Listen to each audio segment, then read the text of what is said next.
For me, I was excited to get phone calls from the inauguration. Having a moment like that where a song like that just kind of comes out, the lyrics come out, and you get an opportunity on such a huge platform with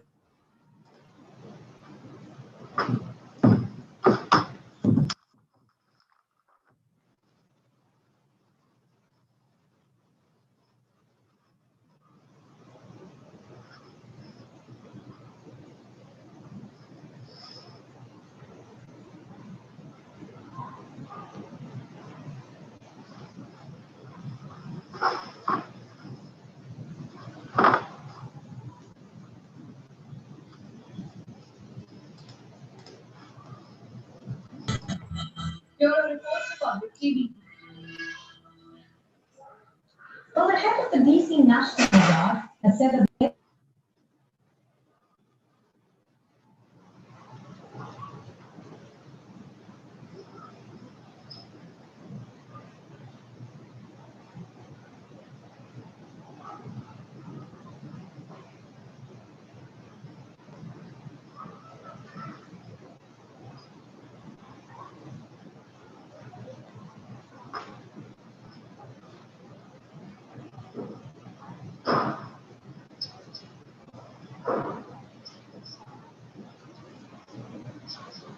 Enjoy uninterrupted services. नीले गगन के तले हंसी का प्यार फले नीले गगन के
madam పేరు శాంతకుమారి తెలుసా?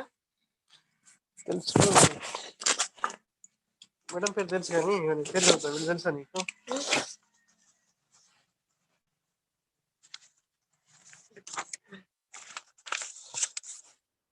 What is name? What is Korutla name? Kavya. Korutla Kavya.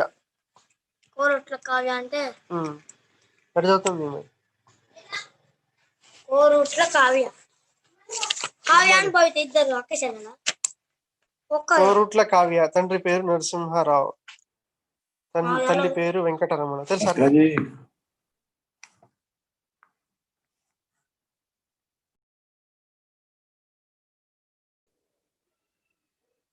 Dr. Singh, namaste.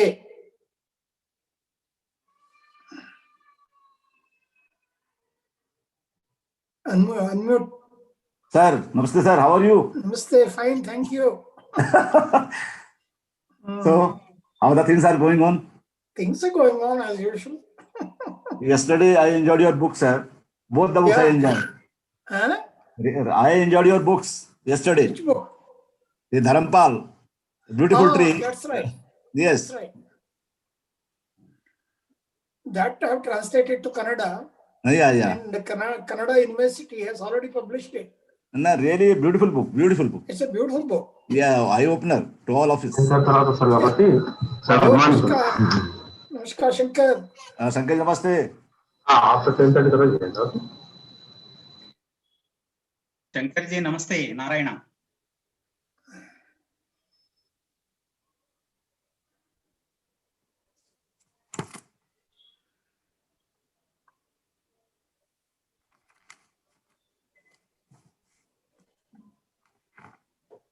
Namaste sir, Bhaskara sir.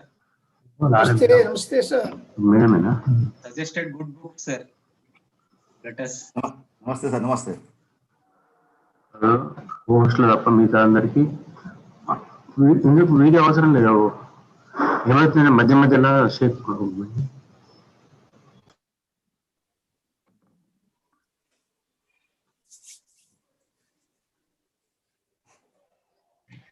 Good morning, sir.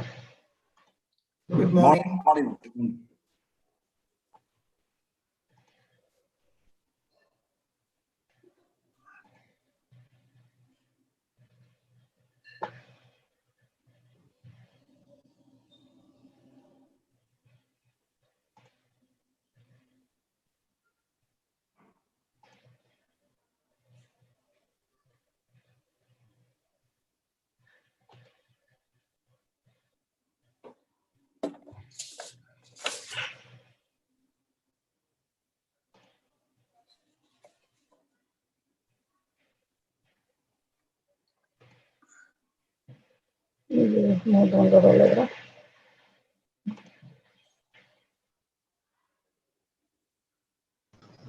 Sir ఒకటి సంతకం. Good morning madam. నమస్తే భాస్కర్ సార్. నమస్తే వంజ మేడం. నమస్తే మేడం. నమస్కారం. నమస్తే సార్. నమస్తే నారాయణ గారు నమస్కారం. Thank you for joining. So yeah, it is all right. Let us wait for 5 minutes, madam. Then we'll start.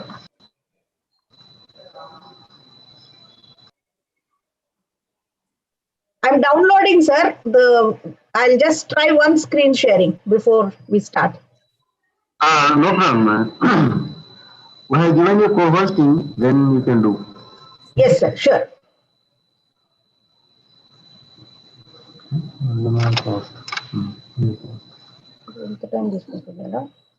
No, for a few seconds only. That is not a big thing. Yes, sir. No problem. No problem. Your own time, and nothing hurrying.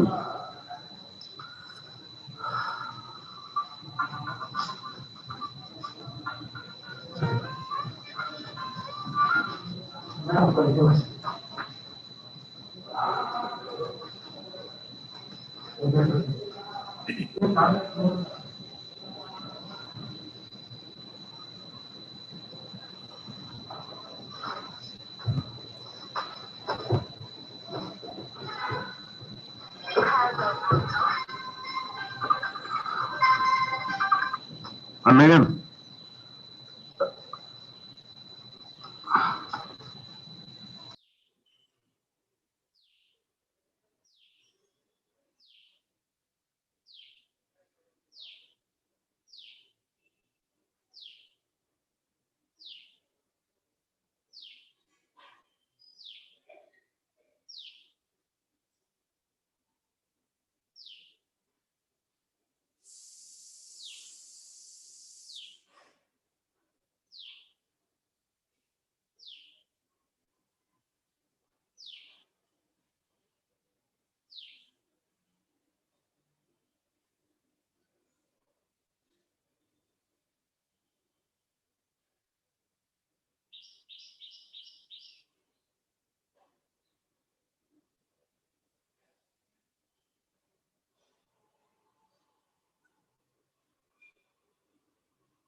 Sir, can you see my screen?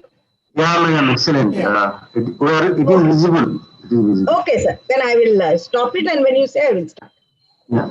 We have only a few minutes, just 2-3 No minutes. problem, sir. No problem. I was just checking so that after they come, it should not be a problem. Okay. Okay.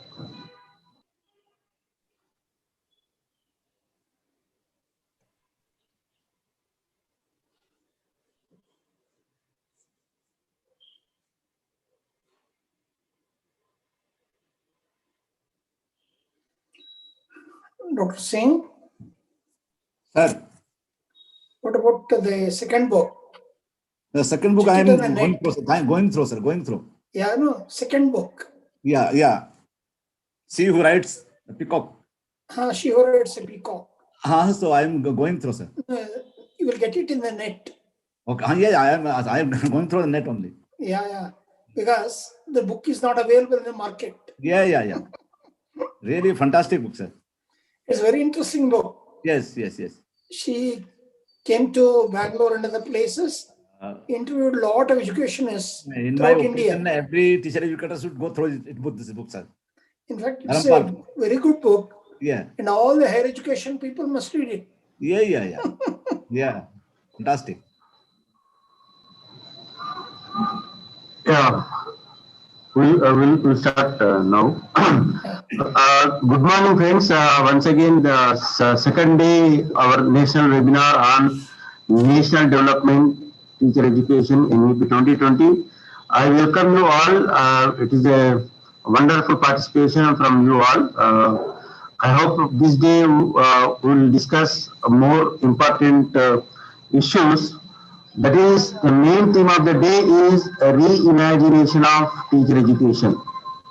So this is a very important one, which is going to play a vital role in development of this nation. Now with us we have the very senior teacher educator, Dr. J.D. Singh, Principal, Tagore College of Education, Government College of Education, Port Blair. He is a very senior person. I believe he is the person who is continuously participating in the NCT SRC meetings, though the nominated members are changing, but the sir expertise and experience it is carrying out throughout almost more than 30 years. So with us we have J.D. Singh sir, and we have our senior professor, Professor Vanaja madam, professor in education from Maulana Azad National Urdu University, and Dr. Bhaskara is with us, NCT member, SRC, who is with us since yesterday. And one more speaker, Professor Vijay Kumar will join soon from the department, Professor Srikant, Principal, RIE Mysore, and coordinator IUCT Mysore, he will also join. We have 3 speakers. I request these 3 speakers, you can exceed 1 hour time, you can take another 10 to 15 minutes, no problem. We are having only 3 speakers today. Professor Vanaja, Professor Bhaskar, and Professor Srikanth. They will be talking on reimagination of teacher education. Now, I request Dr. Lalita Madam to introduce our guests. Over to Lalita Madam.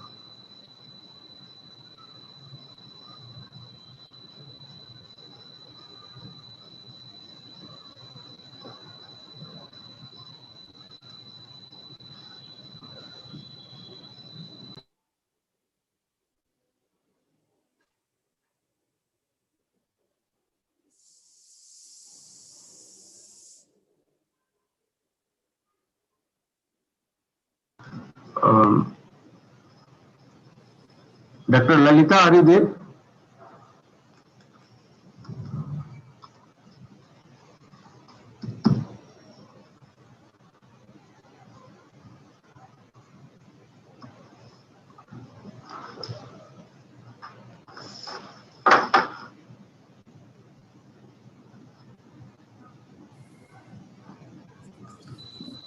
Yeah, just a minute, sir. Please bear with us.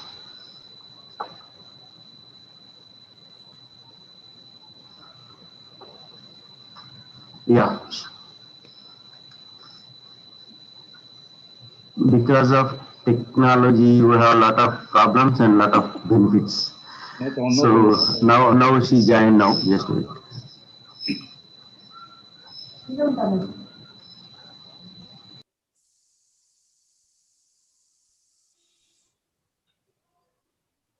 Namaste, sir. Yeah, please. Madam, go ahead, madam. Please introduce our chairperson of the day and the speaker. A very good morning to all the dignitaries and the participants of the 3-day national webinar. It's my pleasant task to introduce Dr. J.D. Singh, sir. Sir is presently working as principal Tagore's College of Education in Port Blair. And sir has a very beautiful and wonderful and a very long CV to be presented before. So I'll do a very little effort to explain your CV, sir, today with the audience. I'm happy to share it. Sir has wonderful achievements to his career, a very long-standing and outstanding track record of 40 years in the field of teacher education. Sir is skilled and a dedicated professional with proven teaching, administrative, and leadership skills. Sir has achieved wonderful awards. I would like to share one or two with you.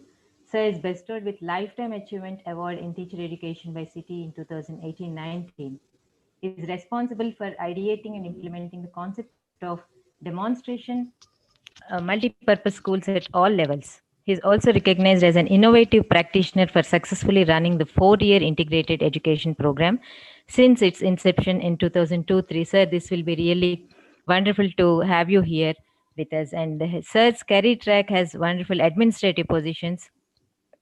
Presently, Sir is principal and he started his career in as lecturer. And a very long additional responsibilities of Sir also can be shared here.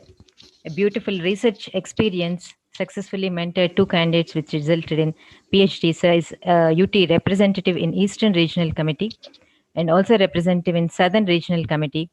Till today, Sir is with that and worked in Pondicherry University at different levels of administrative positions. And Sir is also associated with Andaman Nicobar Administration as President Chetana, a socio-cultural organization, member State Council of Higher Education. He's still with the same position, 2014 until date. And Sir is principal investigator with one of the project SLAS Andaman Nicobar in 2016 and 18. And Sir, we are fortunate to have you here in this occasion. And now I leave the session to you. Thank you very much, sir. Thank you, ma'am. Thank you. So first, I would like to congratulate the organizer of this 3-day webinar.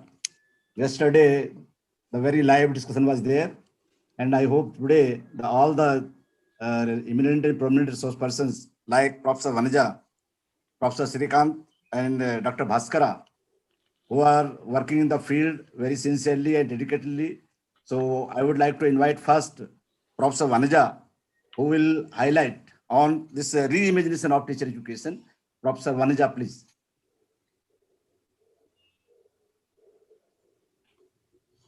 Sir, can I take 2 minutes to introduce ma'am to? Yeah, please, madam, please go ahead. Now I request Dr. Lalita to introduce Professor Vanaja. Yeah. I welcome Professor Vanaja, madam. Madam is now in the Department of Education and Training, Maulana Azad National Urdu University, Gachibowli, Hyderabad. Madam has a wonderful contribution to the teacher education field. She has contributed to corporate life and management of the department and institutions. She has worked as Directorate of Admissions, Manu, from November 2019 till date.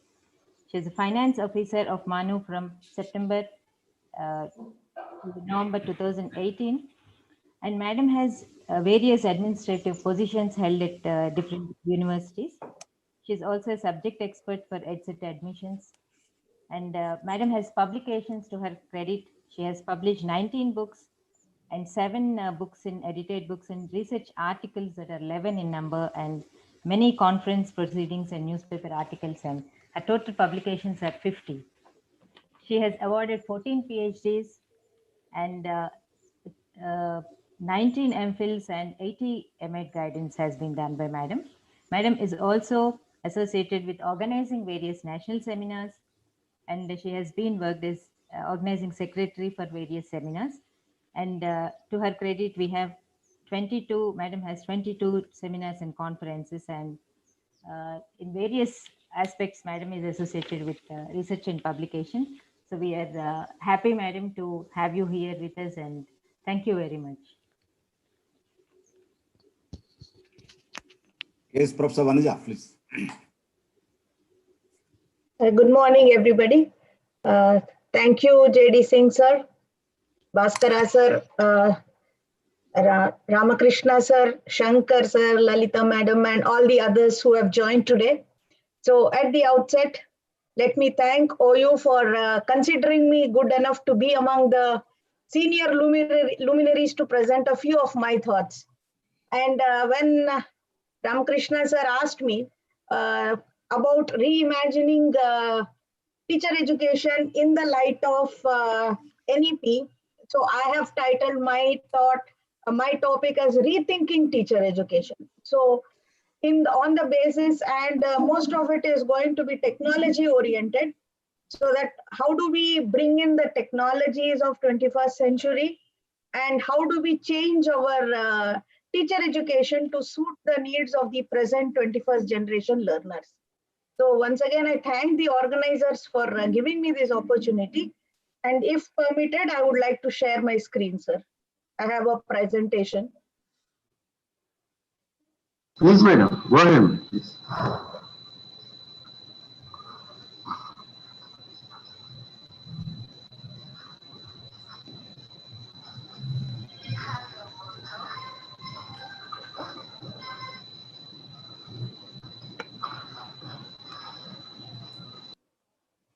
So this is what I have thought of the new education policy 2020, rethinking teacher education.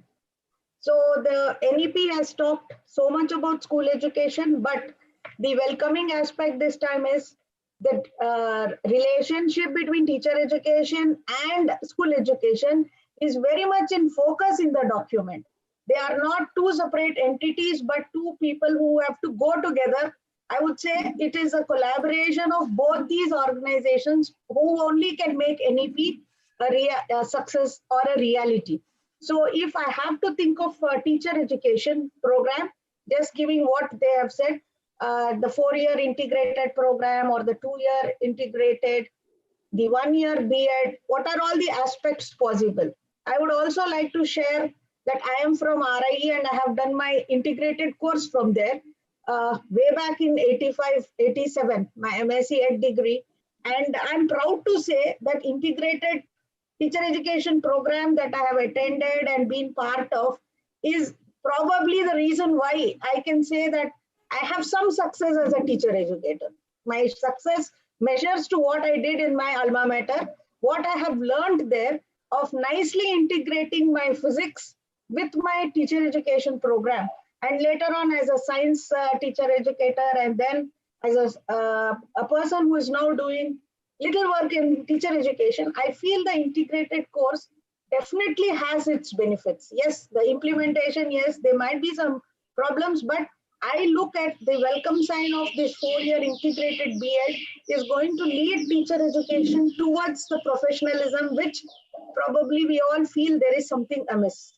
And then about how to have teacher education for those in different streams is something we'll have to think of as we are implementing. And the other aspect which I have seen in the NEP about teachers, it is not talking of teachers only for school education. It is now encompassing everybody who is supposed to be a teacher. So if that is a reality, then teacher education now must be geared up, not only for teacher education at school level, but teachers education at every level, including those with the undergraduate and the postgraduate. Every teacher needs some training, and I think that is what we'll also have to think about.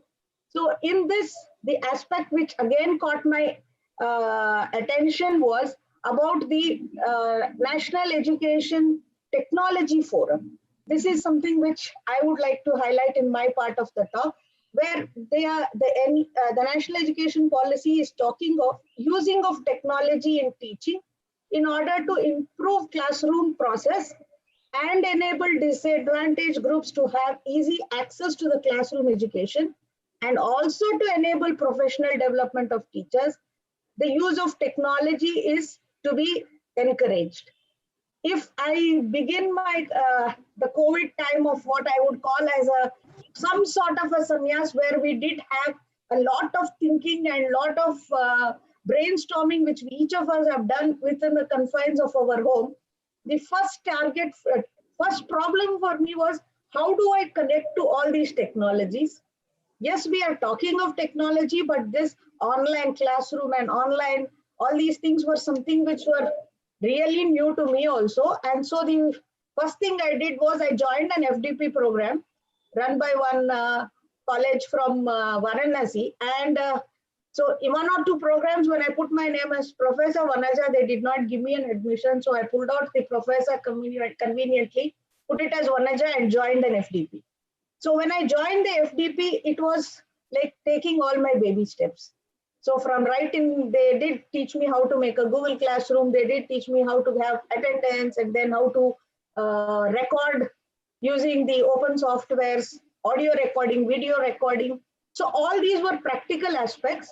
And that was an eye-opener how even practical aspects could be done online, because they were telling us how to do it. There were videos attached to our classes. We did see the videos and experimented. And the FDP, I would say it was very well done, because our assignments also were practical. We had to do it and give it back. So this was a beginning when I said, when the National Education Policy came across, and then when we said we have to train people for professional development, online, offline modes, yes, I think it is possible. So because I have seen it, and I have made the transition, like I say, from the chalkboard, which was I was using, to now my screen, which I am trying to do, but maybe not as successfully as some more of my younger colleagues who do it.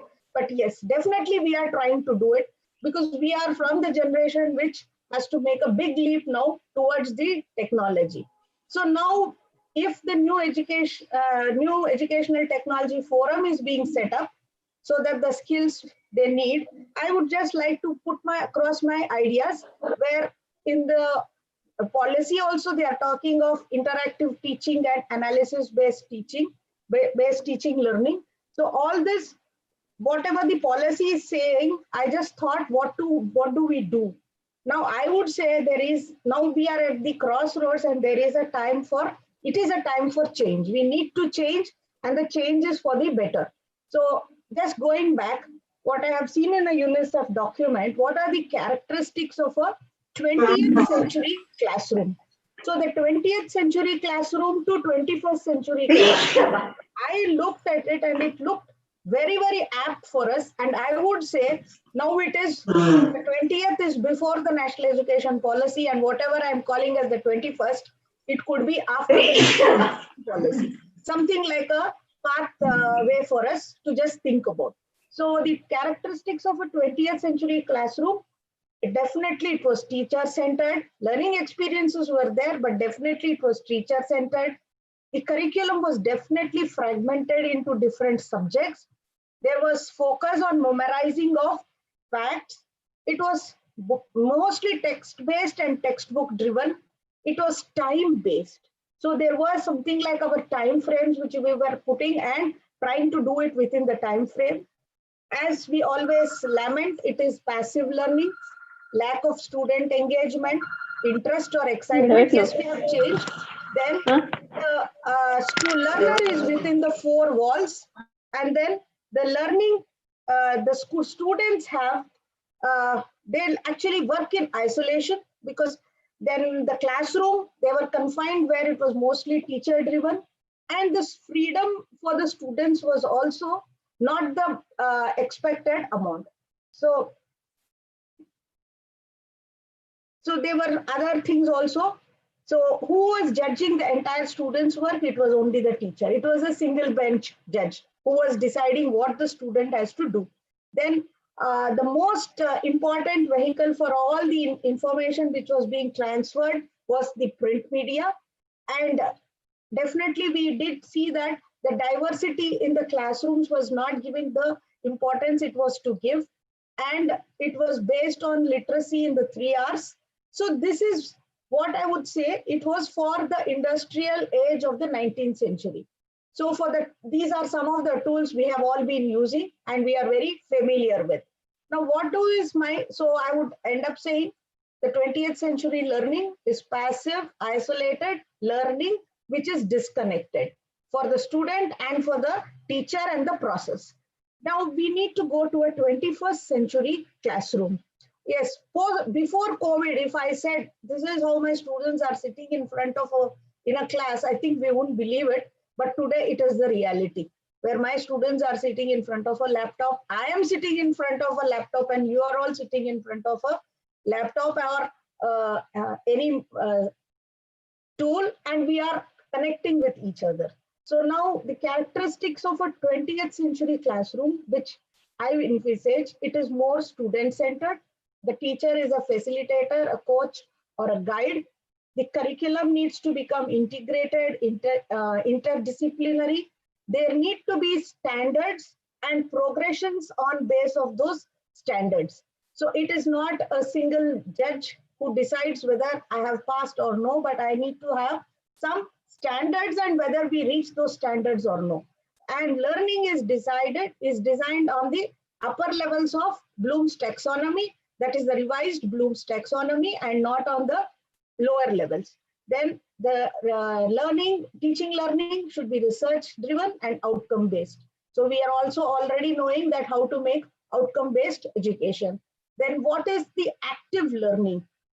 How much freedom do we give students in the class? How free are the students to think? How free are they to express? And how free are they to really be part of the classroom? So creativity is one thing which we need to think about, and the assessment procedures also. So whether the performance is being assessed, whether it is a project-based assessment, are we using multimedia for learning and assessment? So we now think of global classrooms, curriculum which is connected to the students' interest, experiences, talents, and the real world. So we can now think of different forms of assessment where self, peer, and other assessments are also involved. So it is like we are creating we need to create self-directed or autonomous learner. So this would be my 21st century tools for the classroom teaching. So now 21st century learning would now become collaborative, creative, and connected. So now I would just like to make a small thing on what we would say or what we were used to saying, and maybe what we will be saying in the future in my thing on then and now. So earlier, maybe we would say, please take out your textbook and turn to page for this. Now maybe we would have to rephrase it and say, open your laptops, log in and go to www. We would earlier say, take out your notebooks and write. Now maybe we could say, open your Google Notes and share. Maybe I could ask, take a pencil, sharpen it and be ready for the quiz. Now I would say, please press the response clicker to respond to quiz questions. Yes, we have already made the shift where now we are asking for multiple choice questions on Google Forms. We are asking our students to submit their assignments in the Google Classroom. So all this we have already began. We have fast-paced it because of our present pandemic. So if I would say, put your paper into the bin, it is no work. You put it into the box where I'm asking you to do it. Now I would ask you to submit your Moodle or network folder or email it to me. Earlier I would say, don't call out, please raise your hand. Now I will say, please don't call out, please don't unmute your mics. Kindly post it on your chat box so that I can read it and respond to you. See, this is the type of changes we are seeing in education then and now. And our teacher education system now should be able to make the change of making our teachers to be able to do all these things. But what hasn't changed? For a minute, let us say, what hasn't changed? Whether it is 20th to 21st, offline to online, what hasn't changed is we need devoted, hardworking educators. We do need them. We need student support and assistance. We need teachers who will meet the diverse needs of the students. We need parental support and involvement. This continues. Earlier it was there, it will be there in future also. We need continuous communication with stakeholders. We have to evolve best practices. Then what is changing? What is changing actually? What we need to think, because what are the changes? The students are changing. They are now a set of people who are ready with the 21st century skills. Our instructional practices have to change. The teacher and student skill sets needs a change. What are our areas of proficiency? What are our standards? What are our required levels? They are changing. What are our communication styles? What are our expectations, our resources? Definitely they are changing. What are the vital skills for future success? They are changing. What are our academic requirements? Yes, they are changing. So if this is the changing scenario, I would begin with what are we supposed to be thinking of changing? We had prior to 1990, yes, pedagogy of teaching school subjects. So this is what we were thinking about, pedagogy up to 1990, prior to 1990, then andragogy came in, then synergogy came in, cybergogy and heutagogy. So now we are going to the age of heutagogy and we need to change our teacher education. We need to rethink our teacher education to move from pedagogy to heutagogy. I'll just take a few minutes to talk about all these words which I am writing here. So when I say pedagogy, what did I mean by pedagogy? It refers to the study of teaching approaches and how they affect the learners. So we used to have the pedagogy where we were preparing the content, how we wanted to deliver the content, then what were the resources to deliver the content, put all those assets or resources along with the content and deliver it, evaluate, and again come back to deciding what is our next content. So in terms of pedagogy, we have social pedagogy, critical pedagogy, culturally responsive pedagogy, and Socrative pedagogy. So actually the pedagogy was essential in enabling learners to learn more effectively and to help them to develop higher order skills. So this was our pedagogy. Then came the era of andragogy, where Michael Knowles, his theory of andragogy was accepted as a theory, especially for adult learning. Andragogy made the following assumptions: that adults need to know why they need to learn something. They must have an idea why they are learning. Adults need experiential learning. Adults approach learning as problem solving, and adults learn best when topic is of immediate value.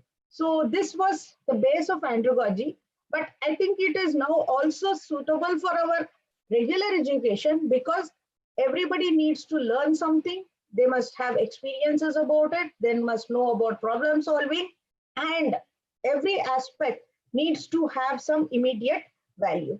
So the next aspect which came about in terms of Robert Blake's and Mountain's ideas is synergogy.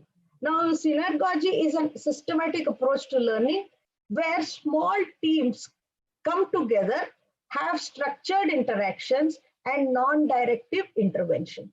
So here we are having simulations and also under social situations for which the learner is ready and he is satisfied with whatever he is trying to learn. So the instructor is only a learning administrator.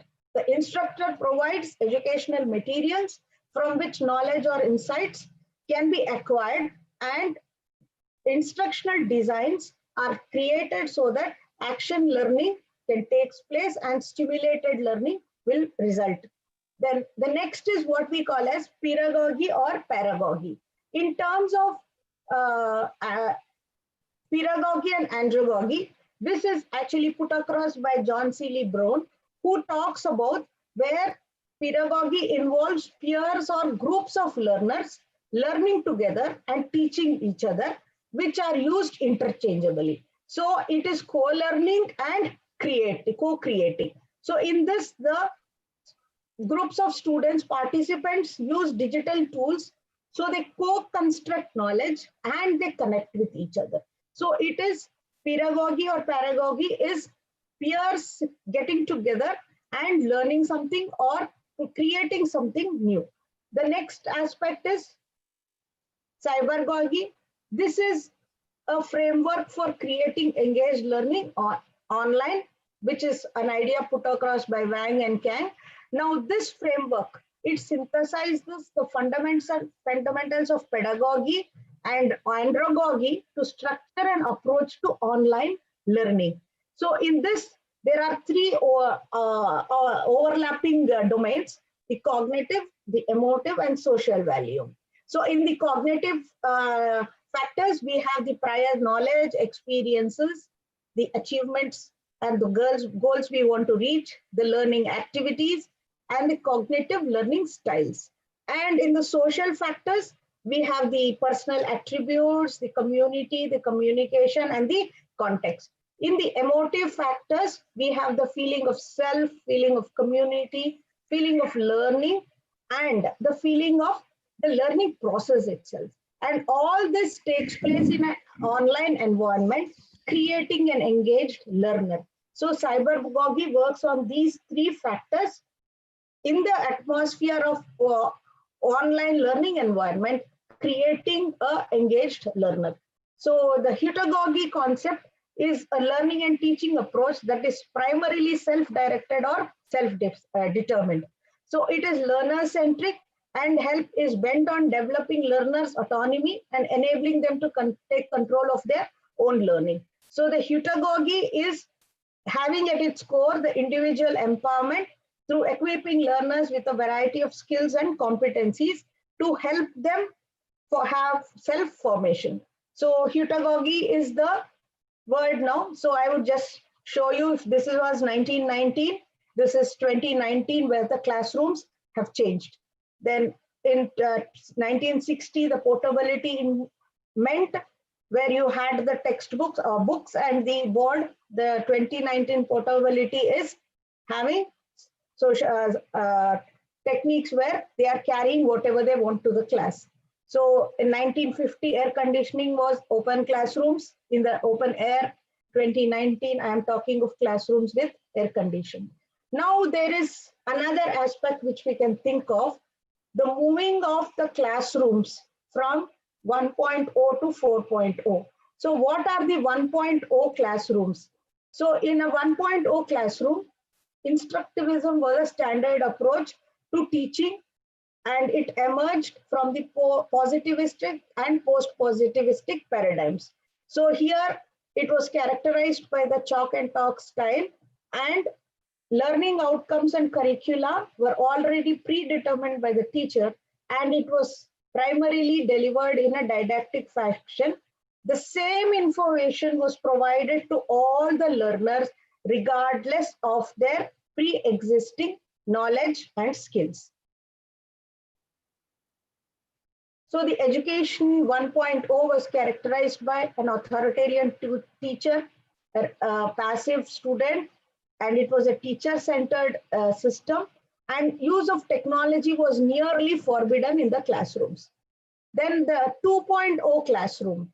The 2.0 classroom, there was a marked shift from teacher-centered to student-centered learning, where the memorizing facts was de-emphasized. Constructivism had become the focus, and locating, critiquing, and synthesizing knowledge and transforming knowledge was the basis. It is a culture of collaboration and sharing. So in this model of 2.0 classroom, students critically engage with course material by posing questions. Then the 2.0 is characterized by communication and collaboration. It's an exam-based approach. It is a student-centered approach. And then here more thinking and less talking. So the next is the 3.0 classroom. So it was moving from, as I already talked about, it was moving from pedagogy to paragogy and pedagogy. So here the constructivist approaches critical and adult learning theories of learning, which create self-determined, peer-led, decentered, and non-linear teaching learning. So here we are actually entering into the realms of pedagogy and pedagogy. So education 3.0 is characterized by student-centered approach. The teacher is transformed into a coordinator, an advisor, a learner, and practice guide. The student is researching. There are methods like the flipped classroom being used. There is more dialogue, and student is learning anywhere or everywhere. The classical mode of classroom no longer exists. Lesson plans are now named as learning plans. So the next is education 4.0. This is what we are going into from 2020 plus, or as we are progressing. So the education 4.0 is now talking of co-creation and innovation is the basis of teaching learning. Teaching and learning is wherever and whenever. So the flipped classrooms being applied.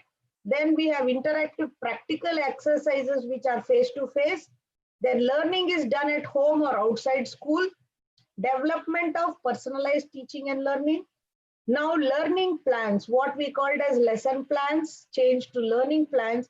Now the name for 4.0 would be creativity plans. So the technology, it's free or easily accessible. We have increased use of virtual reality, innovation, and there is continuous update of knowledge and skills. So we are going towards the 4.4, where we are going to encourage the sharing of knowledge and about the usage of social networks. We are using digital tools. We are preparing online materials. We are designing and implementing serious games. Then we have evaluating what we have learned through infographics instead of written papers. So I would say our educational system has made these changes from our ancient Gurukula system to the Socrates thought, where I cannot teach anybody anything. I can only make them think. To what Einstein said, I never teach my students, I only provide the conditions in which they learn. So our teacher education has to move across these three areas. That is, I have to move from the teacher being the center stage to asking them to think, and now giving them the creating a situation in which they learn on their own. So now the NEP, coming back to the NEP, it says It aims at putting the teacher in the driver's seat of change in the current education scenario. So according to the NEP, by doing this, it will result in better and improved learning outcomes in the classrooms. So the role expectation of principal teachers will include developing a caring, inclusive culture at their schools. And teachers will be given more autonomy in choosing aspects of pedagogy with a focus on socio-emotional learning, a critical aspect of any student's holistic development. So this is what NEP hopes to vision. So if this is the stage where I make my own decision, we have to now start thinking of blended classrooms and flipped teaching. So in a flipped teaching, what happens? See, two types of activities go on in our classrooms. We do something in the classroom, which the teacher leads, and then we do something at home where the students is supposed to work on their own in the confines of their home. So if this is the stage, now what happens in a flipped classroom? The roles get changed.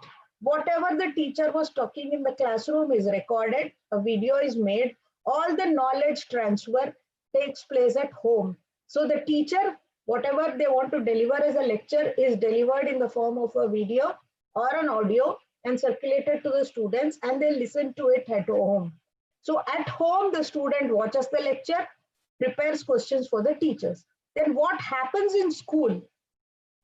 A reversal. What we used to do was teacher used to talk in the classroom, present information in the classroom. Now all this is done at home, and at school, the teacher facilitates discussions, the teacher answers questions. What does the student do in the classroom? The student asks questions, the student participates in learning activities. So this is a flipped classroom, which maybe we'll all have to get used to.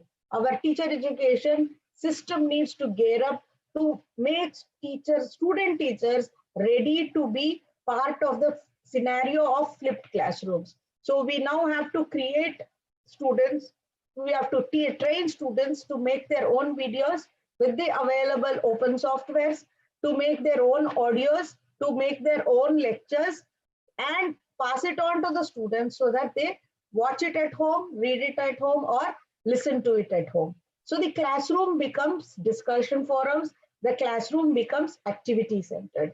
What would do, whatever happened at home, where the student was working in isolation for his projects, students will do group work as projects in the classroom.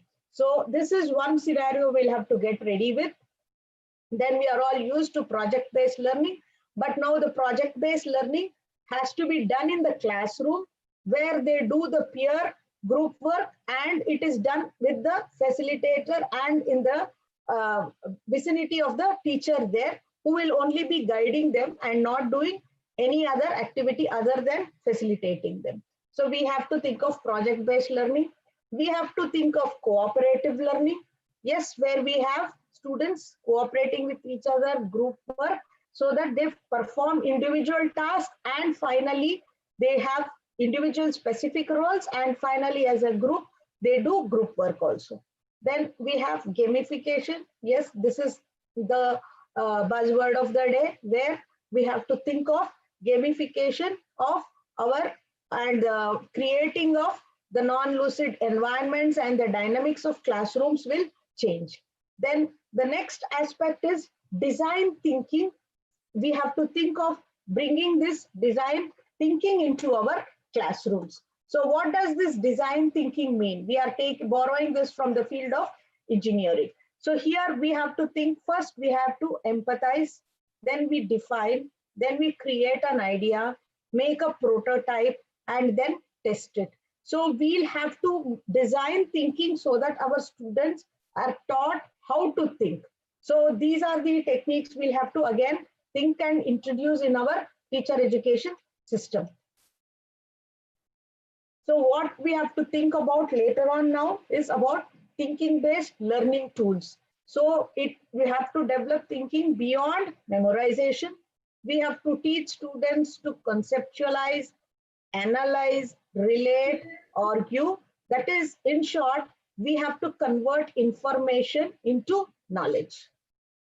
Whatever information we have to help the students convert it into knowledge. We have to think about competency-based learning. So competency-based learning, so we have a set of strategies how to create these competencies and transmit to the students a tangible dimension of lessons.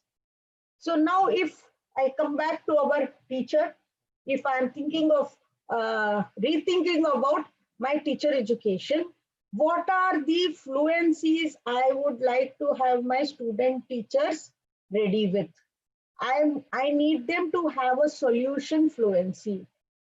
Any problem, any issue, the student teacher or the teacher education system should train teachers to have a solution fluency, a fluency to find out solutions, information fluency, collaboration fluency, creativity fluency, and media fluency, both social media and technological media, use of the media and the social media fluency. So we need to have teachers with these fluencies in addition to the fluencies we were thinking about, communication, language, and other fluencies.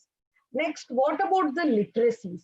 The literacies we know about. In addition to that, we need to have assessment literacy, we need to have curriculum literacy, we need to have pedagogic literacy, emotional literacy, and learning literacy.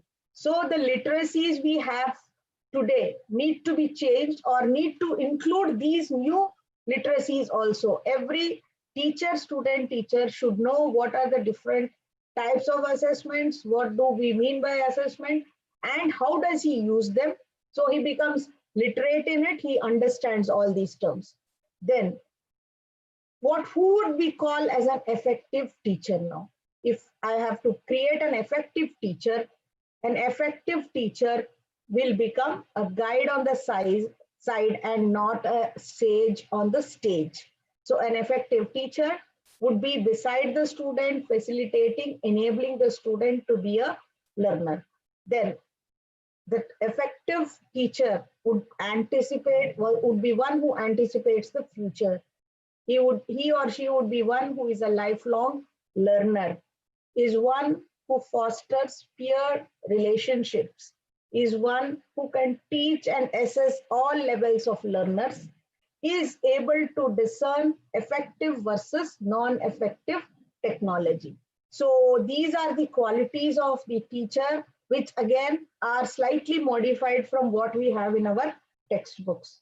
So now the question is, from what I have been talking for the last 45 minutes, is technology going to replace teachers? Is technology going to replace teachers? No. But those teachers who use technology will probably replace teachers who do not use technology. It is not technology which will replace us. It is those teachers who do not use technology will be left behind, and those teachers who probably use technology are the ones who will replace them. Okay, now it brings us to this important question. Can we traditionalists learn new tricks? So when I'm talking about this, what are all the tricks, what are all the new literacies, what are all the new characteristics, and what are all the new effective strategies for teacher training? Can we, of the earlier generations, learn it? If we have to learn it, we need to extend our knowledge, we need to expand our knowledge base, we need to be proactive and be able to give hands-on experiences, we need to be good collaborators, we need to have modern pedagogies and strategies in our kitty. We have to embrace technology and the wonders of digital literacy, and we must be ready for personal development. So now it leads us to two questions: education in the future, education for the future. So education in the future, what will our schools look like? Education in the future, where will learning occur? education in the future, what will be the role of teachers, and what technology will be used. This is education in the future. Education for the future, what we must be doing to ensure that our students are equipped with the skills and knowledge required to function in the world of tomorrow. So we need to have education in the future and education for the future. So our rethinking of teacher education should have both these aspects in it. Teaching digitally, it need not be so difficult. It is not something that should put us off like this. So I would like to just finish up whatever I wanted to say by talking about what Alvin Toffler said about schools of tomorrow. In his futuristic vision for education in the 21st century, he says, Alvin Toffler, that schools should be open 24 hours a day. Schools should provide customized educational experience. Kids can arrive at different times. Students can begin their formalized schooling at different ages. Curriculum needs to be integrated across different disciplines. Non-teachers to work with teachers. Teachers alternate working in schools and the business world. Local businesses have offices in the schools. That is community participation and increased number of charter schools. So he says, shut them down, the present school system, and think of this sort of a school system. So yes, doctors save life, but teachers make lives. So I would say a good curriculum can change the face and fate of a nation, and our national education policy followed by the curriculum which we will be getting in 2022 or 23 definitely is going to change the fate of this nation. And we as teachers and teacher educators, it's time that we decide that we are also going to be the torch bearers for this change. So thank you so much for listening to me, and thank you so much to the organizers for giving me this opportunity to interact with this wonderful audience. Thank you.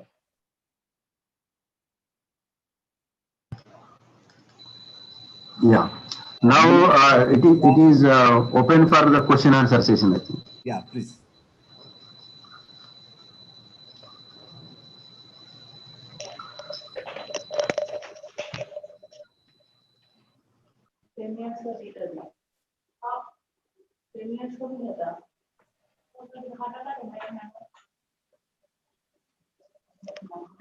Anybody having your questions, please ask questions to madam. Hello. Easier rose wait for is the first. 100% చెప్తున్నది ఇది రోజు మామూలు 10 మంది వచ్చిన చాలు అందరికి 100 పెట్టుకోండి చాలు టాబ్లెట్ మీ ఎక్కడికి వెళ్ళారు ఇక్కడ కూర్చోాలి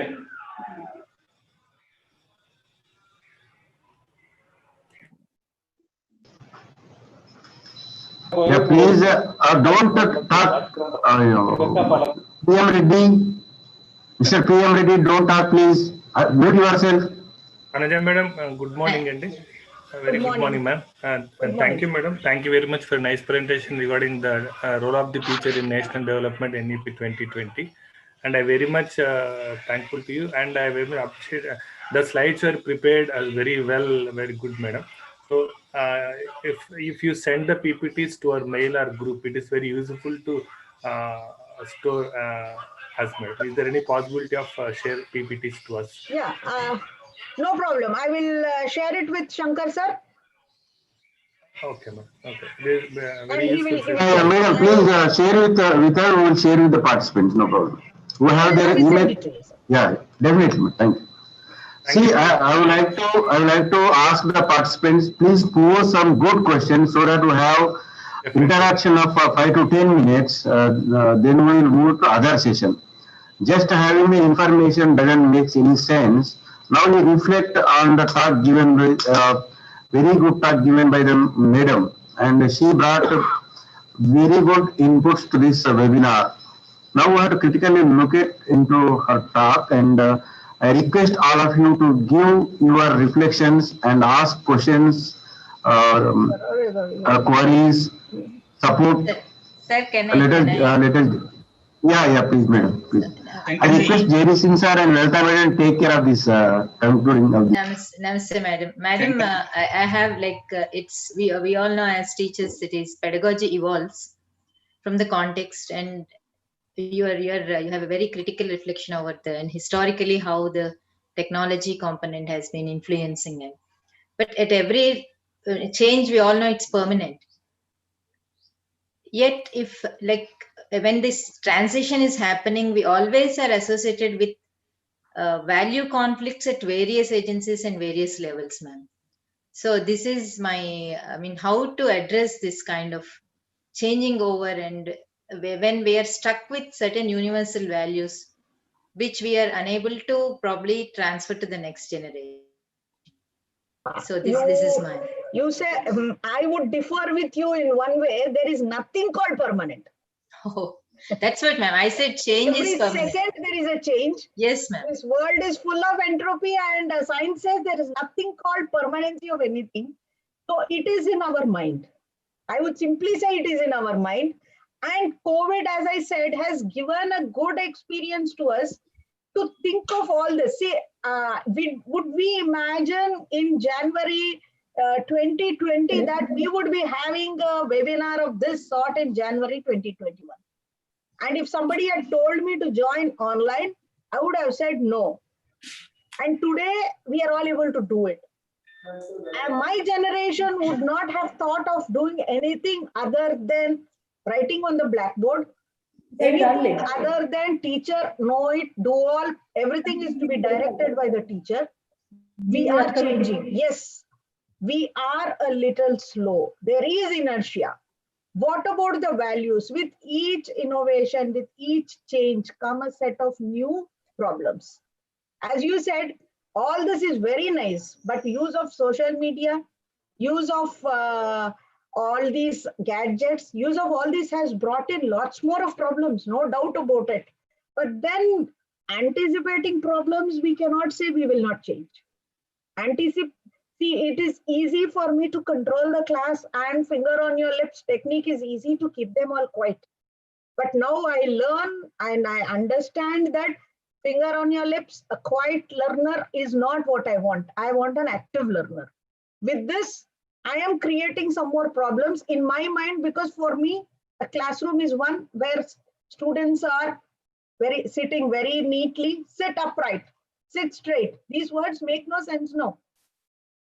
So he might be a little crouched, but if that is the position in which he is able to understand us, accept it. Maybe that is a change we need to bring. Yes, every change, every new concept brings with it a set of problems for us. But first thing is, we can do it. We will do it. If we start with that, then maybe all these will. So your indication of values change. Yes, the values of Indian culture, Indian values in the technological world, yes, it needs to be there. I accept it, but we have to change. Thank you. Thank you very much. Ronald madam is back.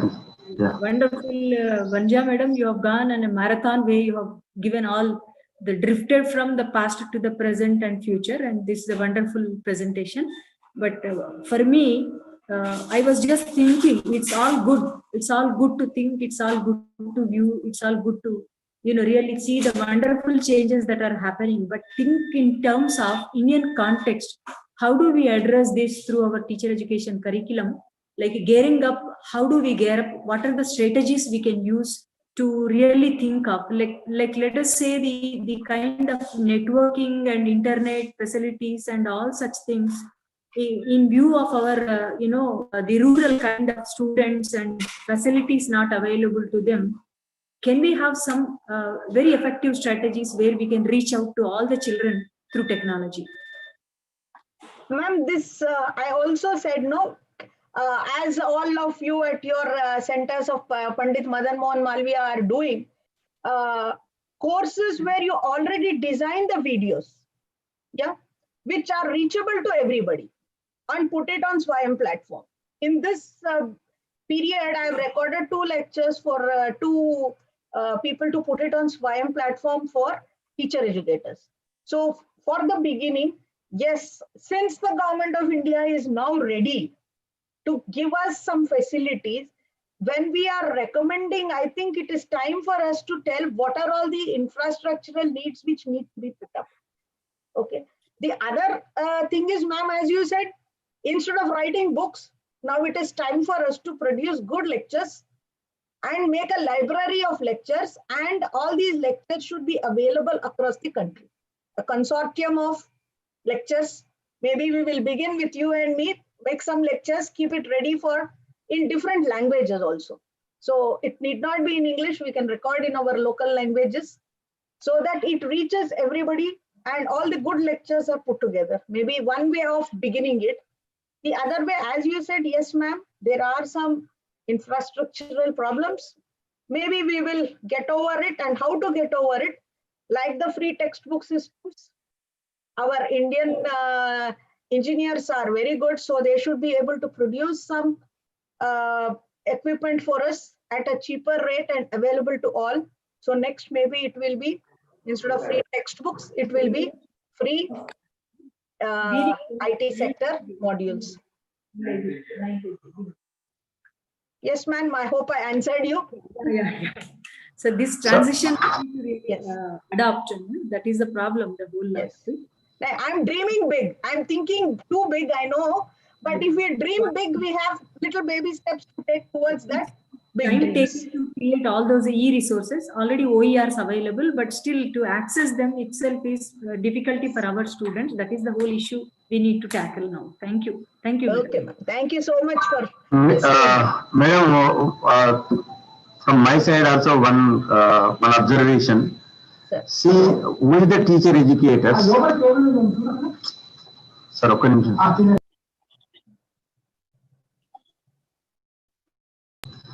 We the teacher educators, we give so much lectures and we find so much of jargon.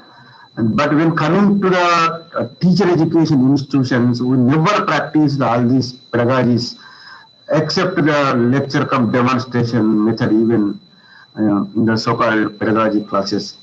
That is the problem, the attitudinal problem with all of us. Because we are not encouraging them to write in a different way, and we are insisting the structured lesson plans and the structured protocol and structured internship programs, and we never encourage them to innovate certain things and encourage them during training program itself. See, the big challenge is innovations are available now. Innovations are available, but people are very much, even the parent attitude also, they are not ready to cope up with anything it was taken newly from the teacher, but they are also worried about the grades and marks. And we're discussing different people to change this thing. And many of the people who are really working as in the lines with your talk, they are afraid of teacher. They don't want to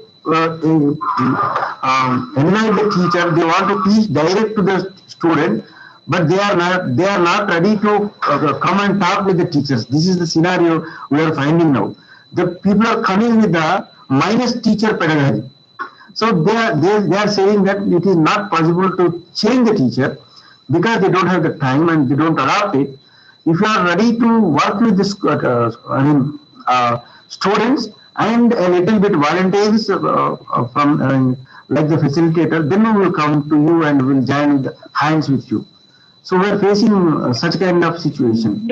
So how to change this thing? So reimagination of teacher education. People bringing some alternative where there is minus teacher. Yes. Sir, just now somebody posted on the chat box, cultural lag. why there is cultural lag among teachers. So I think that is exactly he's trying to tell me, I think it was some Mr. Pavan Kumar. Yes, there is some lag which you are also referring to.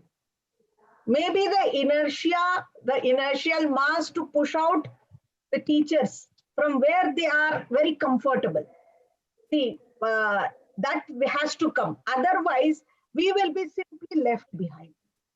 See, in spite of all this, we are the country which has produced the best for the world.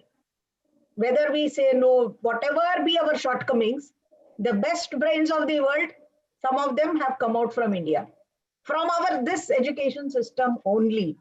But to finally polish, they had to go out of the country. If we can do this fine tuning right in the beginning stage, in our school system, in our teaching learning system, then I think all these gems would be right here in India and we would make a change. Now the attitudinal change, maybe now it is time for us, the earlier generation, leave them away. If those teachers want to be left behind, let them be left behind. But the next crop, the next group of students who are coming out, it's time we change and we change them. That's for the future. What has already been done, yes, they have a system. Maybe there is, I don't know, we could think of a new word. What he said as cultural lag, I won't say cultural lag, maybe teacher lag. There is something called teacher lag where we take time to change. The system takes time to change. So as I said, I'm dreaming too big or my expectations are too high. Yes, we'll dream big. If my position is to reach Everest, at least let me reach the foothill of Everest. There'll be somebody else who will supersede me and go up to Everest.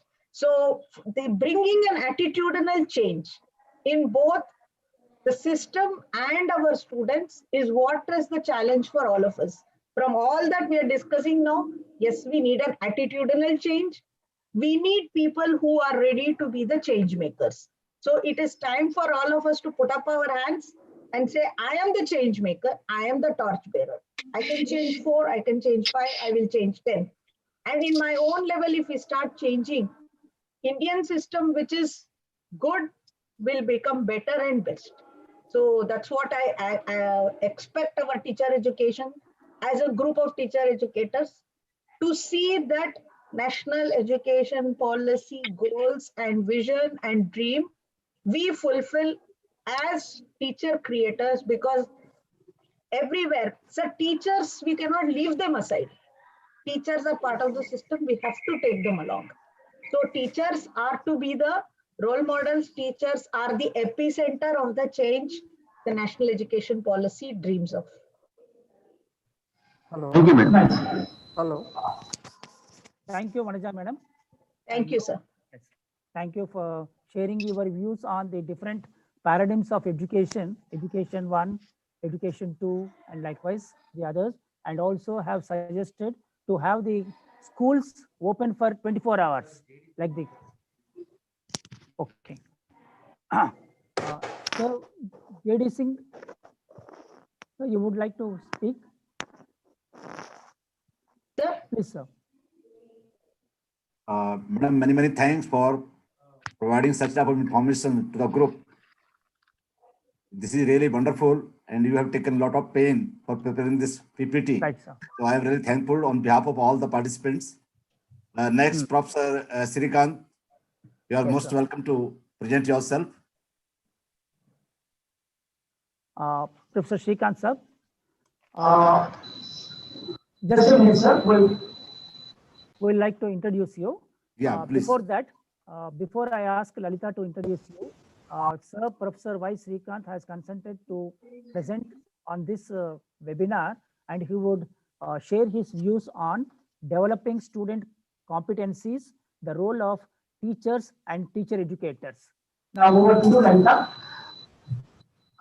Okay. Dr. Sujata, our faculty member, will introduce Professor Srikant. Madam Sujata. Thank you, sir, and good morning to everyone. Now I would like to introduce Professor Srikant, sir. Professor Yagnamurthy Srikant is a postgraduate in Geography and Education, graduate in Law, and PhD in Geography. He is a professor in Education, assessment studies at NCERT since 16 September 2013. Prior to this, he served as faculty in Department of Educational Measurement and Evaluation, Curriculum Group and Department of Secondary Education NCERT. He served as Associate Professor in the Department of Educational Management Information System, National University of Educational Planning and Administration NUPA, and as a professor and in charge National Talent Search Scheme at NCERT. His recent publications include Education in Low-Fee Private Unaided Recognized School, a case study in Learning and Teaching Journal, Australia 2014, Choice in School, its scope and importance in education and society journal, Australia 2013, How Schools Function in the Districts Affected by Left-Wing Extremism in India, in Asian Education and Development Studies 2013, Reservation for Economically Weaker Section Children in Unaided Private Schools, Policy and Private Practice in International Journal of Educational Studies 2013, Commentary and Reviews of James Tooley's Beautiful Trees and Tulips 2011. And then in International Journal about Parents in Education, the Journal of European Research Network about Parents in Education, Bullying and Element Accentuating Social Segregation 2009, Education 3.13, International Journal of Primary, Elementary and Early Years Education UK. He acted as reviewer to the Professional Geographer, the Journal of Association of American Geographer. Currently, he is a member of the editorial board of Journal of Education Issues, United States, Journal of Educational and Developmental Psychology, Canada. I take privilege to invite Professor Srikanth, sir.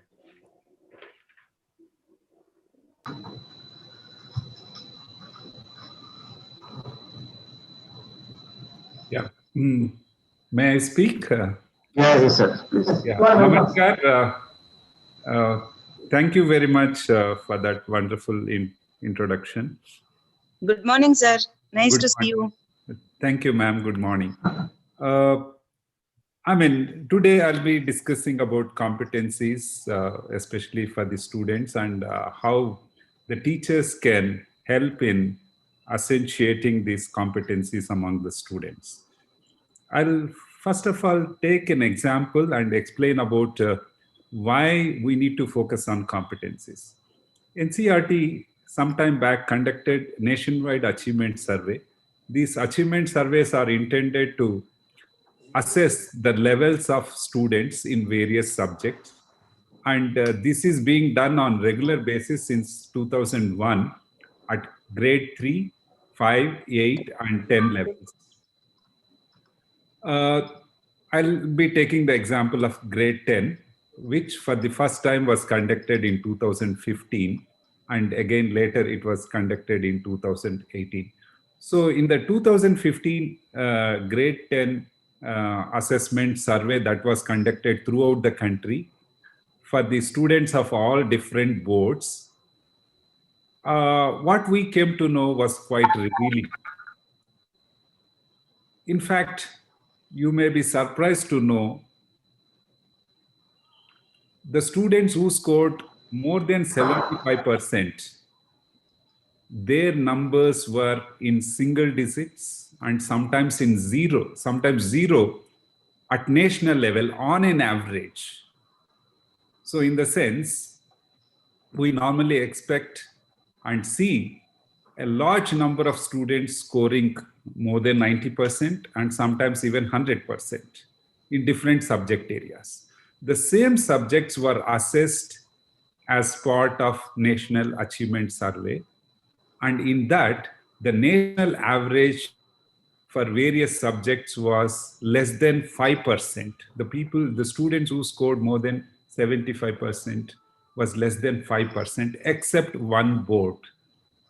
This one board is ICSE board. You know, this is the only private board in the country working at national level. The remaining boards are either CBSE or state boards.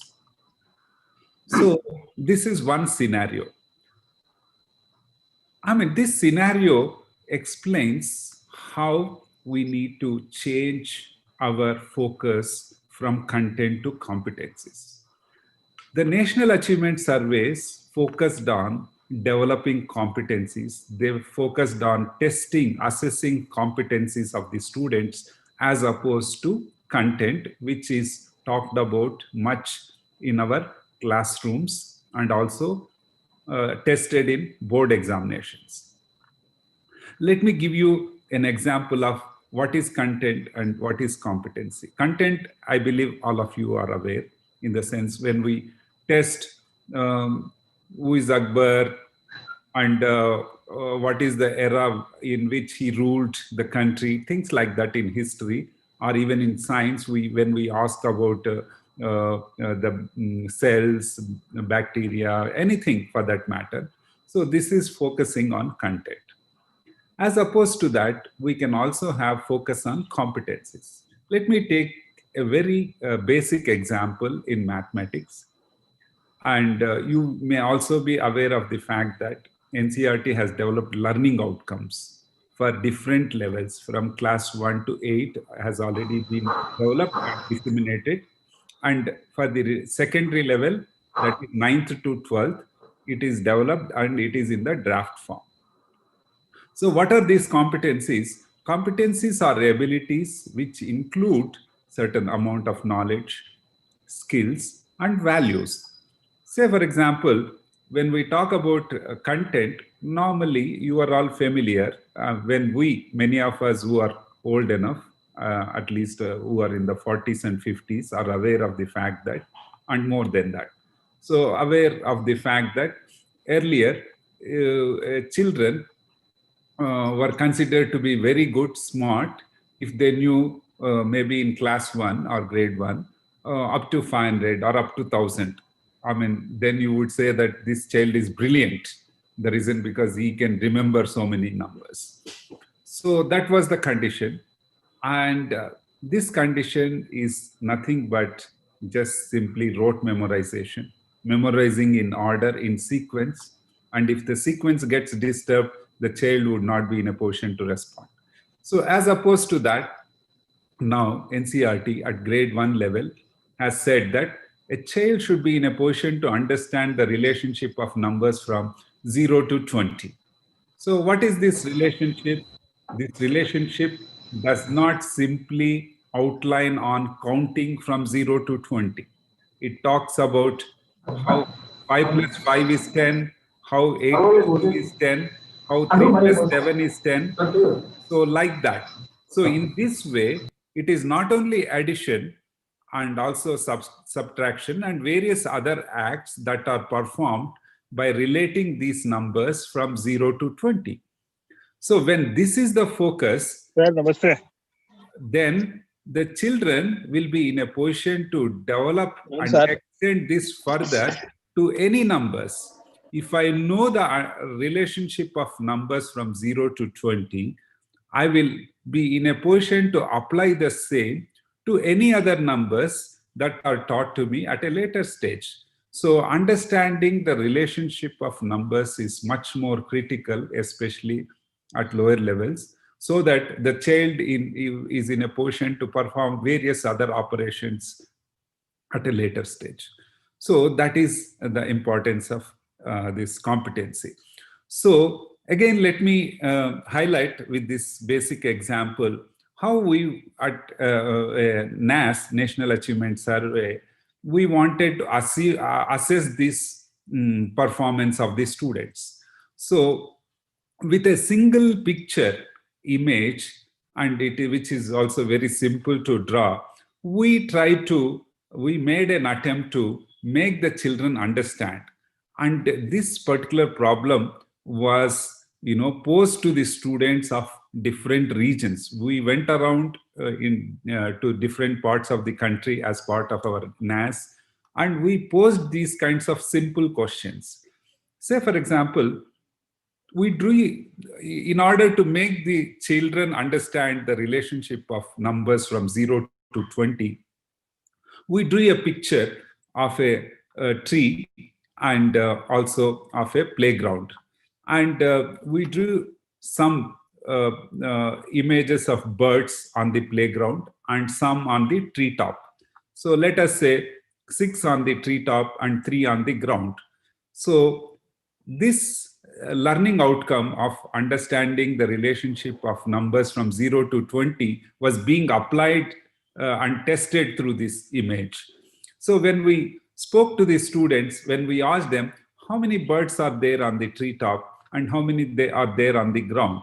Children very carefully started counting, and they came out with the numbers like 3 on the ground and 6 on the. So we said, what happens if 3 birds on the treetop fly off? So then they counted, then they said 3 and 3. Then we asked them whether if 3 birds fly off, whether the birds are of the same number on the treetop and on the ground, or which one will have more birds. So like this, we posed several questions. So in the sense, bigger, smaller, and counting, and various kinds of things were performed. So then we asked, supposing if all the birds fly off, these kinds of questions were posed to the children of grade 1, class 1. So if all the birds fly off, so then what would happen? What will be there? So then the children said nothing. So they did not say 0 like we say, adults, grown-up ones who are taught in the school system. So they said nothing. So then we said this nothing is nothing but 0. In the sense, if nothing is there, so that means to say there is 0. In the sense, earlier there was particular number of birds, and now you see.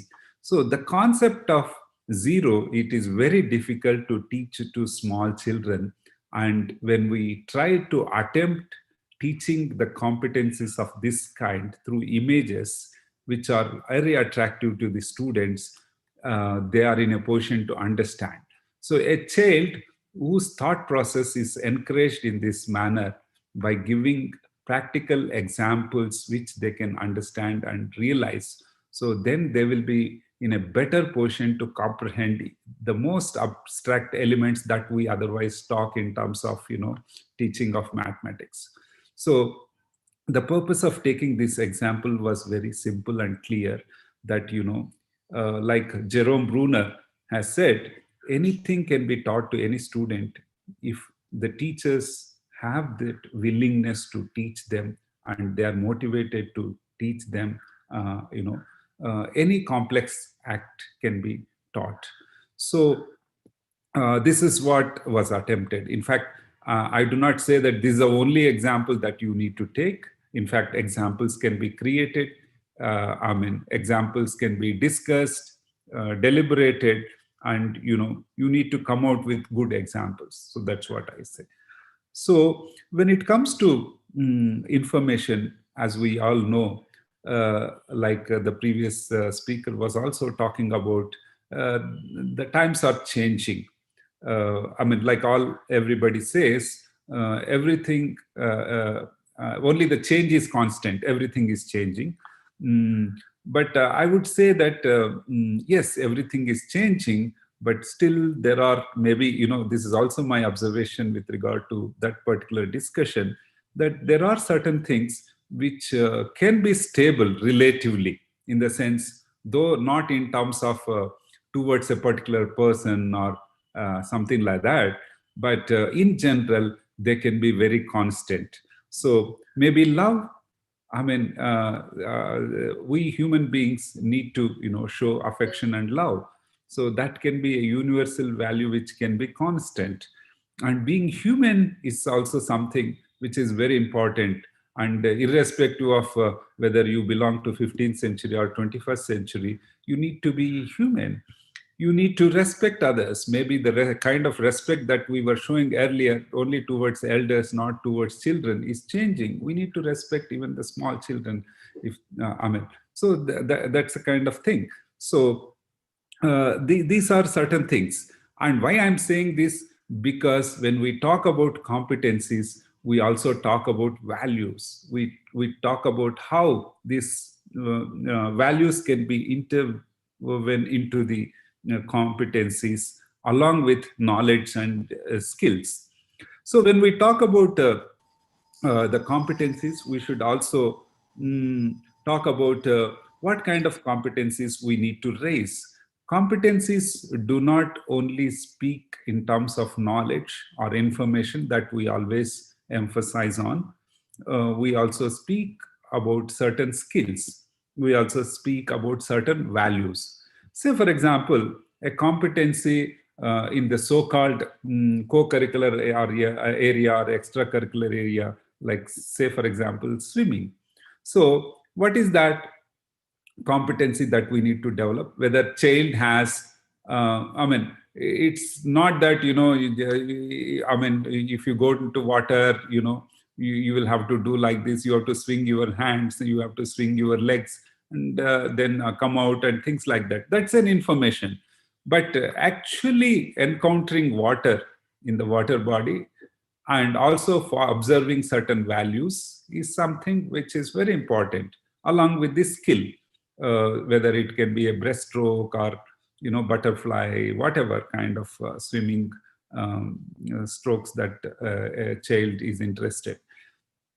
So there are certain things that you should have the information that how you should be equipped yourself to face a water body. That's number one.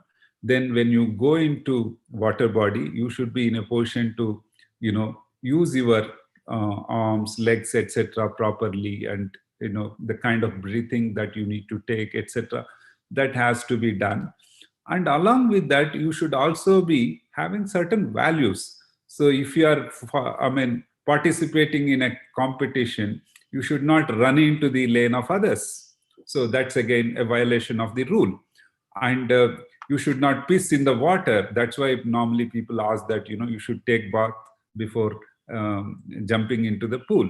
So there are certain things that we need to follow, and these are competencies. So if a child following all these things swims, let us say 100 meters, whatever, so without any interruption, so then we can say that the child has the competency to do a particular task.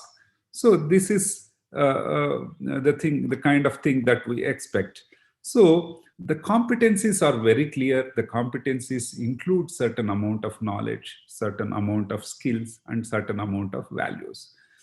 And normally competencies are developed through project mode also. And this is in fact one of the best ways to develop competencies. In fact, we keep giving written examinations which are nothing but assessing people's abilities with regard to certain information and knowledge or understanding, or their ability to apply as per the Bloom's taxonomy. But when we talk about the competencies, we need to give the task to those students, the students whom we are assessing, in such a varied manner, so that they are in a position to develop certain abilities. Say, for example, if I give a project, let us say, let me just give you one example, with regard to academics. So we can give a task to the students on understanding the dietary pattern, in the sense, what is their intake of diet, maybe say, for example, in a day, and things like that. So they can conduct a small survey. So if there are 40 or 50 students, they can identify, maybe they can go to the families, or they can ask the parents, or even ask the students themselves, prepare a schedule for identifying what they eat and what kind of quantities they eat in a day, week, or month. There are some items which are used daily, there are some items which are bought weekly, and there are some items which are bought monthly. So like that, there could be variations. So on an average, what is the intake of diet? Let us say if there are 5 members and proportionately divided, if I'm using 10 kilos of rice, so per month, I'm roughly saying this can be 2 kilos per month per person. So something of that kind. So in the sense, they will come out with values, they will see and what kind of food is being used, whether it is nutritious or not nutritious, whether it is the food which is prepared at home or fast food that they are eating on regular basis, and things like that. So nutritional values can be assessed. So this can be a project. This can also be an interdisciplinary project, to assess their abilities, in terms of understanding, what kind of food they are taking, so that, they are in a position to guide themselves for having better information about the nutrition, etc. This can also make them aware about what kind of food they are taking and which kind of food they need to avoid by comparing themselves if, they are not eating right kind of food. And it also provides them with certain skills. There are certain abilities like mathematical abilities, preparing charts, and also, counting everything. So there are many operations which are involved. It also provides certain not only skills but also values. You try to understand, what a poor boy in the school classroom, or poor girl in the classroom, what he or she eats in a day, and what if somebody else who is rich enough to eat all varied kind of food is in a position to do. So these kinds of things also, so there can be discussions about that. So then when a task of this kind is given, so then the students will be in a position to know and develop certain metacognitive abilities, which are also very important, so that, they can guide themselves for the future. So it is not just accessing information, it is utilizing this information, making meaning out of this information, and also, applying it for future, so that they are self-aware of various things in life. In fact, when we talk about the teaching, especially in the schools, we as teachers and teacher educators are trying to, largely focus on other aspects. There are certain systemic requirements like boards and all mandate that, you have to have for CCE this many forms of tests like FAs, FCAs, etc. So these kinds of mandatory policies of the government and boards have held us back. So what we need to do is try to focus on competencies which are very important. So it is not only for preparing students to face challenges at their own level, maybe in grade 5, 6, 7, 8 like that, or 10, 12, but also to make them prepare for the world. So that is very important. So the competencies have been the focus, and competencies are very important, especially for our children to become global citizens. Then when it comes to competencies, it is not just that we should have universal kind of competencies at each level, and every student should attain at a particular level. Their competencies should be flexible. Competencies, especially for the children with disabilities, we cannot have the competencies in the same manner that you have for others. And also the competencies for the children whose language is not the language of the school, whose first language is different from the school language. So those kinds of children also need to be given some kind of varied treatment. And also the children who are disadvantaged, so they also require certain support. When we know that when we are developing competencies, it is also very important for us that we should use eclectic form of teaching learning strategies. In fact, I recently have seen very extensively, especially after the National Curriculum Framework was formulated, people are talking about constructivism very extensively at all levels. And so far, let me very categorically mention this, that there is no clear proof that whether constructivism or direct teaching will have edge over the other. In the sense, still it is a very debatable issue, but constructivism is largely useful at lower levels of education, lower stages of education, not levels. So they have to be utilized. When it comes to development of competencies, it's also very important as part of 21st century skills. We all know that 21st century skills are involve problem solving abilities, critical and creative thinking abilities, and communication abilities. So these abilities are assessed not only in the NAS, but even in exams conducted, tests conducted by OECD, like PISA. So here you will see largely the students' ability to understand a problem.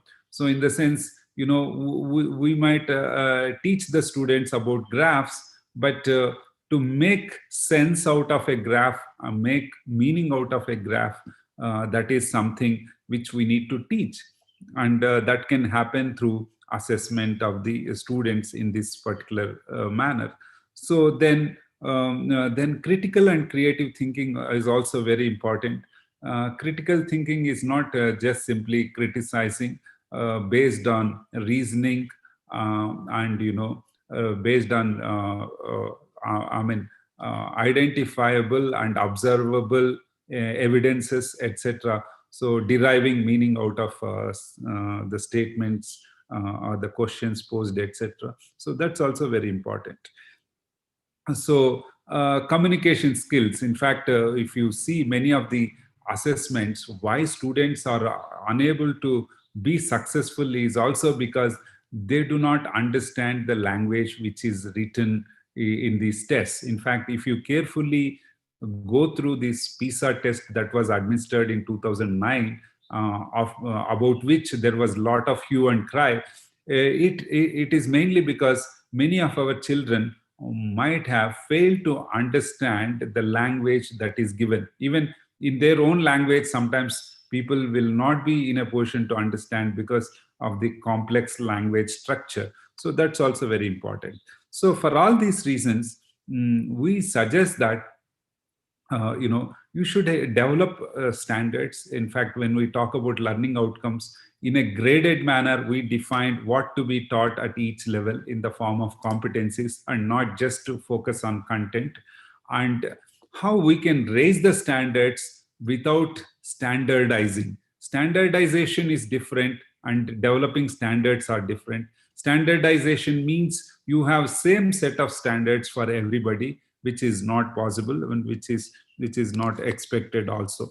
In fact, people also talk about mile wide and inch deep curriculum these days. And in fact, our teachers and teacher educators should largely focus on this. The reason, because we ask them anything and everything, but we do not go into depth. And in fact, NEP talks about these issues. When we talk about reducing curriculum, so this is also one of the points that we need to keep in mind. Why this happens, why this mile wide and inch deep curriculum happens, it is because it is not only the students who are in competition, but also it is the states. Say, for example, I was in a state, discussing about the curriculum development and the textbooks preparation. And there the point came, fractions, at what level it should be introduced. And some teachers from private schools, they suggested that, they have introduced in pre-primary.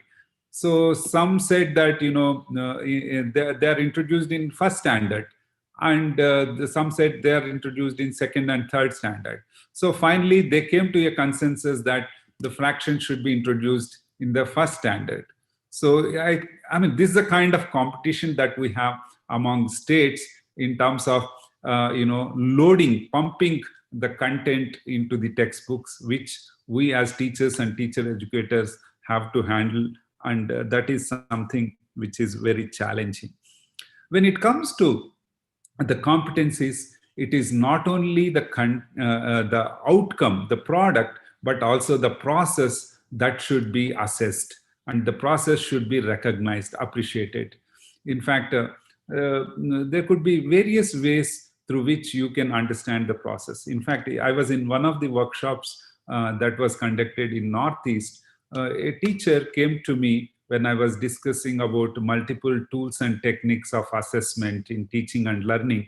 So she said, she asked me how to, do this interview. Please let me explain a little more in little more detail. So when I explained, I said that you can conduct, you can prepare a questionnaire, you can administer it on somebody, you can report it on that. So immediately, without waiting for anything, so she developed a questionnaire, she discussed with her friends, and then she took responses from some of the participants in the program, and then she prepared the interview questionnaire as well as responses, summarized it, and presented before the audience. So this is what is required for a social science teacher to make the children understand the development of an interview schedule and posing questions to others.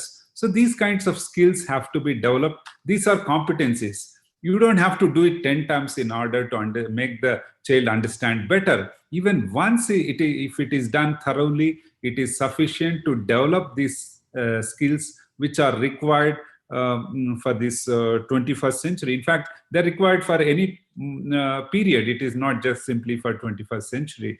So that's what the focus should be. But what right now the emphasis is on test-wise, I mean, not test-wise, test-wise. We are making the children test-wise in the sense they're good at tests, but they sometimes do not have the requisite abilities which are being assessed through these tests. If I ask somebody whether you are friendly with all the people, and what are your interpersonal skills, and what are your relationship with the teacher, no student will say that, I have bad relationships and things like that. Everybody will tick mark, yes, yes, yes. But if you see in reality, there could be so many problems which need to be understood, and understood empathetically, and they're part of our life. Even we as teachers and teacher educators may have problems with our colleagues, staff, etc. So there's nothing wrong, but we need to sort them out. So these kinds of ability. So in the sense, what we are assessing largely through paper pencil tests is their test wiseness, in the sense how test wise they are, but rather than assessing their true abilities. In fact, discussing the same thing, I was talking to a member of the NEP, Professor Sridhar, and I said that you should have the same kind of assessment. Hello. Yes, yes. Please don't touch in between, please. Hello. Sorry, sir. Sorry. Please go ahead. So I was talking to, and I suggested Professor Sridhar, MK Sridhar, who is also the member of the NEP committee. And I said that when it comes to defense, like selection for combined defense services, etc., you have a prolonged selection process. There, it is done for 5 days. Their different abilities are tested. But whereas when you select a teacher, you select in 15 minutes, you conduct an interview, and that's all. So, and why it is important, because one of the defense officers told me that somebody had suicidal tendency, and this was recorded in the selection process. Somehow it was ignored, and that person got selected, and after 3 years he committed suicide.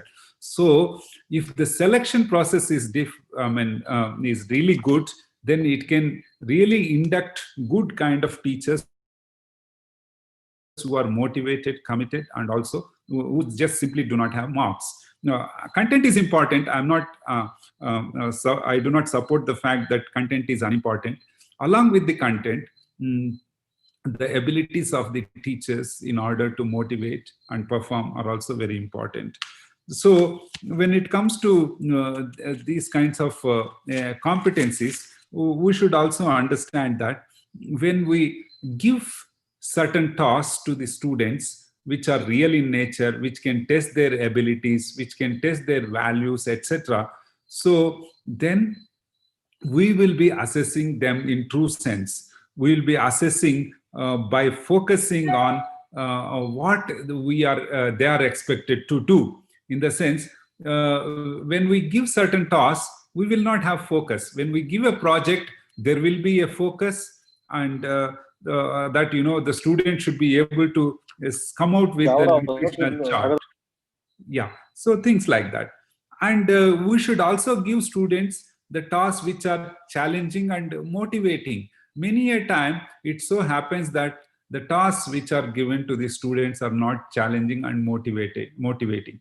So like I gave the example of the chart which is shown to the diagram which is shown to the grade 1 students, or the nutritional project given to class 8th or 10th students. These are challenging tasks, and it reduces anxiety in the sense, when we give a question paper and the student does not know what the question paper may contain, whether he has covered the syllabus and things like that. Unlike that, these kinds of examples that I gave, it gives them it reduces their anxiety, in the sense they know that what they are expected to do and how they are supposed to perform, etc.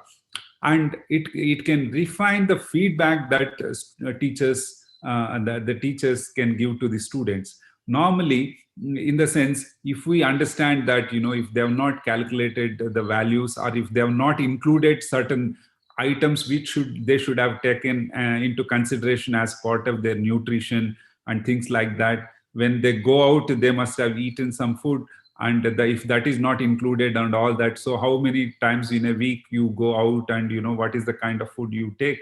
So if these kinds of things also are incorporated, then we would know their food habits more comprehensively. So these kinds of information can be provided to the students in order to come out with a real status quo of their food habits. So like that, it can refine the feedback, and it can provide personalized pathways for learning. Say, for example, you don't have to sit till all the students learn about something. You can give these tasks in groups, etc., so that they can understand the things better.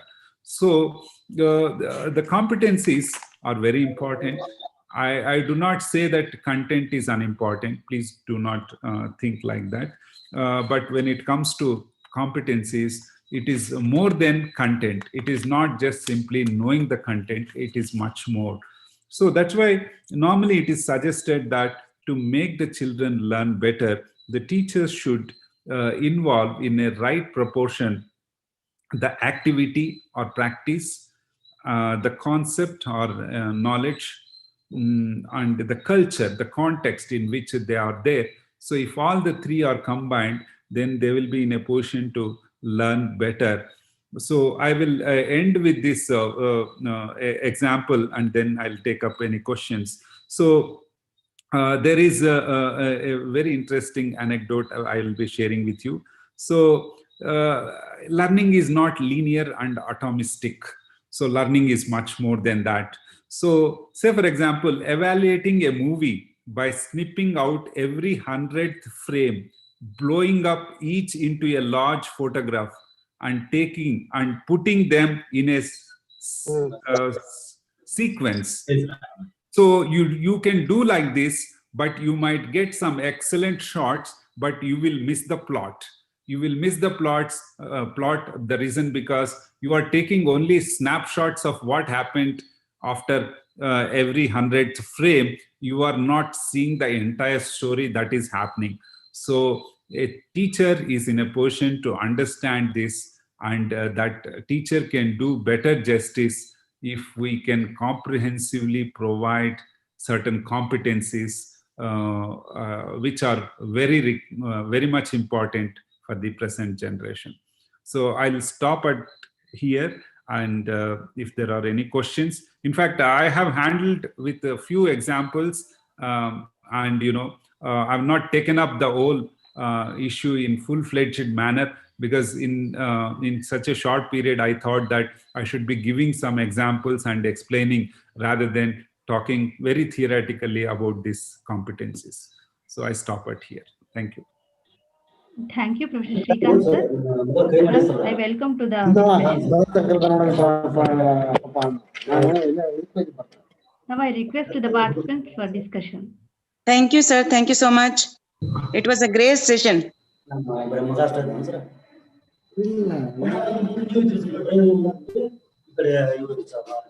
request JD Singh sir to take the questions and conclude the session. Over to JD Singh sir.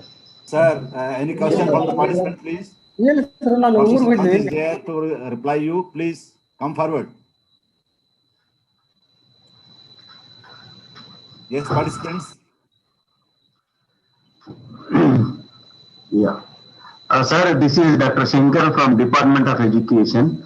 Yeah, we are focusing on the competencies, but unfortunately what happened, the understanding of the competencies by the teacher educators and by the teachers has become very limited. Why? Because as you know that the Telangana and Andhra Pradesh state, we developed the first the academic standards. After that only the NCERT came with the learning outcomes. And all our academic standards which were developed, it is the outcome of our previous experiences with the minimum learning of levels and the programs of the quality improvement programs and the learning enhancement programs. As you seeing, Professor Upendra Reddy is here.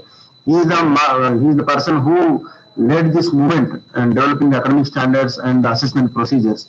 But unfortunately, people are still in the trap of the content and the rote memory only. Though the several training programs have been taken up and well discussed about what is the difference between the concept and the competency by giving several exams, the teachers are failed to develop a question paper which actually assess the learning outcomes and which suits for the comprehensive learning outcomes. There is a problem to train the teachers in this model. Please give us any. You might have assessed many things also, and we also came to the RI Mysore in 2011 and got the training how to write the textbooks and how to frame the content and all these things. We learned from you only. We are very thankful to the RI Mysore. And but instead of some of the persons are having very good knowledge of it, but in the dissemination we are completely failed to do so. Dr. Shankar, that was a wonderful question. In fact, let me tell you, we are right now having regular meetings with the ministry. And I am of the view that, especially when it comes to the content, how we can make content, especially for the textbooks, and also include certain portions and avoid certain portions. There are always certain core elements which are fundamental in nature, and they have to be included as part of the curriculum. So, whereas the applied aspects, they can be deliberated in the classroom and even among the students themselves, even as part of their homework and things like that, that can be there. But what we are doing is that including more of this kind of things, which we, the so-called exercises.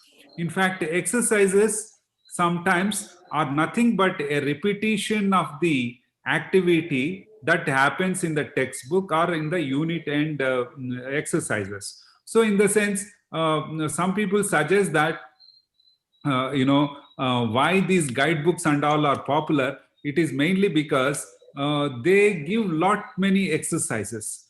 But I feel that even I have seen, I have a serious observation.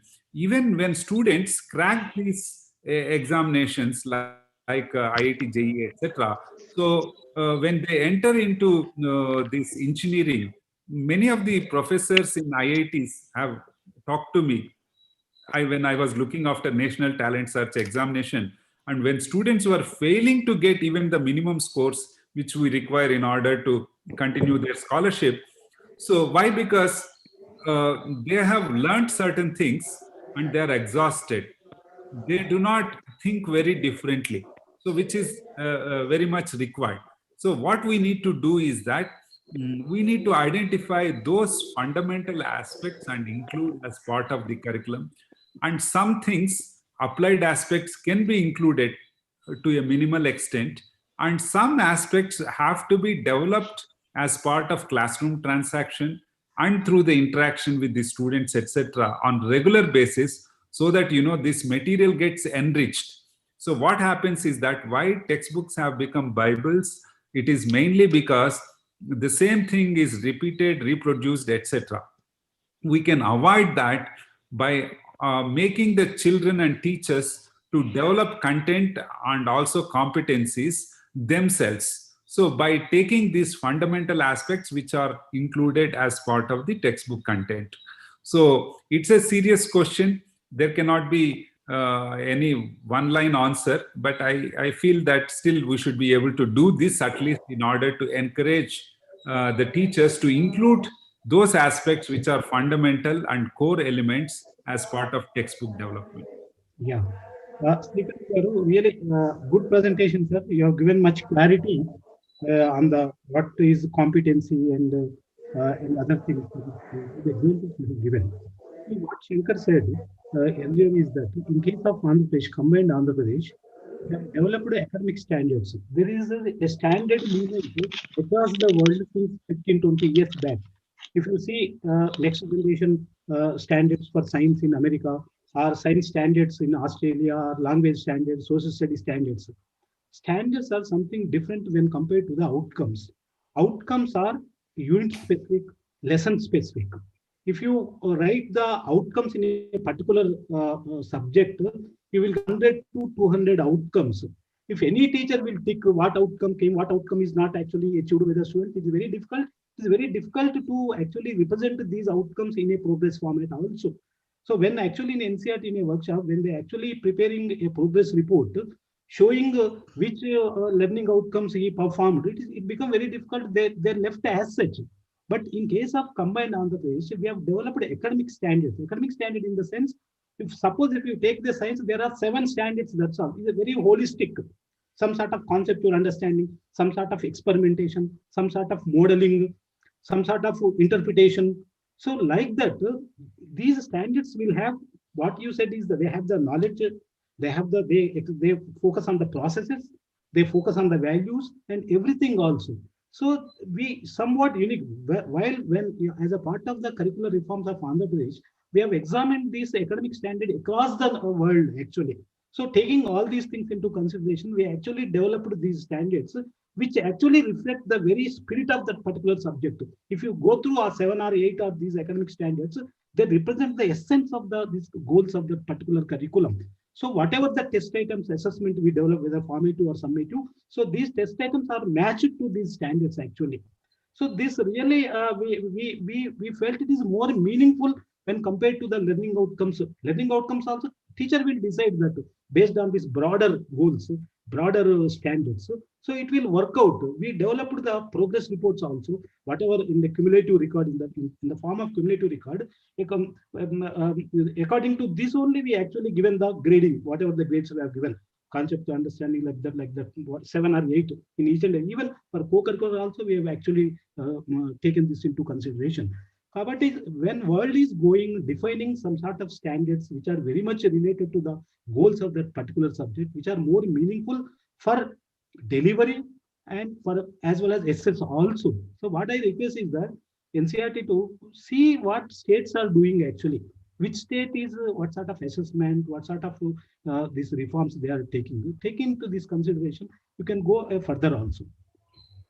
Thank you. Upender Reddy garu, meeru veteran in the field of education, especially for the combined state of Telangana and Andhra Pradesh, and even now you are working for both the states, I believe. So meeru annattu basic ga memu competencies, it's very important. So I'm coming to what you said with regard to standards and learning outcomes. That's a very important question and it needs to be very critically examined.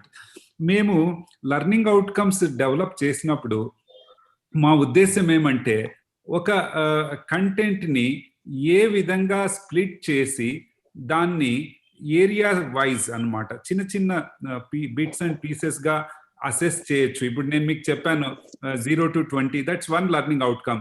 There could be another learning outcome with regard to environment studies. So ఈ విధంగా, so ఇవి microscopic aspects of our learning. And ఈ feedback అనేది దీనికి system కి వెళ్ళక్కర్లేదు. In fact system ఎప్పుడు misuse చేసుకుంటుంది అనమాట.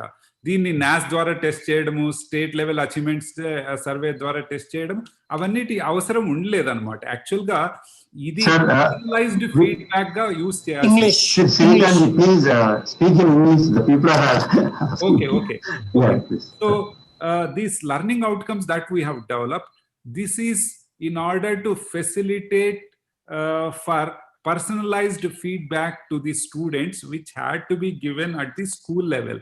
And these learning outcomes are very important at microscopic level, that is at teachers level and school level, not at the level of state or nation level. So what we have done is misconceived this very notion that they should be used as yardsticks for assessing and grading the students. In fact, yes, I do understand that standards are broad in nature, and standards provide scope in identifying and recording and also overseeing the progress that is made to the next stages. So that way standards are different. But when it comes to learning outcomes, our sole intention of developing these learning outcomes was to help the students in facing the challenges and also developing competencies at the appropriate level. So when you raise the learning outcomes, you are also indirectly raising the standards, in the sense, these are cumulative in nature. When you combine certain group of learning outcomes, that leads to development of certain abilities, which we can call them as competencies, and as a result of that, standards can be raised. So again, I said, like, we cannot have gold standards. Gold standards are those standards which are common to everybody and which have to be met by everybody in each class, so at the end of each session. So it is not like that. So that way, what you said is very important, and it is very thought-provoking, and people should understand that learning outcomes have to be utilized as part of classroom teaching and assessment, and not as an alternative to standards.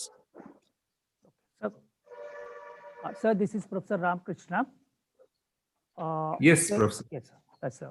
You have dealt on the student competencies, and the competencies you have explained well. And in the 21st century skills, we need to assess the problem solving, creative and critical thinking skills also. But then to pose a question, these days we are presenting only the MCQs, objective type items. So what would be the competencies required for the teachers? Teachers also require competencies to pose appropriate questions.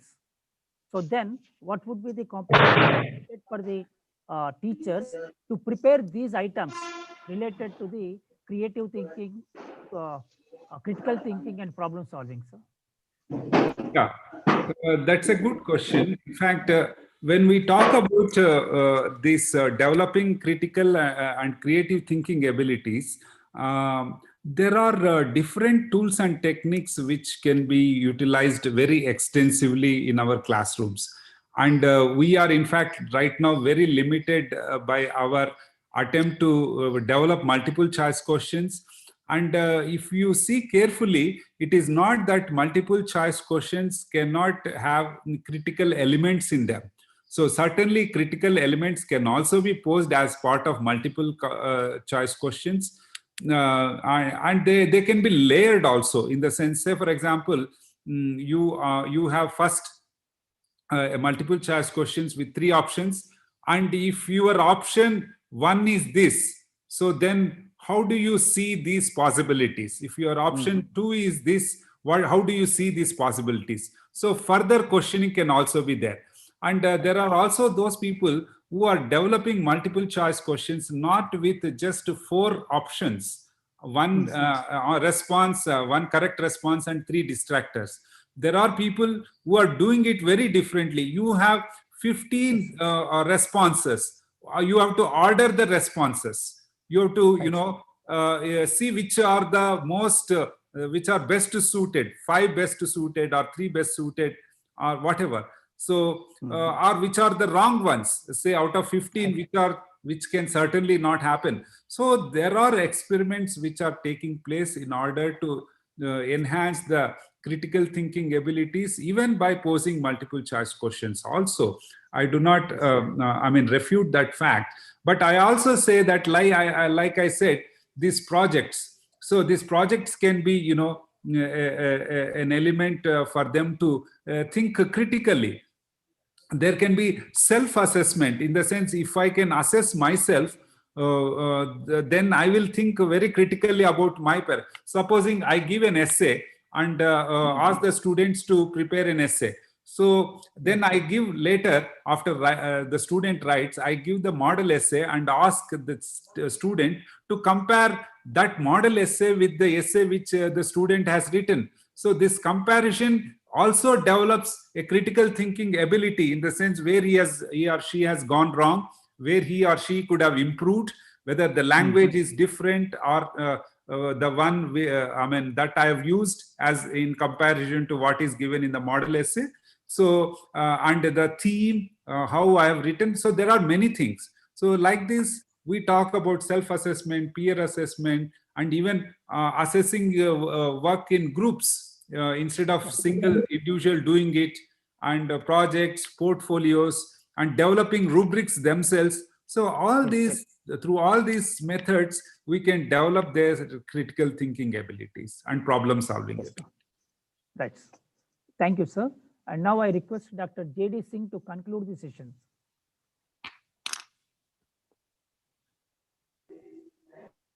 Unmute, sir. Unmute, sir. Thank you for providing such type of information to the listeners. Your program was very, very informative, very, very attractive, attentive. So I think all the participants got something new. Now, I would like to thank you on behalf of this organizers for such a beautiful presentation. Now, next, our resource person is Professor Bhaskara. Yes, Dr. Bhaskara. Before, sir, I will request our colleague, Dr. Sunita, to introduce Bhaskara, sir. Yeah, please. Over to you, Sunita. Good afternoon, sir. Good afternoon, Ramakrishna, sir, and good afternoon to one and all. Can you hear me, sir? Sir, can you hear me? Yes, go ahead. I take this pleasure to introduce Dr. S. Bhaskara, sir. Sir's qualification goes like this: BSc, MA, MEd, and PhD. And sir has wide range of experience, starting from as secondary school teacher, lecturer in education in Municipal College of Education, Chikkavalpur, and sir worked as lecturer, reader, and principal in RV Teacher College Education, Bengaluru for 34 years.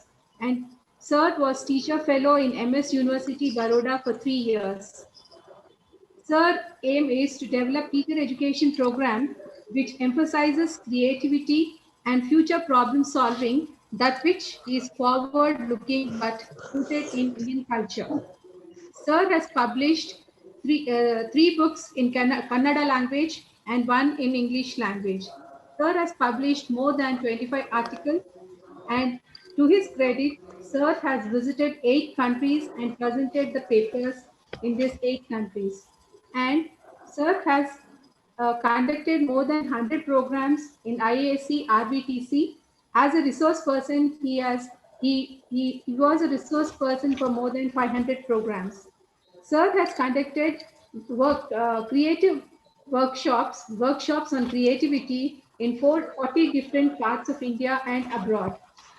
And Sir innovations are communication skills at B.Ed level, role of dramatics in teaching and teacher education, process skills in fine teaching at B.Ed level, issue analysis model in environment education for B.Ed students, role of Gamak for Kannada teacher. Sir has given more than 10 radio programs and 5 television programs. And Sir has, to his credit, he has shared and developed 3 textbooks. As a writer, contributed for 1 book. This year, chairman of science textbook for 5th standard.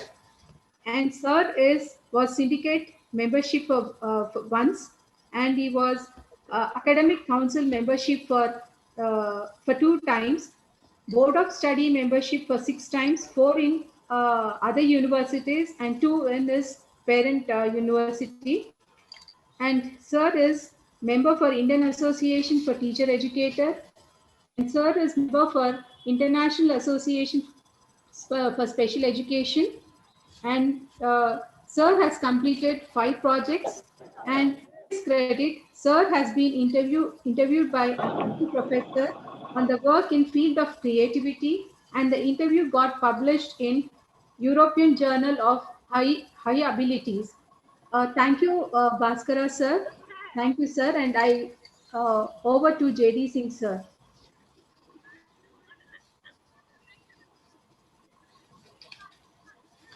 Yes, Dr. Bhaskar, please come forward. Yeah. So what should I do? I don't know. Yeah. You please go ahead with your talk, sir. Yeah. Right then. Yeah. Please. Am I audible? Yes, sir. Okay. Right, friends. Thank you. I'm a man from the field of creativity, and therefore I start with the basis.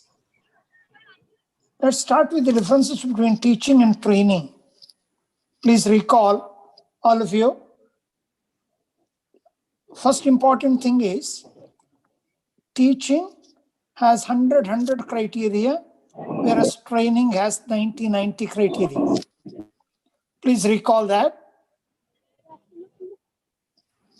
And training is the reflection of the school activities. Similarly, training is there according to the school activities.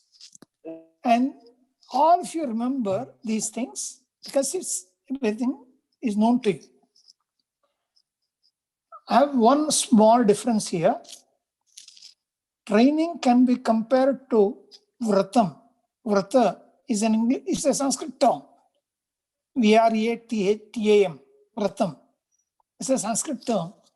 And all vratams have certain do's and don'ts. And the do's and don'ts are there even in training. For example, good attendance, participating in all the activities, and then maintaining discipline.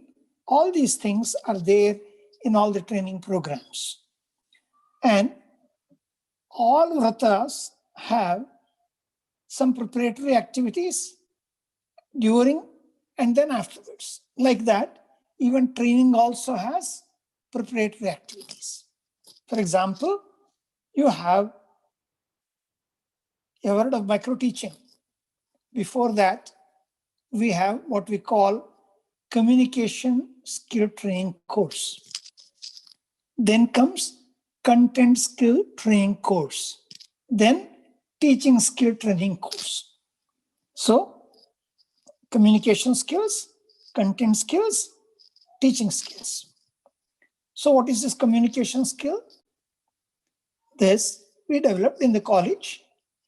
For example,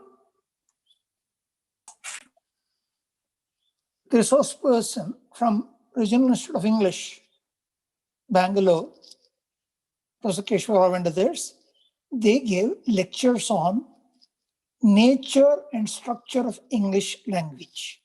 Similarly, it was also done in Kannada, nature and structure of Kannada language. It took about 6 to 8 hours. Then another set was planned. Common mistakes we commit while speaking English. Similarly, common mistakes we commit by speaking Kannada. And then after this, the students were broken into groups of 10. So 100 students were broken into 10 groups, and they were sitting in 10 different rooms. And later, one of them was the rapporteur.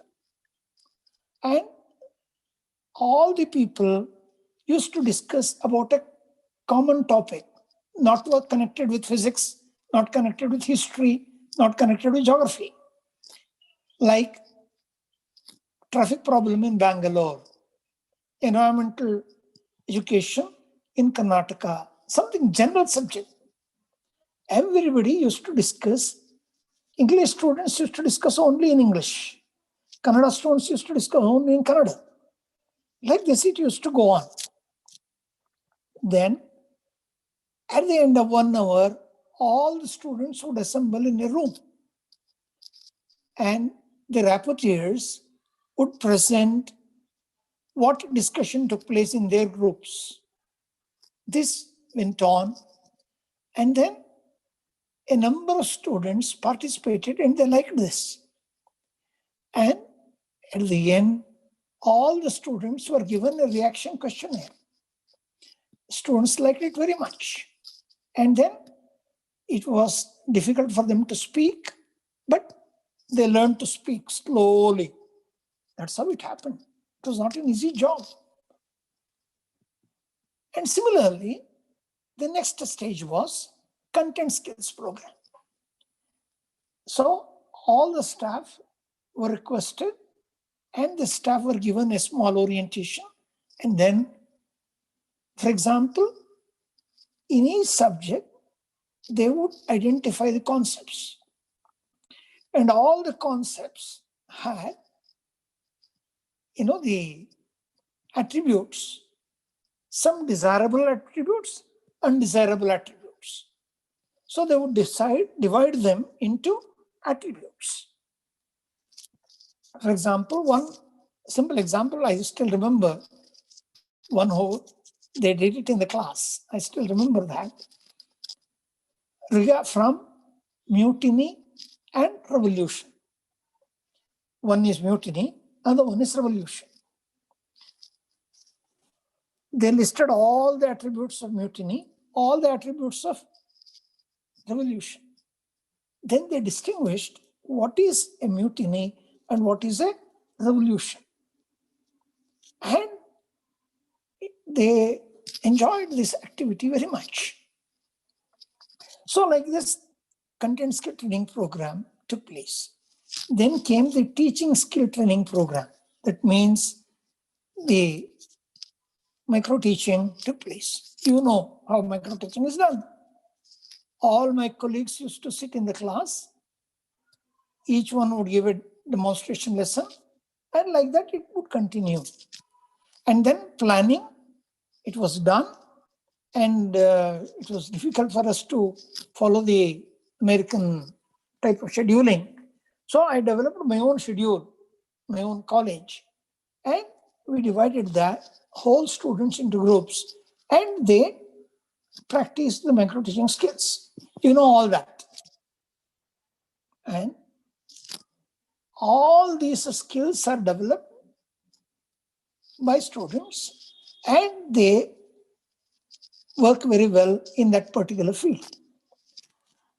I want you to recall here how the skills are developed here. First step is demonstration by a master craftsman. For example, even sculpture training, bank, very well, wherever you go, a demonstration is given by the master craftsman. For example, Ganapati Sthapati, a very famous sculptor, teacher, he actually gives a very good demonstration before all his students. Second step is imitation. Third step is practice and correction. Fourth step is internalization. And please recall here what they do.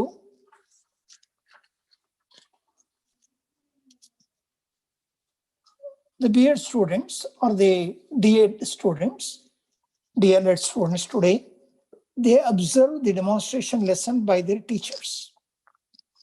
Not one, 3, 4, 5 like that, by different teachers. Why they observe this particular demonstration lesson, and the next one is they imitate. The good points from all these teachers they take, and then they develop their own lesson plans. They try to teach in the school. And what do? Interesting thing here is that this practice goes on in the school, and they imitate, and slowly, after giving number of lessons, what do? At the end of the day, the teacher sits with them, discusses each one of the lessons separately. And then comes the important thing, namely, because of this correction or the feedback that is given by the teacher, each student corrects himself. So, all the 3 stages are over now. Next comes the last stage, that is internalization. And for that purpose, what we do is, in the college, we send them for spread over practice teaching. Spread over practice teaching is, we send them only in the afternoons to the nearby schools. And then we send them for block teaching of 10 days. Then we also suggested, we did not have it in Bangalore earlier, internship of 4 months. And if at the end of all these stages, certainly they develop internalization and they develop their own teaching styles. That's important. The teaching styles are important.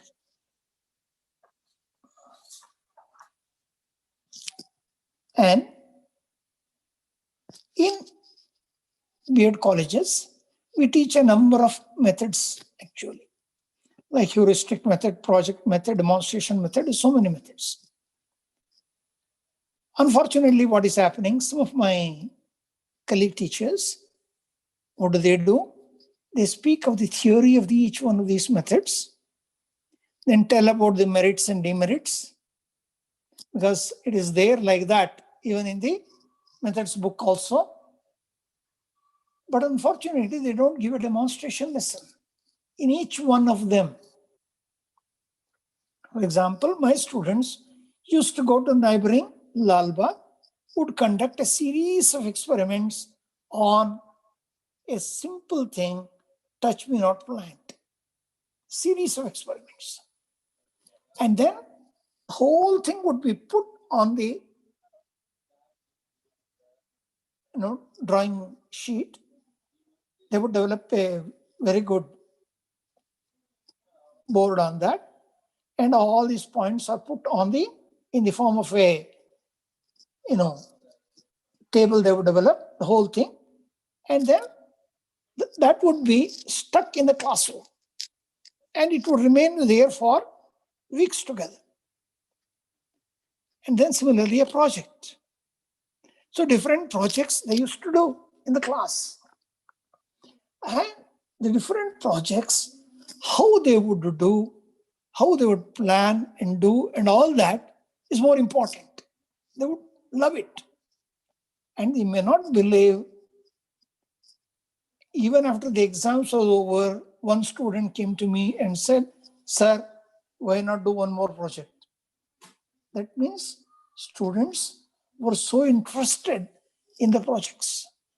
I've tried it even in the secondary schools, because I have the advantage of RV Girls High School in the first floor. My college was in the second floor. So we used to come down, and there I used to conduct a number of my activities. And that's how it went on. And the interesting thing was very simple. One girl asked me a question, "Sir, how do ants sleep?" Anyway, this is a question. We shall keep it afterwards. And then other points connected with teacher education, we'll see. When we think of different professional courses like medicine, law, engineering, and others, look at the doctor. The doctor, he teaches in the college, but he practices in the evenings or in the mornings on the patients. He'll be talking to patients. A judge, before becoming a judge, will have practiced as a lawyer. Like that, 3 to 5 years teaching experience in a school must be made compulsory for teacher educators. Simply after doing master degree in education, if you become a teacher educator, it is not correct. Like all other professions, we also should make it a compulsory thing. This is an important point that we have to keep in mind in teacher education. Another point which I would like to mention here is that I am against this B.Ed by correspondence or distance education. Then the question asked was, "Sir, when there is off-campus program, why not have correspondence course?" IGNOU conducted a discussion meet in Bangalore, and there were many professors who supported distance education. I talked to many of them, and then I argued. Afterwards, at the end, I became so much fatigued. I told them one simple question. I asked one professor, "Would you mind giving your stomach to a doctor who has practiced a surgery by postal tuition?" That professor kept mum. He did not speak. Then, as you know, this is a lobby-specific thing. I could not succeed in that. And correspondence course, ODL courses became a reality. Many of them have come. That's a different question. So let's go to the other point. We teach educators have to innovate. And we in the colleges, we have to give demonstrations and do innovations. This is important. Otherwise, we will not be called teacher educators. One important thing for science, methods of teaching science,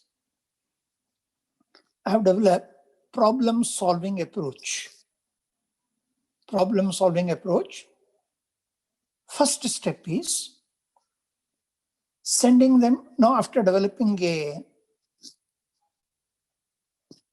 investigatory problem, first step would be sending them to library to search for the answer. Second one, sending them to community resource persons to find out the real answer for that. It can be, a professor in the neighboring college, or it can be a smith, one who does smithy work, or one is a carpenter. He can be an excellent, answer. He can provide us the answer. So, asking community resource persons to find out the answer. Third one is internet. Those days I didn't have the internet facility in the college. So we went to the last step, namely developing a project ourselves, or we have to do a project ourselves and find out the answer ourselves. 4 steps are there. 4 steps: sending them to library, send the community resource persons, browsing in the internet. Last one is doing a project ourselves. And this is the problem solving approach. And I believe in Paulo Freire. Paulo Freire said in those days, there are 3 functions of education. One is domesticating function. Second one is liberating function. Third one is neutral function. We are not interested in neutral function. Domesticating, we are all doing very well.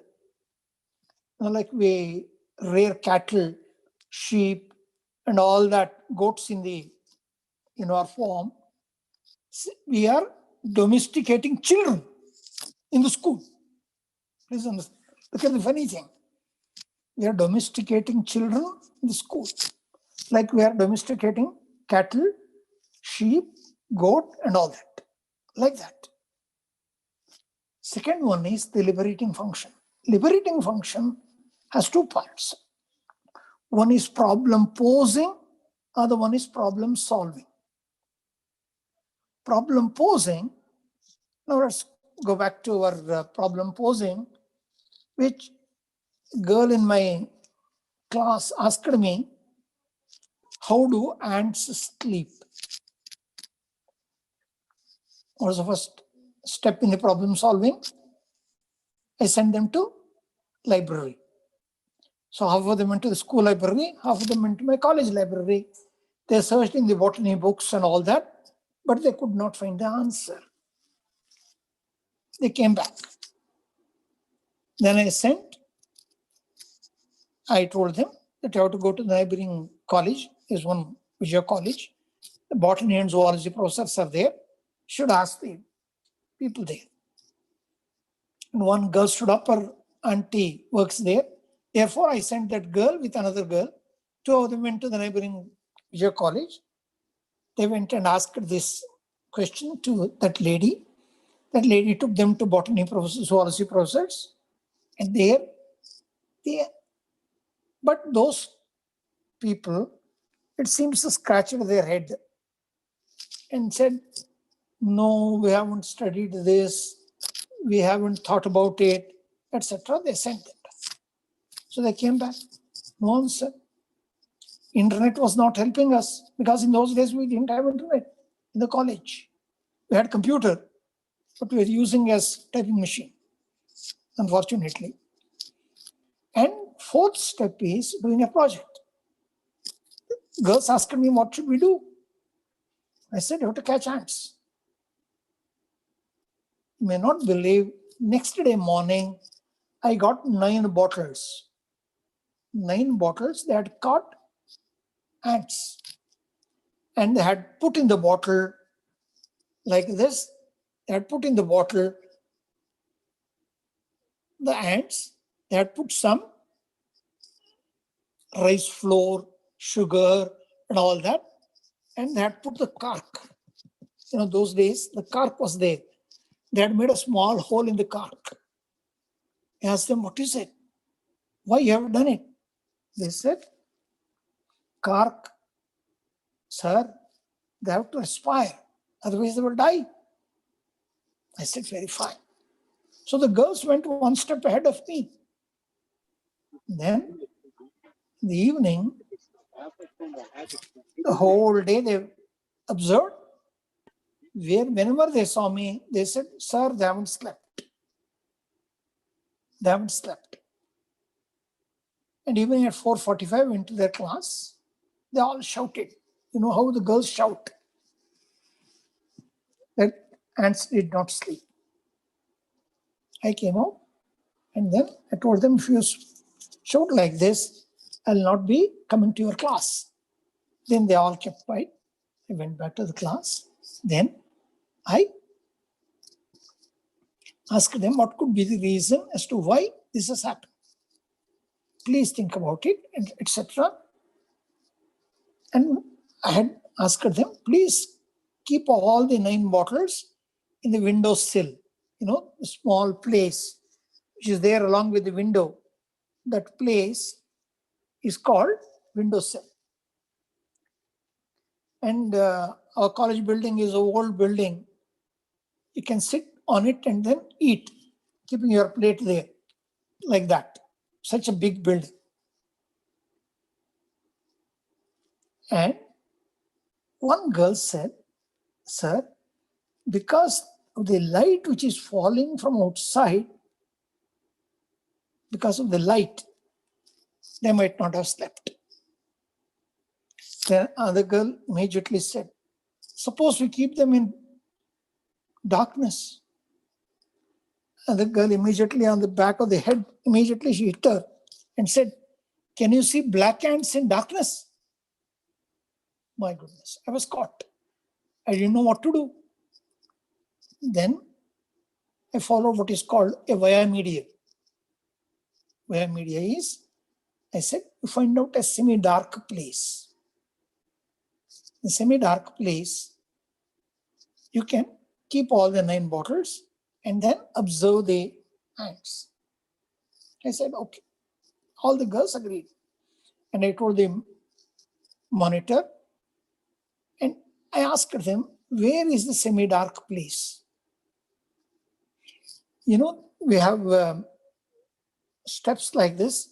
Below the steps, we have a triangular space. And invariably, our peons put a lot of old broomsticks and all that in that, old buckets. And that place is semi-dark. I agree. The monitor took all the 9 bottles in the same order, kept all of them there, and I told her, next day morning at the end of each period, you have to take 2 girls with you, and then there you have to observe and come back. Make note of all these things and keep it ready for tomorrow. They all agreed. And then in the evening, I went to Gandhi Bazaar, where there is a market. I was purchasing some vegetables. And one girl, pushed my shirt. I said, what is it? It was 6 o'clock in the evening. And the girl immediately said, sir, ants have not slept. That means even at 6 o'clock, all the school is over, still the girl is interested in the ant. Next day, when I went to the class again, all of them were keeping quiet. I said, why? Yesterday you shouted like this. Today you are keeping quiet. All of them said, sir, they have not slept. As though it's their mistake. Then, funny thing, ask them, what is it? What's the decision you take? What's the inference that you draw? Then one girl stood up and said that the ants stand on their on their legs, take rest, and that is their sleep. Ants stand on their legs, take rest, and that is their sleep. In fact, this answer is not there in any textbook or reference book. Look at it. Who found out this answer? 9th D girls of that school, of that batch. Like that. Similarly, it's connected with problem solving. Now, for humanities students, we'll go to the next one. It's called issue analysis model. Issue analysis model, all of you know, issue is something which has two parts, pros and cons, for and against. There are two sets of people. And I was thinking about it, and I got a very interesting one in one of the magazines. It's called Taranga in Kannada. Madhukishwar wrote an article on the dam near UP. And it was a long article. I read whole of this. I read, and then immediately I connected it with issue analysis model. So the first step is presenting the issue. It can be done either reading the newspaper cutting, or reading the article in the paper, or a video program, or a big chart. Like this. Then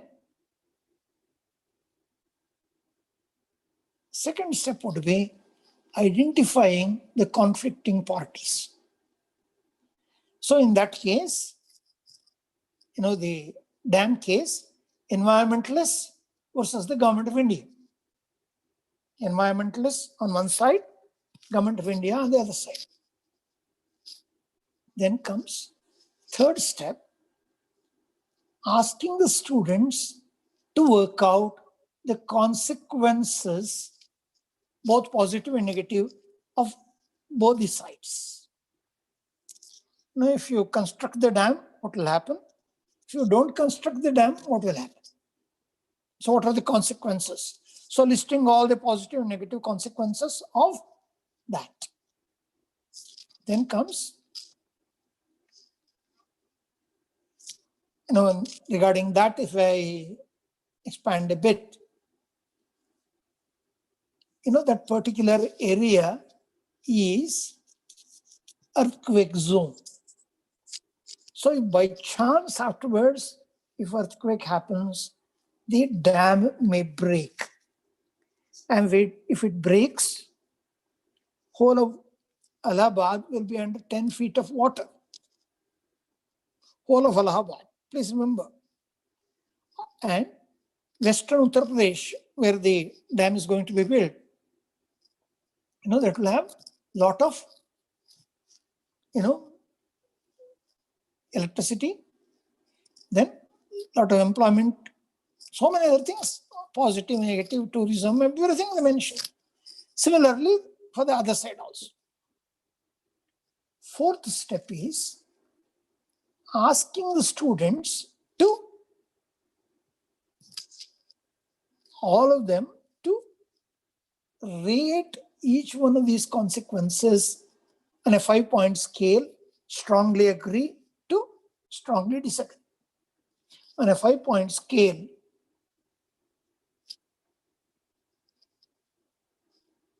keeping various points of view, various parameters like legal, financial, environmental, and things like that. Now, keeping different parameters in mind, they have to rate each one of the consequences. And then, after doing all this, they have to arrive at their own conclusion. Each one will arrive at his or her own conclusion. So,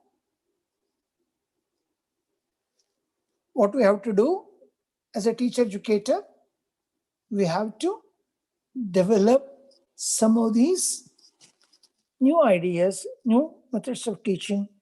We have to demonstrate. We have to work with them, make them work with us, and develop the whole idea themselves.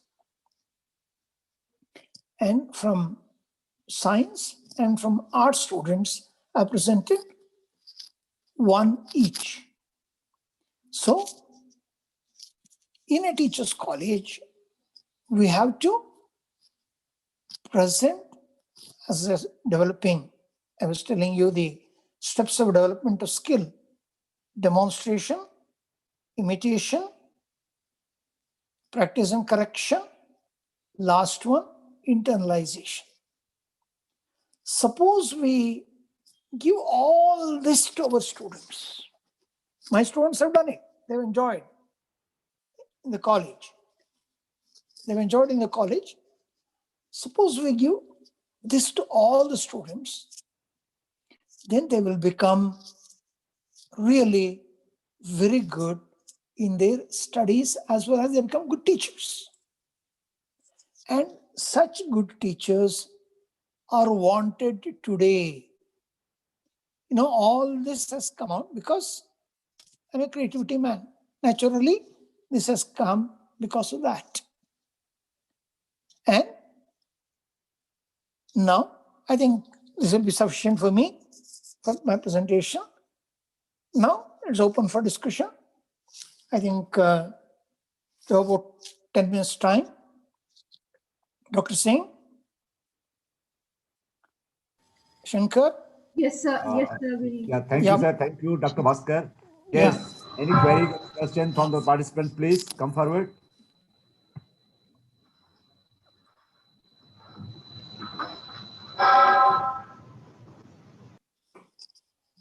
Yes, dear participants. There is a problem. Sir, one question, sir, Bhaskar, sir. Yeah, go ahead.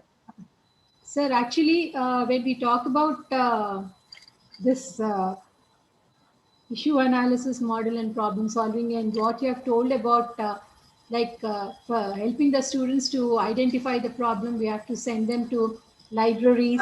And then they have to send it to the resource person in the community, internet, then developing a project. No, internet. First step is internet. Internet, and then developing the doing a project themselves. Yes. Sir, Yeah. when we were doing in masters, we used to have the dissertation work.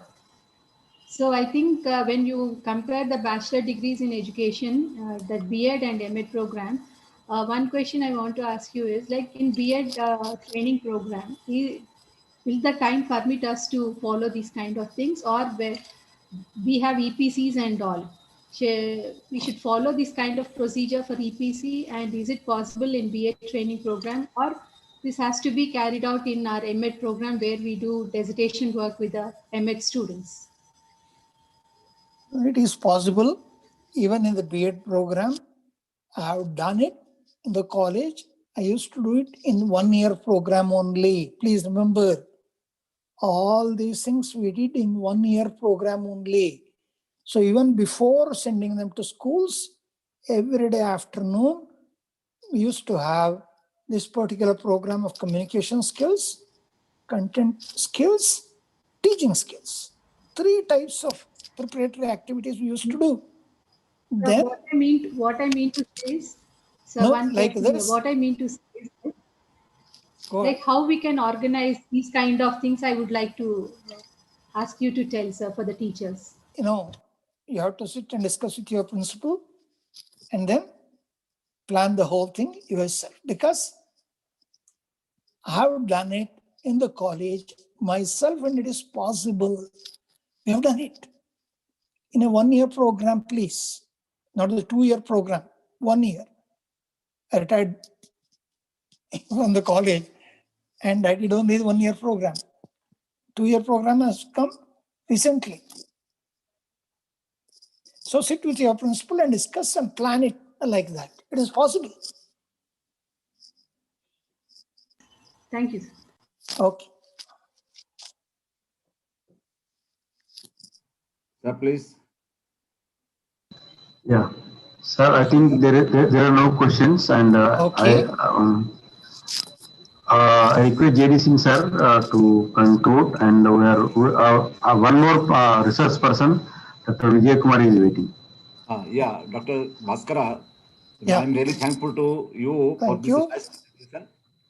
And our next speaker is Professor Vijay Kumar, a very young and dynamic teacher educator who is well versed with the functioning of NCT also. So he is welcome to the session. Yes, Professor Vijay Kumar. Dr. Vijay Kumar.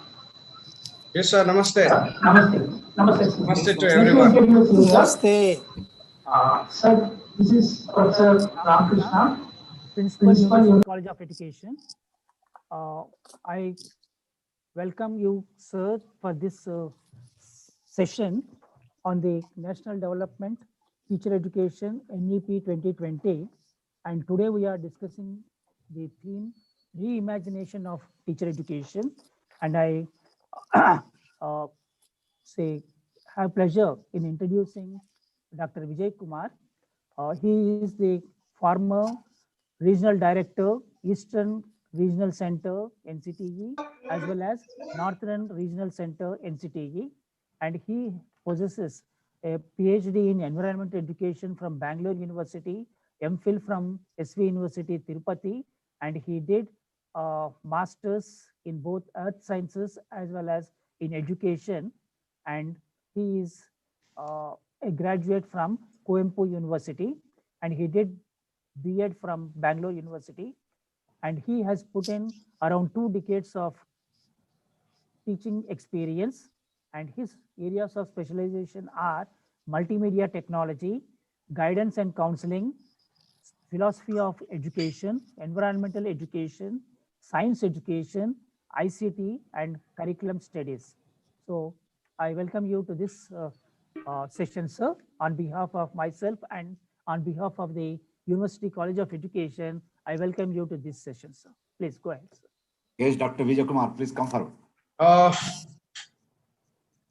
very good afternoon to one and all present here. It's indeed a great pleasure to be in the academia. I'm sure University College of Education, Osmani University, is organizing a 3-day national webinar on national development and teacher education with special reference to National Education Policy 2020.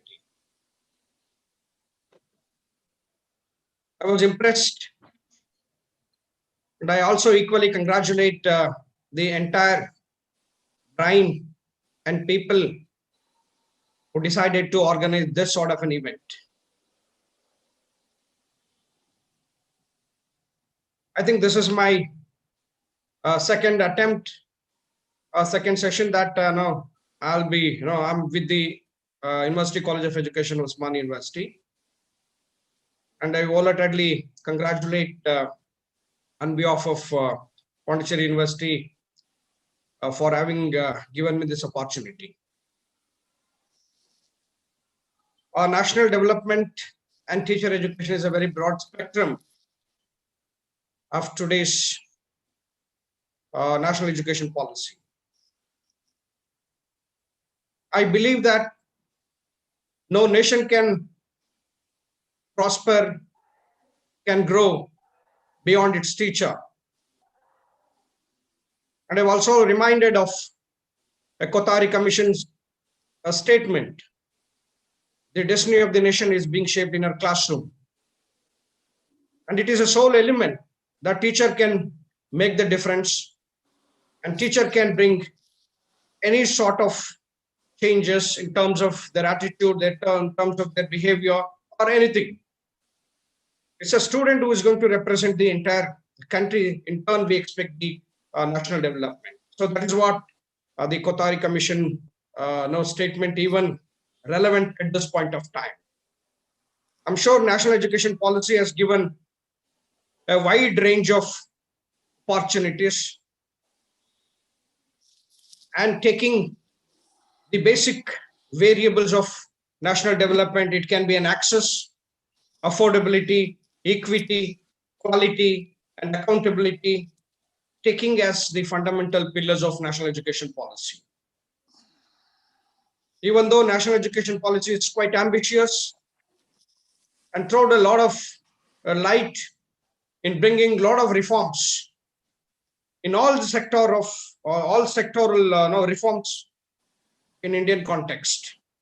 I'm sure national education policy highlighting majorly on 2 important chapters, 5 and 15. Chapter 5 is on teachers, who are the pillar of this country, who can mold, who can shape the future of this nation. And the chapter 15 essentially focus on the teacher education, the vision that the teacher education should take part in building the prosperous India. Quality became the key concern of national education policy, and teacher education is nowhere the exception. Friends, we believe that nation is not being determined by its bricks and boulders. It is the human being, it is a teacher, it is a responsible citizen that can make the difference in order to expect a progressive vision India. Government of India is very keen and ambitious, tries to bring so much of reforms, taking the manpower and the natural resources into consideration.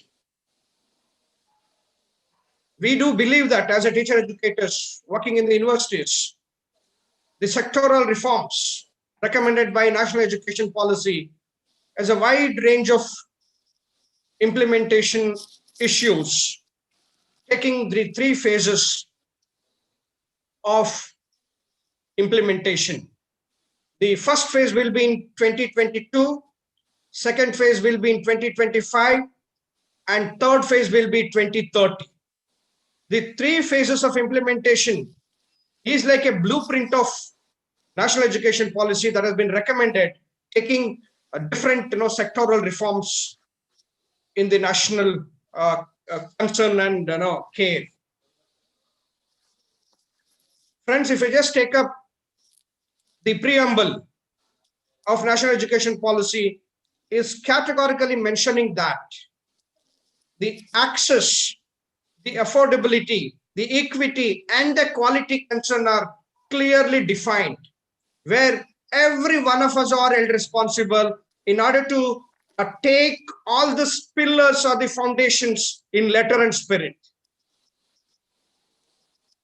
If you are a teacher educators, of course, we believe in the implementation policy by the ministry and the concerned regulatory bodies.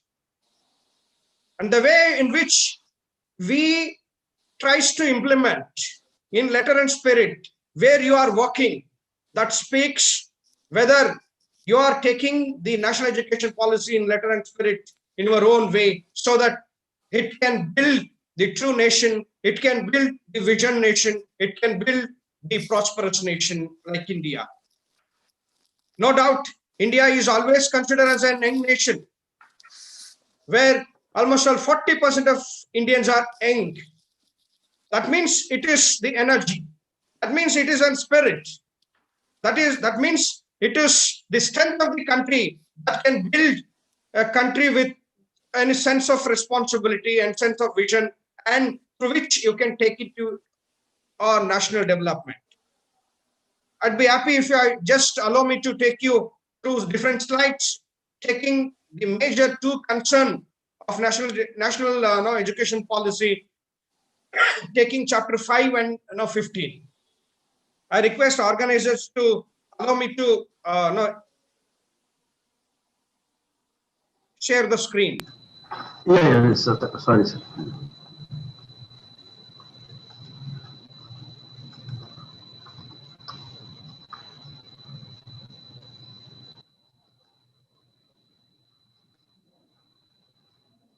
Done, sir. Done.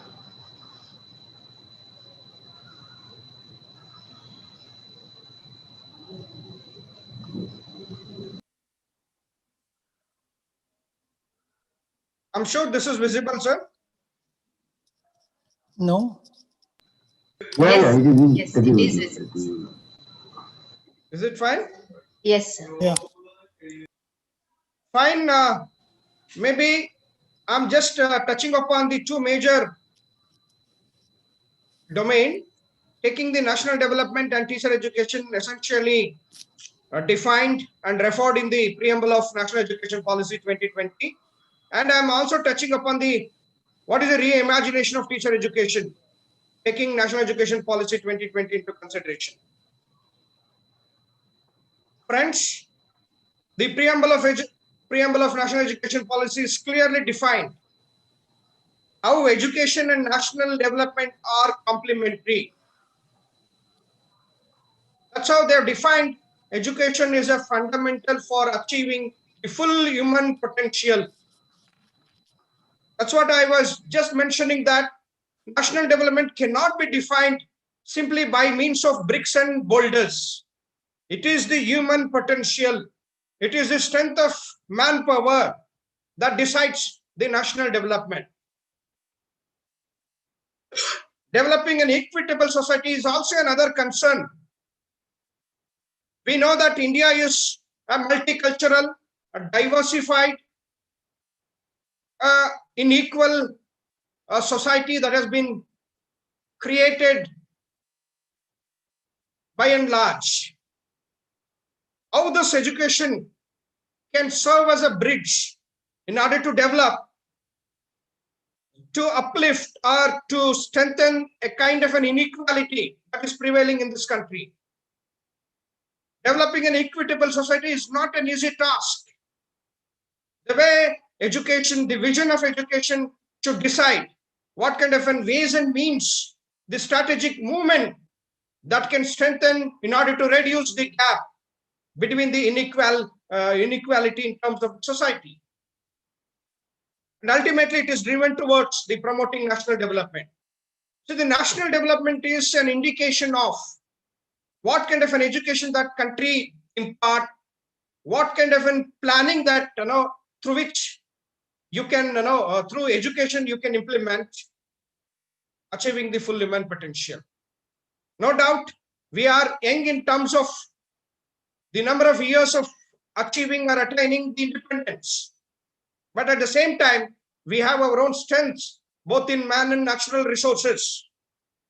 See to it, every one of us who are holding a responsible position, by and large, being a citizen, being a professor, being a doctor, being anything, ultimately we are the citizen of this country who has a responsibility, who has a sense of responsibility in order to work, in order to contribute towards the national development.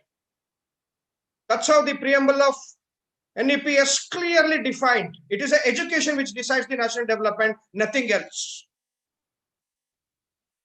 Providing universal access to quality education.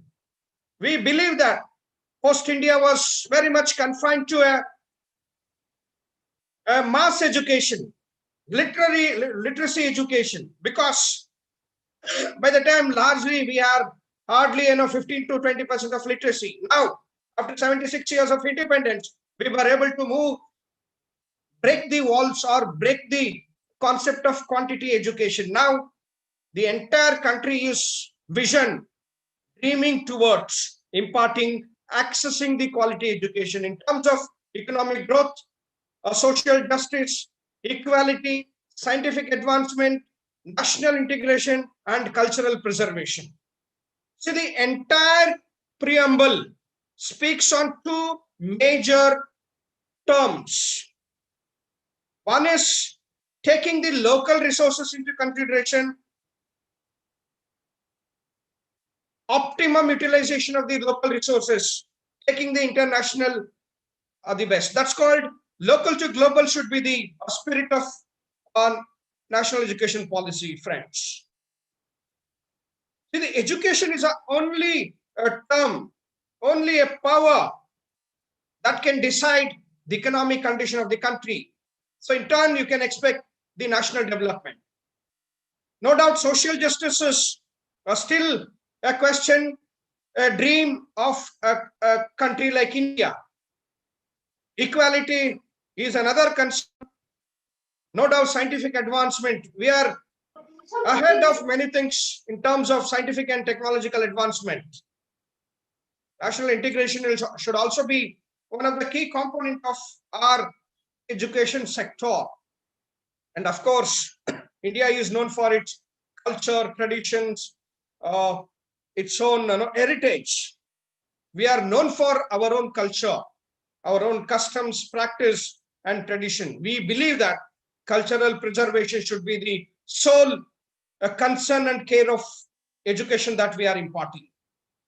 Friends, no doubt, diversified India do faces a lot of cultural differences, traditional, imbalances. See to it how well your education can tries to reduce the gap that prevails between the cultural differences that that exist in this country. A wonderful statement that education must move towards less content and more towards learning. That is another crux of NEP. Since from our independence, we believe that a content-driven education system that we were mostly worried. And now the focus has been driven towards learning. Learning should be the key component of your education system or a classroom practices. Ensure that learning should be the basic driving factor for your classroom instructions or education in a larger framework. And ensure that child should have a capacity to think critically, solve the problems efficiently. Let him be a creative. What Professor Bhaskar has mentioned, he should be an innovative.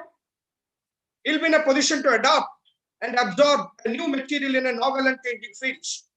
No doubt, there is a vast and wide difference between the 20th and 21st century. And see to it, or best, the technological world or information era has changed the entire world, bringing or more or less caging in the four walls of our classrooms or maybe even at our home. Friends, teaching a 21st century child or a children or a student is not that easy. Now the guru is equal to a Google. Google can definitely replace guru. That is a world that has been almost all 21st century has reached. Until and unless teacher is more creative, until and unless teacher is critically evolved, he should be an innovative in nature. He should be in a position to teach the students how best you are going to extract, how best you are going to innovate new materials and novel ideas that has been distributed in different domains and dimensions. See to it, the role of a teacher is so important in order to ensure that the preamble of national education policy should be implemented in letter and spirit. It is essentially in a classroom context. It can be in very broad framework in the educational context. Friends, teaching became a very challenging job, challenging profession these days, because Google can give everything which teacher cannot give. That's how the 21st century skills are so important in order to ensure that what kind of a content that you are going to bring in, what kind of a learning experiences that the child is going to get, what kind of a learning outcome that you are going to expect out of this, out of your instruction. Our instruction should not be confined to only a content-driven classroom approach. It should be towards more of learning. It should be towards more of ensuring that child should critically think, and it should solve the problems in a very creative and innovative manner. That's how the role of a teacher comes into the picture. Pedagogy, that is another synchronization or a kind of an ideology that NEP brought in, that pedagogy and content should be the soul of teacher education, should be the soul of teaching or instruction. Pedagogy must evolve to make education more experiential. Our conventional, traditional classroom should only content driven, where child only recite, child can only vomit, child can only recall, recognize. There is a scope for child to think, that one should feel that I'm learning. A child should feel that I'm growing. Child should feel that I'm developing. See, that kind of a synchronization that pedagogy should bring in. Pedagogy must evolve to make education more experiential. One should feel that, I'm in the process of learning. It should be holistic, that your classroom is an ambience. A child should get the best of the facilities, the best of the resources, the best of the teaching learning materials in a classroom or in the laboratory or in the library. See to it, it is the sole responsibility of the teacher that you can fix in the holistic ambience, atmosphere, the ecosystem into a classroom is the sole responsibility of the teacher.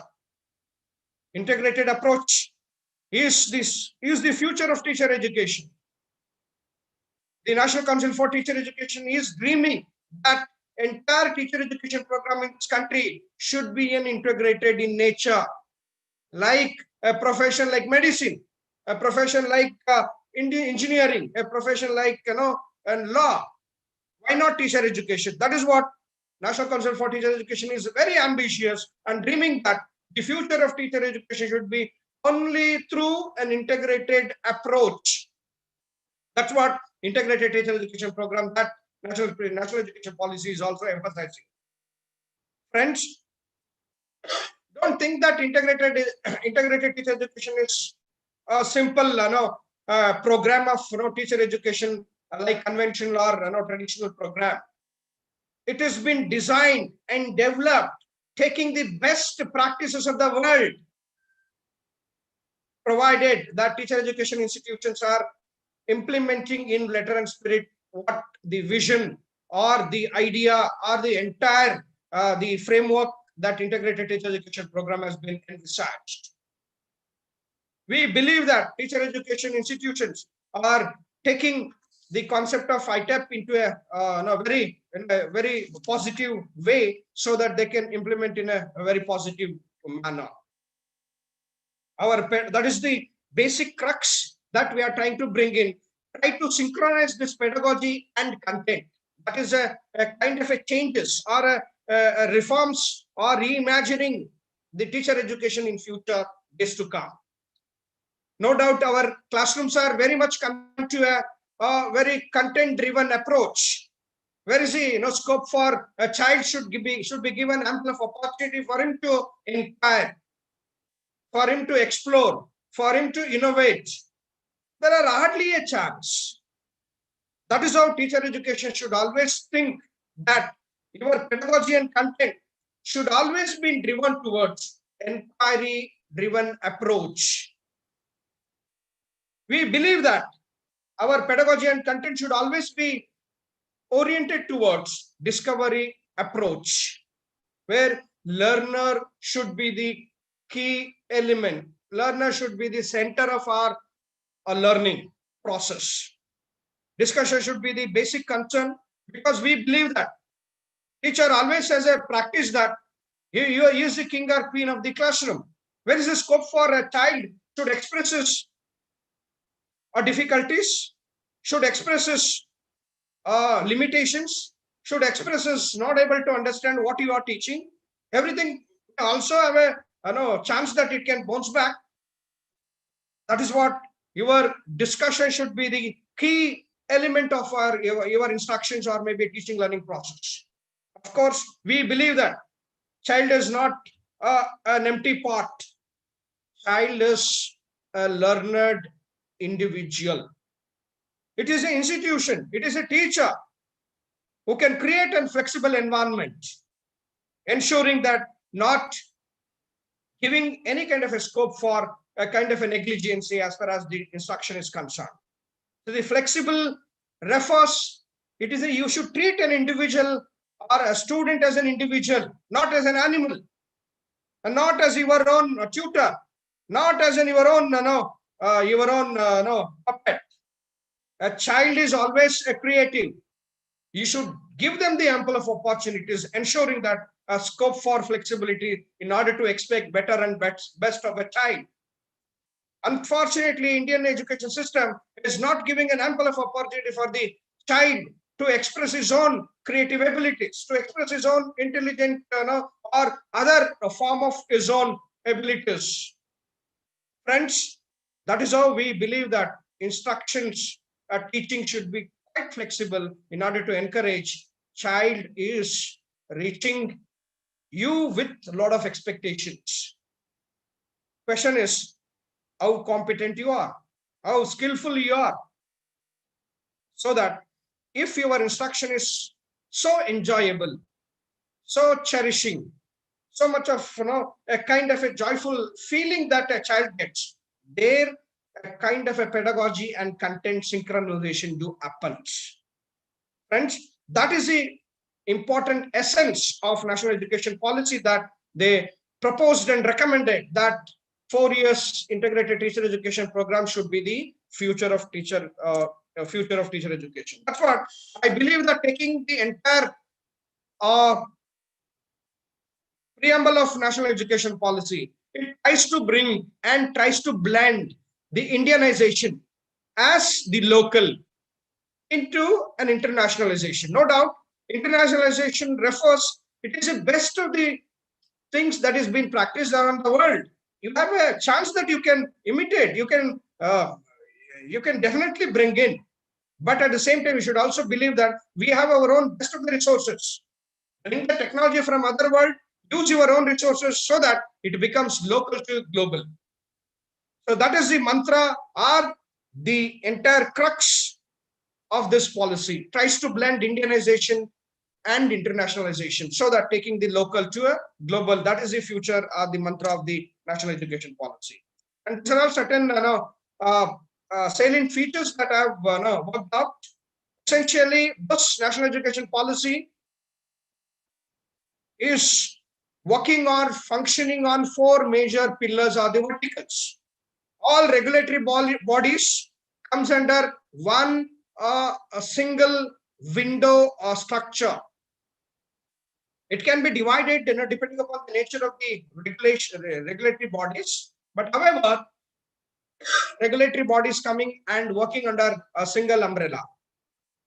A standard setting should be the future of Indian education system, and there are different kinds of an organization or institutions or national level bodies that are going to be established in order to set certain standards or the benchmarking criteria that institutions that are functioning in this country. Accreditation should be the future. Accreditation is also another pillar wherein that decides what kind of a standards of teaching that institution is practicing or having, and the funding. So these are all the major basic 4 pillars against which national education policy has been envisaged. Taking the teacher education under chapter 15, it has been recommended of 3 models of teacher education program. One is 4 years integrated teacher education program, which will be the future. So I'm sure NCT is in the process of granting recognition for those who have applied for integrated teacher education program in the year 2019, and they are going to be starting the academic session under 4 years integrated teacher education program from the academic session 21 to 22. So which means by this year, NCT is going to start the 4 years integrated teacher education program, and the 2 years B.Ed program will also have a chance to continue, and 1 year of B.Ed also national education policy recommended. See, when we were there in the NCT, we were very keen that 1 year of B.Ed should not be recommended or to be implemented in the later. Once national education policy reflects, and we don't have any chance to neglect also. For that, we believe that, especially for higher secondary, that will be a more or less pre-university colleges, or maybe a very specialized type of schooling that we are going to impart, to ensure that a candidate with of a post-graduation school subject will have a fair chance to complete a 1 year of B.Ed, so that he'll be appointed as a school teacher in the higher secondary, or maybe +1 or maybe the +2. That was a only model that NCT has suggested. Let's see how Ministry of Education that is going to take up, which has been reflected in the 3 models of teacher education program that has been reflected in the national education policy. I'll just straight away taking you to a chapter 5, which speaks on the teachers. friends, we believe that teachers truly shape the future of our children, is the future of our nation. If teachers are not capable of, competent enough to shape, to mold, to have certain degree of vision of the national development, I'm sure it is impossible to have the prosperous India or the vision India. That is how they categorically mentioned that it is a teacher that can change the shape or future of the country or the future of the children. And it also highlights that teacher should be the most respected member of the society. And Dr. Radhakrishnan also mentioned in one of the commission that the best and most learned should become or must become the teachers. Unfortunately, in the Indian context, teaching or a graduation in teaching became the last option. It is an unfortunate thing. That is how in India, a school education system could not able to teach up to the level, because teaching profession is always being the last option or a selection of a child or a graduate. If teacher has that kind of a passion that I want to become a teacher, I'll always go with the preparation. I'll always go with some degree of an encouragement. I'll always go with a sense of responsibility. I'll always encourage my students. I'll always motivate my students. I always inspire my students to get the best of the resources in and around. That is how Radhakrishnan believed that. Best and most individual or a teacher or a learner must become the teacher. The quality of teacher is recruitment, deployment, service condition, and empowerment of teacher has been decided, taking the 5 stages of teacher eligibility test. As soon as I joined as the Deputy Secretary of the Academic Division, I was ensuring that it should be for all levels of school education that Indian education system has.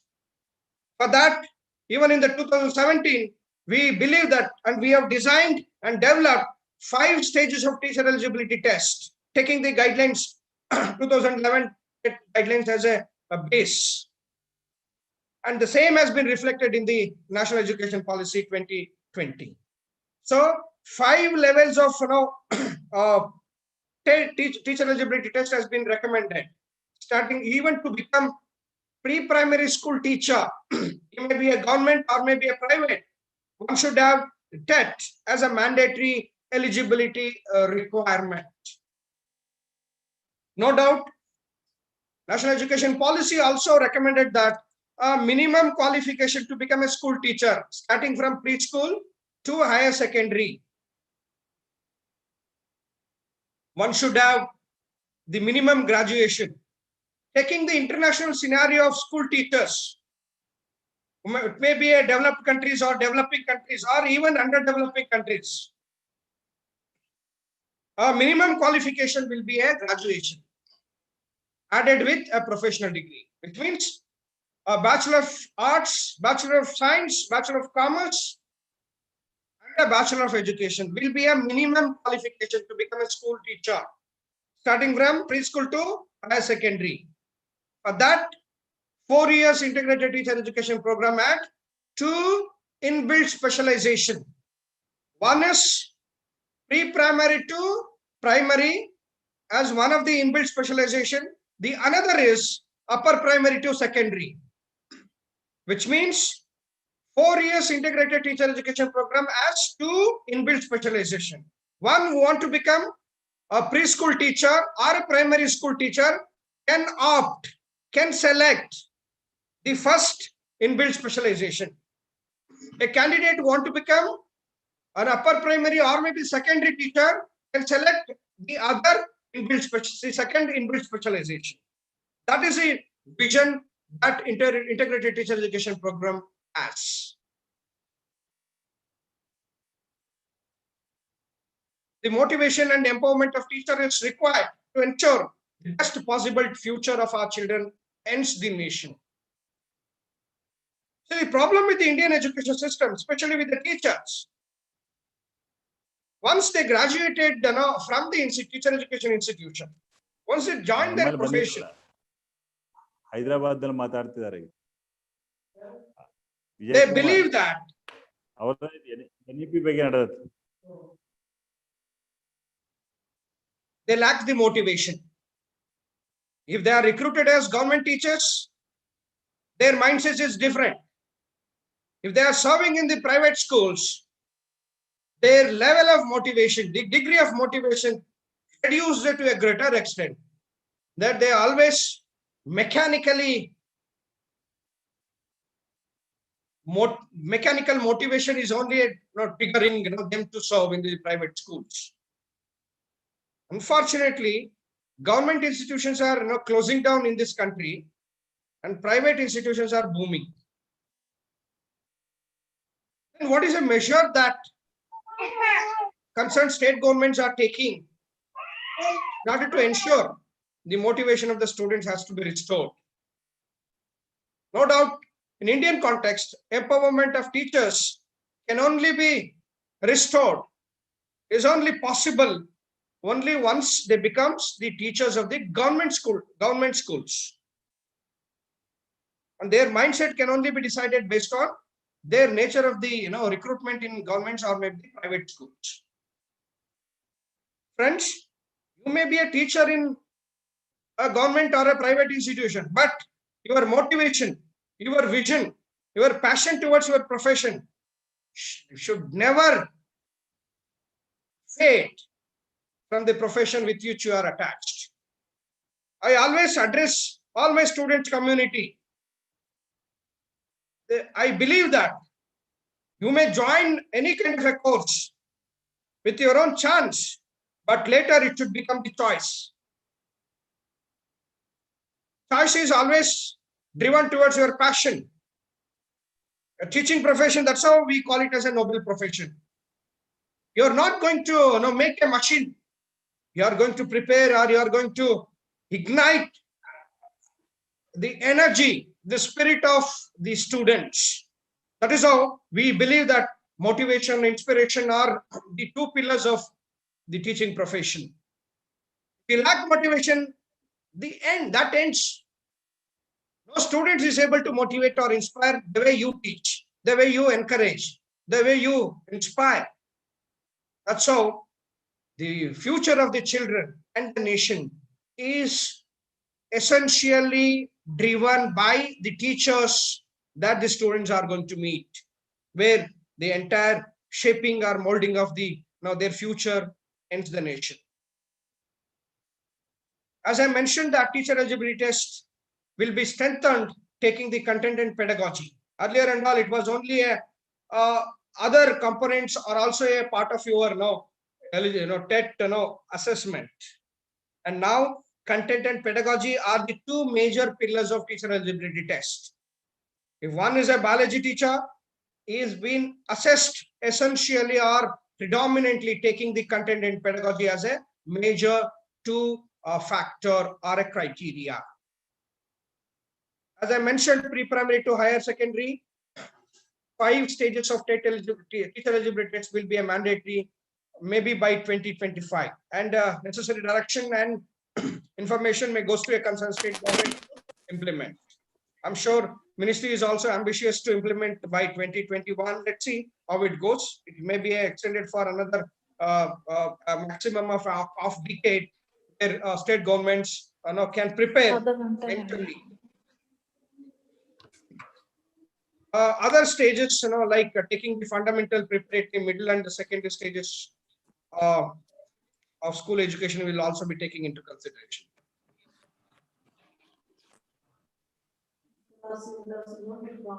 Friends, no doubt, in service and pre-service are inseparable entities. They are all always complementary in nature.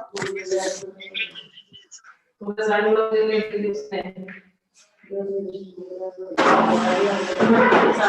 them to. Hello. Someone is speaking. Ask them to. Hello, participants. Madam Rachna Gupta ji, please mute your audio.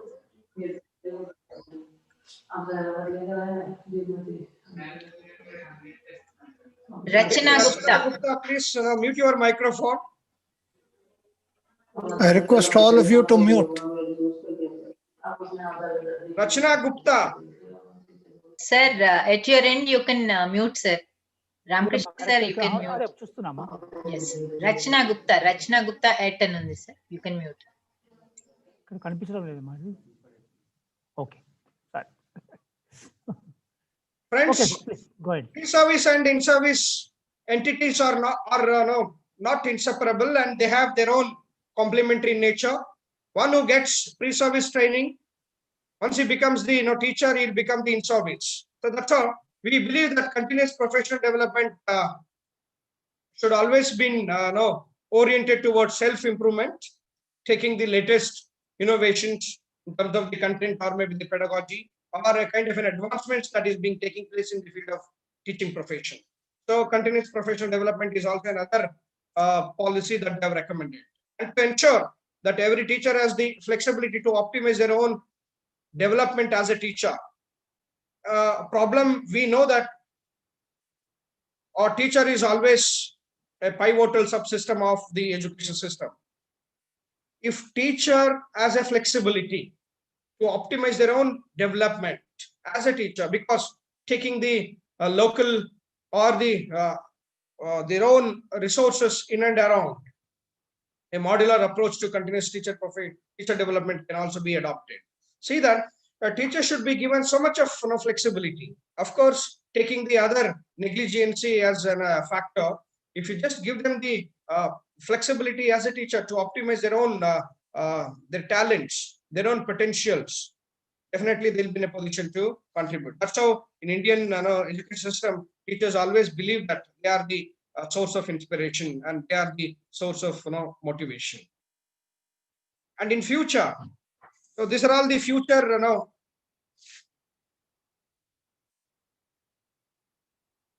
see, this is a future of National Council for Teacher Education as envisaged in the National Education Policy. Apart from the regulatory powers, I'm sure NCT, National Council for Teacher Education, will be a body which sets a national professional standard for teachers. The entire roadmap is ready, and that roadmap is being prepared or conceived in consultation with the national NCRT, SCRT, concerned state governments and the union territories. Why this National Professional Standard for Teachers? We have almost crossed 75 years of its independence. Taking the learning outcome and the other international standards, we lag behind.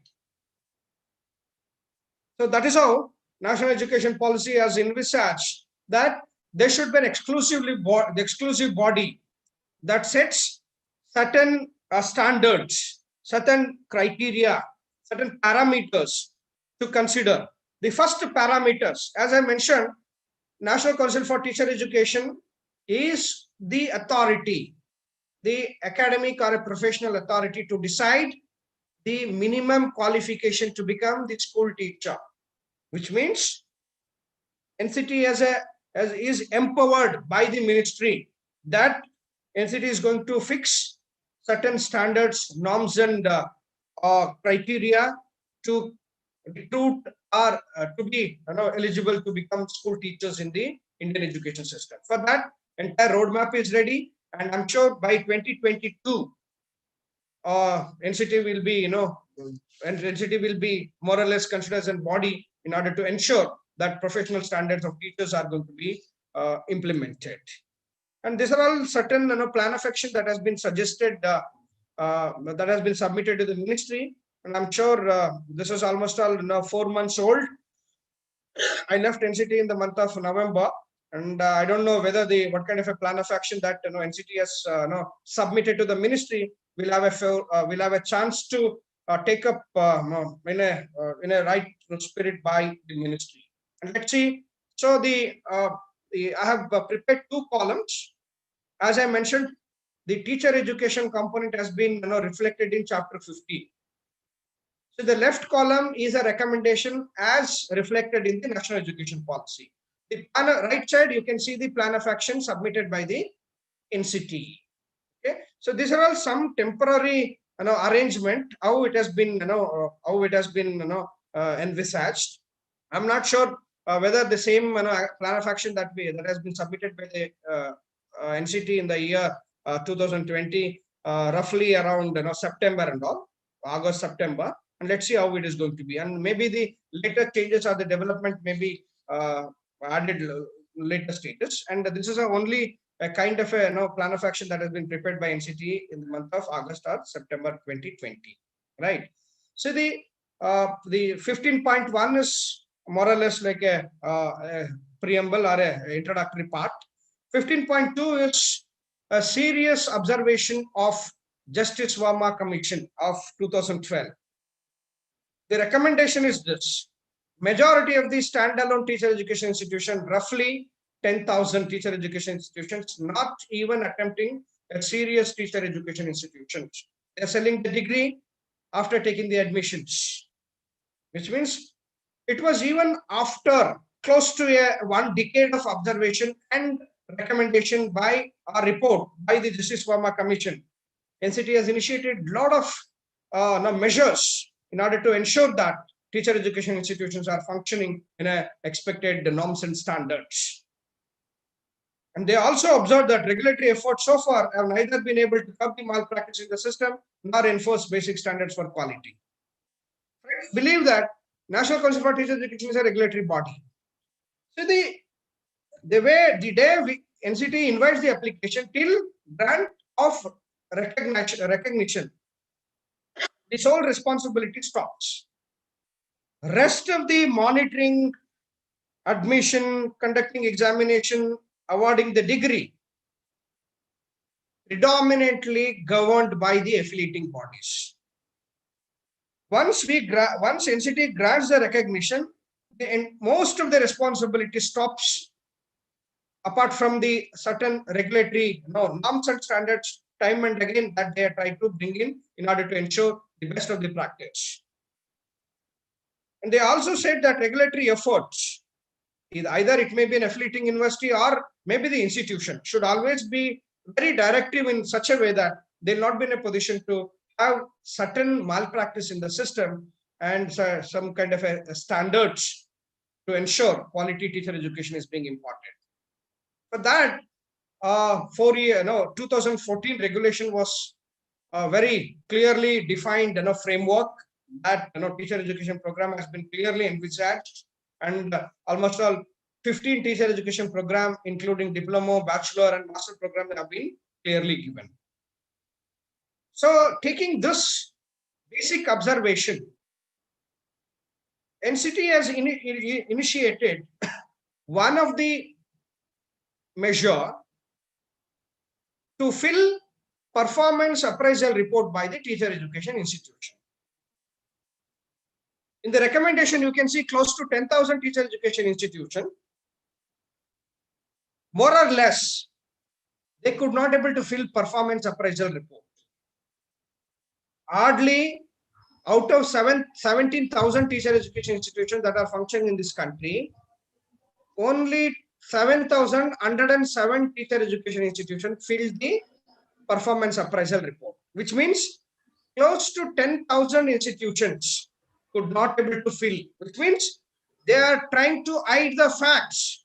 It can be an infrastructure, it can be an instructional facilities, or maybe the teachers or the teacher educators that are working in this institution.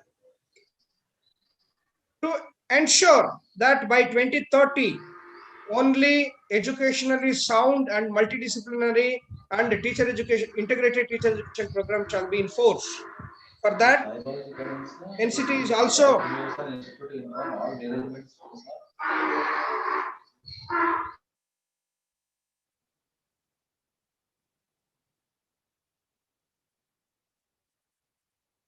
For that, NCT is trying to establish a model teacher education institution in this country.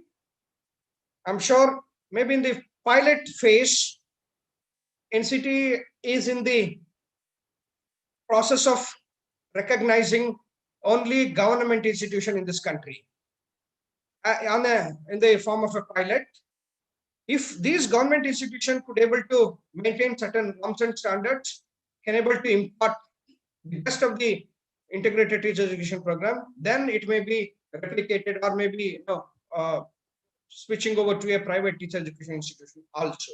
By 21-22, definitely model teacher education institution will be in the force, and that will be admitted through a national level testing, more like NEET or maybe the other national level entrance examination.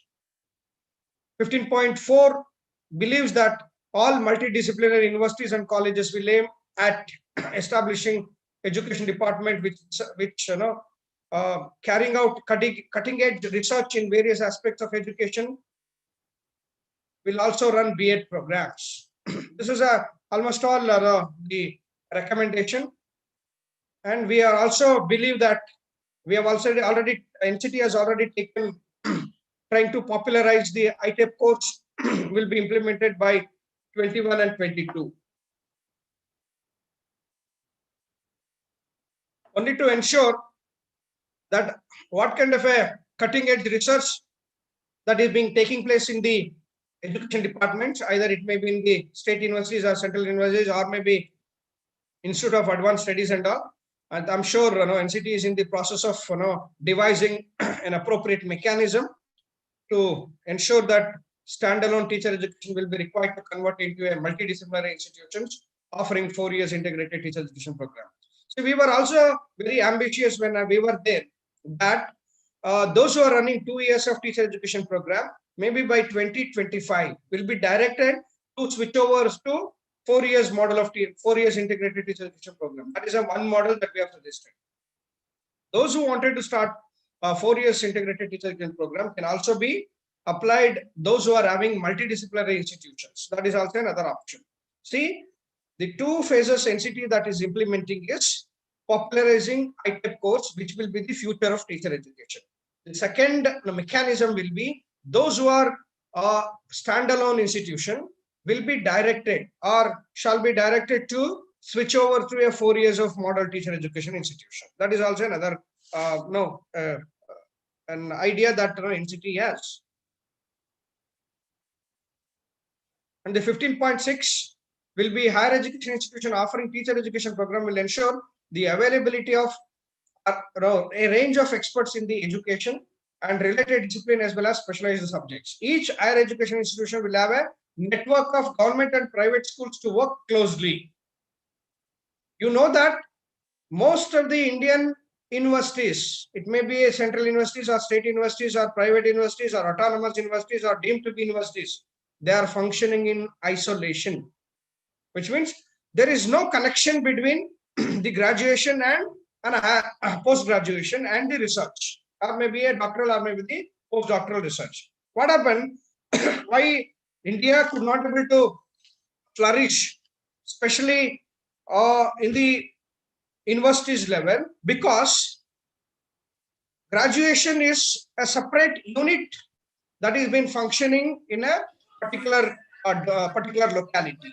If this graduation and a post-graduation and other research component tries to brought under a particular umbrella, there are fair chance that best of the abilities can be, or best of the research can be expected in Indian education system. That's why one of the recommendation is this higher education offering teacher education program. We have to ensure that the availability of a range of experts in the field of education and related discipline as well as specialized subjects. You know that most of the education departments are the school of education in the country, in the universities are more or less working in the isolation. They never have any chance to accommodate or bring any other teacher working in different disciplines, especially in the school subject. Say for example, Pondicherry University is, there is a school of education. It is expected, as per the recommendation, that you bring teachers who are working in the school or in the department to orient your teacher educators on discipline like chemistry, biology, physics, mathematics, history, sociology, political science, commerce, or economics, or something like that. That's an idea that they are trying to bring. Need not School of Education or Department of Education should not work in isolation. Tries to bring specialized experts from a different range of disciplines, especially in the school subject, so that they'll have a wide range of exposure, especially for the teacher or the future teacher educators who are not trained in the institutions or universities. We believe that community, nowhere universities or the institutions are reaching the community. All our experiments, all our examination, all our innovation stops at within the four walls of the universities. It will never reach the community. That's how they have recommended that any innovation, any kind of an experiment should always reach the community first. They are supposed to be the stakeholders. Until and unless your experiment reach the common man, your all experiment will be more or less treated as a dustbin. That is what any kind of an experiment or innovation that your universities or institutions are taking up, it should tries to reach the community as and large. And adult and vocational education should also be connected to an department of our School of Education working in the institutions or maybe the universities. I'm sure NCT is working on it in collaboration with NCRT, NEPA, and the state governments and the concerned unit territories to devise an appropriate mechanism to ensure 15.6 of recommendation of teacher education will be implemented in letter and spirit. 15.7 believe that admission to pre-service teacher preparation program shall be through a suitable subject and aptitude test conducted by National Testing Agency. Year after, National Council for Teacher Education is implementing that in a first phase, national level examination will be conducted and student admission will be through NTA. Means wherever NCT is going to establish model teacher education institution, mostly one in each state. That is a idea or a kind of a policy or a plan that NCT had. They'll first establish a model teacher education, mostly one in each state, and any student who tries to apply and appear through a national based testing and will be admitted to in a model teacher education institution. That is the entire plan that NCT is working on. I'm sure by May, NCT is going to conduct a national level examination conducted by the National Testing Agency. I'm sure nationwide admission mechanism will be implemented for the academic session 2021. I'm sure already memorandum of understanding has already been prepared between NCT and NTA in order to start national level examination. And the 15.10 recommendation is on enriched teaching learning processes for quality education. The preamble of NEP has clearly mentioned that imparting quality education should be the core of education sector, and maybe definitely access, affordability, equity, and quality are the key concern are the pillar of national education policy, as I mentioned. For that, the use of technology platforms such as Swayam Diksha for online training of teachers will also be encouraged so that standardized training program can be imparted. Especially at this unprecedented situation, NCT has taken up a very great effort or deal of efforts that open education resources has already been prepared, taking more than 100 teacher educators across the country, almost all taking 35 areas of specialization. If you visit NCT homepage, you can see the recent announcement. Nearly more than 32 areas of specialization in the form of modules, in the form of videos, in the form of a PowerPoint and audio modules. Entire open education resource has already been in the place, especially in the NCT website. I'm sure even NCT is also taking a lot of initiatives to bring or have a kind of a window in the NCT portal called Swayam and Diksha. Even though Diksha is a brainchild of NCT, but of late it has been ministry has taken up and utilized for the purpose of educating the student community. Swayam and Diksha will also be maybe by 2020. It will be a Swayam and Diksha will be a one of the window that you can also access through an NCT website. For 15.11 establishment of National Mission for Mentoring. We believe that mentoring is a very big process. Once a teacher working in any universities or institute, once he retires, will hardly take their services. Of course, they are the builder of this teacher training program in this country. But taking their resources, taking their expertise, NCT is going to establish a kind of a national mission for mentoring, where NCT is going to prepare a pool of resource persons who have been retired, working and contributed more to a teacher education program, and they'll also be brought under a particular umbrella where their expertise, their own experiences, their own resources will be used in the later stages. For that, NCT is preparing a large pool of outstanding or senior retired teachers for the mentoring purpose, who are working in the teacher education institutions, or maybe who are already retired from the teacher education institution. 15.8, the faculty profile in departments of education will necessarily aim to be diverse and but teaching field research experience. So institutes has to prepare a kind of an appropriate mechanism by 21 in the form of a roadmap or maybe the frameworks that will decide how this Department of Education working in the central or maybe state universities or maybe any kind of an universities will have a fair chance to contribute more towards teaching and research and the extension as well. 15.9, all fresh PhD entrants. It's a very unique recommendation of the NEP. All fresh PhD entrants, irrespective of the discipline, will be required to take credit-based courses in teaching. Earlier and all, if they are taking only research paper, that's fine. But teaching will also be an important component in that. Either teaching, education, or pedagogy, writing related to their own chosen PhD subject during their doctoral training period. So that teacher education program will be a core department which trains the doctoral students who are aspirant to become a teacher in the future in the any universities or maybe the institution. So NCT is in the process of developing appropriate mechanism maybe by 21 or 22. So this is a 15.10 is speaking of the in-service continuous professional development. As you all know that more or less diets have been more or less rationalized now, and they are serving as a purely an in-service teacher training centers. And all these diets will be of late been converted as a center of in-service teacher training so that they'll only train up and orient and refresh the content and pedagogy training for in-service teachers working in these schools in the Indian education system. And the NCT will have to decide upon. National Mission for Mentoring, as I again mentioned that National Mission for Mentoring will be decided or designed by the ministry. See, these are all some kind of a plan of action that NCT has submitted to the ministry, and let's see how it goes, how the plan of action that is going to be taking place in the due course of time. Friends, these are all apart from the plan of action. What my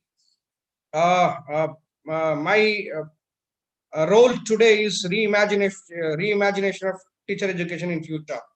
And as I already mentioned that most of the preamble and other concerned chapters essentially reflect on three major components or the fundamental domains.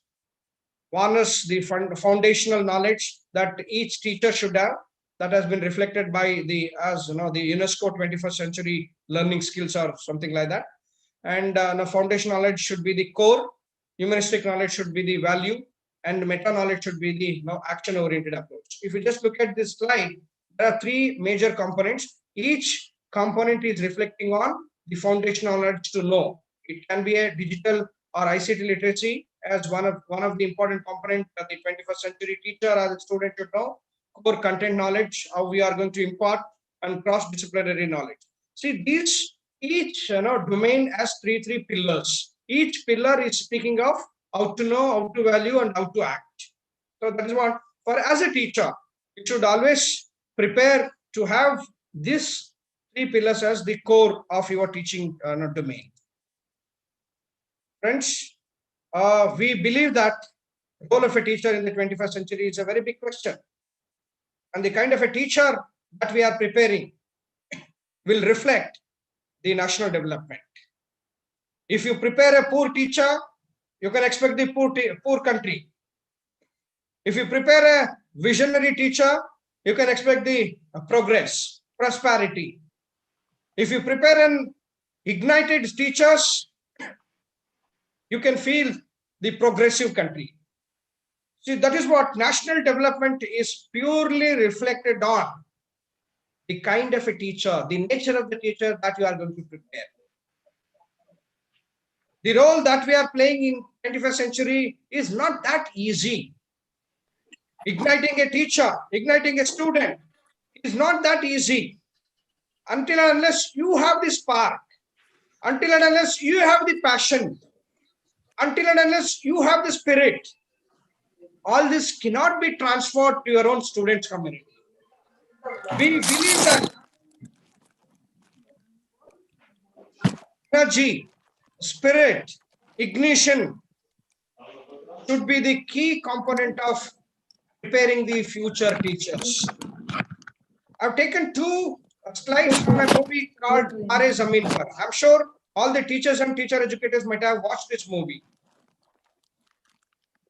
The role of a teacher I've categorized into 2. The first visual that you are going to see, 2 teachers who are graduated,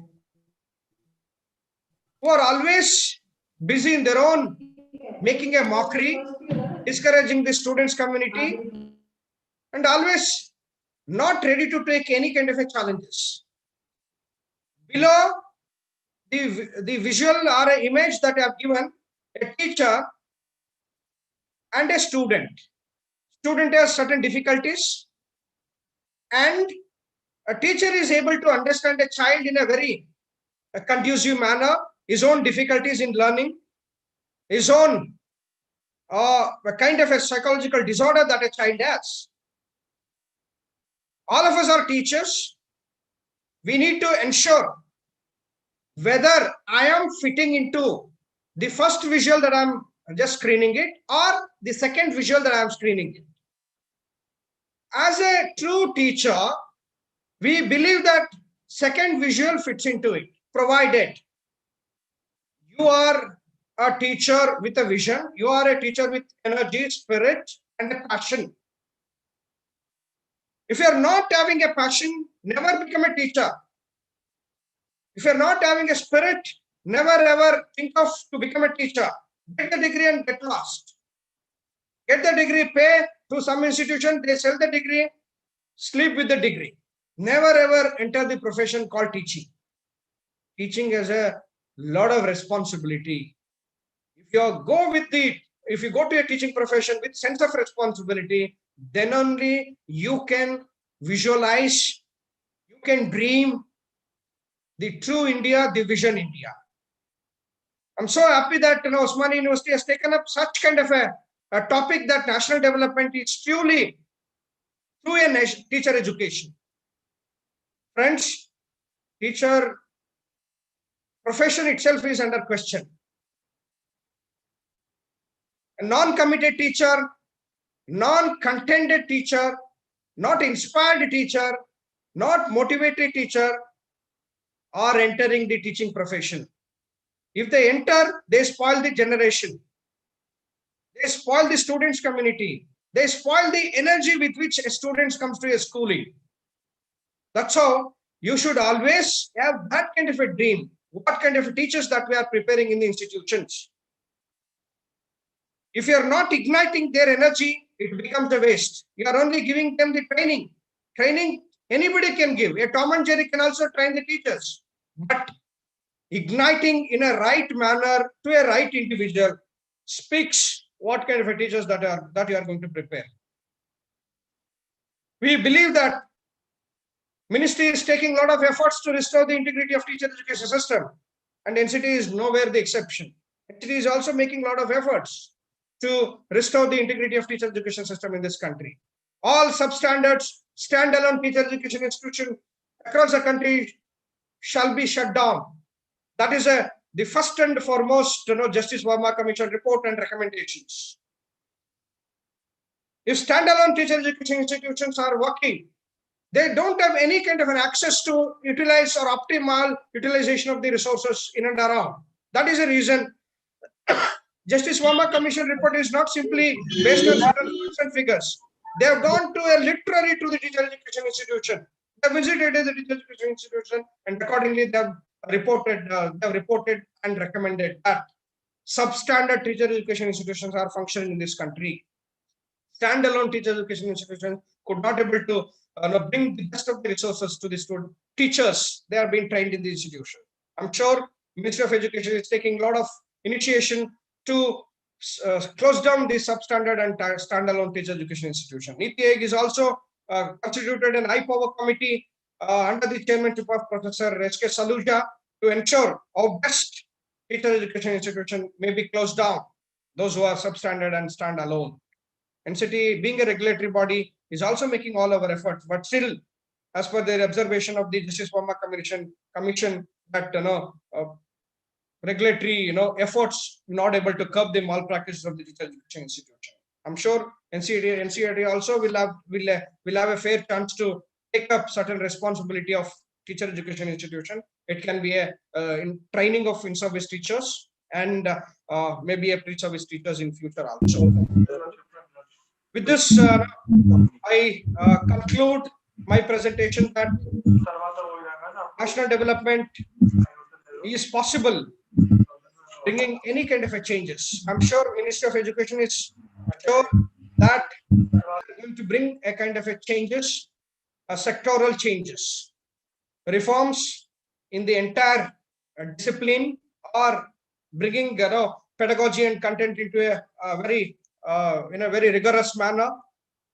Regeneration is the true idea of bringing the national education policy into consideration, and transformation is the sole crux of the national education policy. Even though it is a 35 years of its policy, but it has tried to bring the structural and functional reforms in the Indian education system. Friends, this is also equally applicable to a teacher. Until and unless you change yourself in a profession where you are attached, a kind of a reforms, a sectoral reforms that ministry is taking up, if you are not joining hand in hand to bring any sort of a reforms that ministry is envisaging, ministry is dreaming, your equal land, your equal contribution can definitely strengthen a kind of a reforms or a sectoral reforms that ministry and regulatory bodies are trying to bring in. Regeneration is not in the system alone. Regeneration in the people of this country, teacher of this country, teacher of the teacher education institution, and the students who have been trained in the teacher education institution. Transformation will be the key of national education policy, friends. That's how I conclude that until and unless teacher transform, until and unless teacher regenerate, until and unless teacher take the pledge that I can reform my own students, until and unless teacher says that I have a tendency to change according to the situation, so then everything is possible. That's how I conclude my presentation, taking the reimagination of teacher education in the days to come. First, teacher should reform, teacher should transform. That's what transformation of teachers leads to the transformation of the students. If teacher is not transformed, if teacher is not passionate, if teacher is not committed, you cannot expect your students going to transform or going to commit or going to be committed. That's called whatever teacher, that is the student. With this, I conclude my presentation stating that transformation of the teachers leads to the transformation of the students. That's how the sole responsibility lies with the teachers, who may be a teacher educators, who may be a teachers who are already working in the institutions, who may be working in the schools, who are training in the teacher education institution. Friends, the sense of responsibility lies with the kind of a passion with which you enter the profession. Profession and passions are equal term that is always attached to the teacher. If you change, there are fair chance that your students do change. If you transform, definitely there are enough chance that your students would also have a fair chance to transform. With this, I acknowledge and congratulate and compliment the entire team of University College of Education of Osmania University for organizing this sort of an event and having given me this opportunity to speak my vision or maybe the ideas, especially on national development and teacher education in the context of National Education Policy 2020. Thank you so much for the wonderful opportunity. Over to JD Singh, sir. Hello, many thanks, Dr. Vijay Kumar, for this nice presentation. Really wonderful presentation for each and everyone. I would participants to raise the queries, if any, please. Dr. Vijay Kumar is there to respond, please. Dear participant, please come forward. Sir, this is Narayana, Andhra Pradesh retired diet faculty. Shankar sir. Go ahead. Retired. Sir, Dr. Vijay Kumar sir. Yes, please.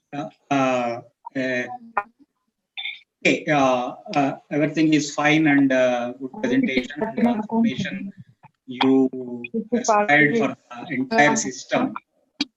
My query here is existing teachers.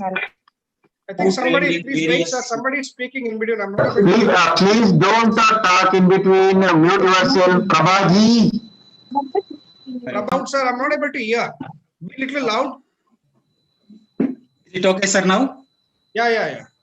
Actually, existing teachers are in schools now. All are not fully motivated or passionate as our experience is concerned. Or also, nearly 20% of the young teachers recently came out from the standalone institutions and which were started by profit motivated teacher education institutions, and just coming to the schools, somehow they were recruited. Maybe they are better than who are in the system. How to make them aware of these qualities of a teacher to transform the learning culture in the school? This is my existing teachers.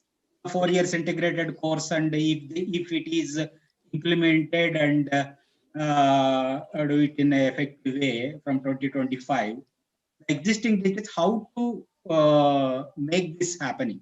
2030 is the target for this entire implementation of this NEP.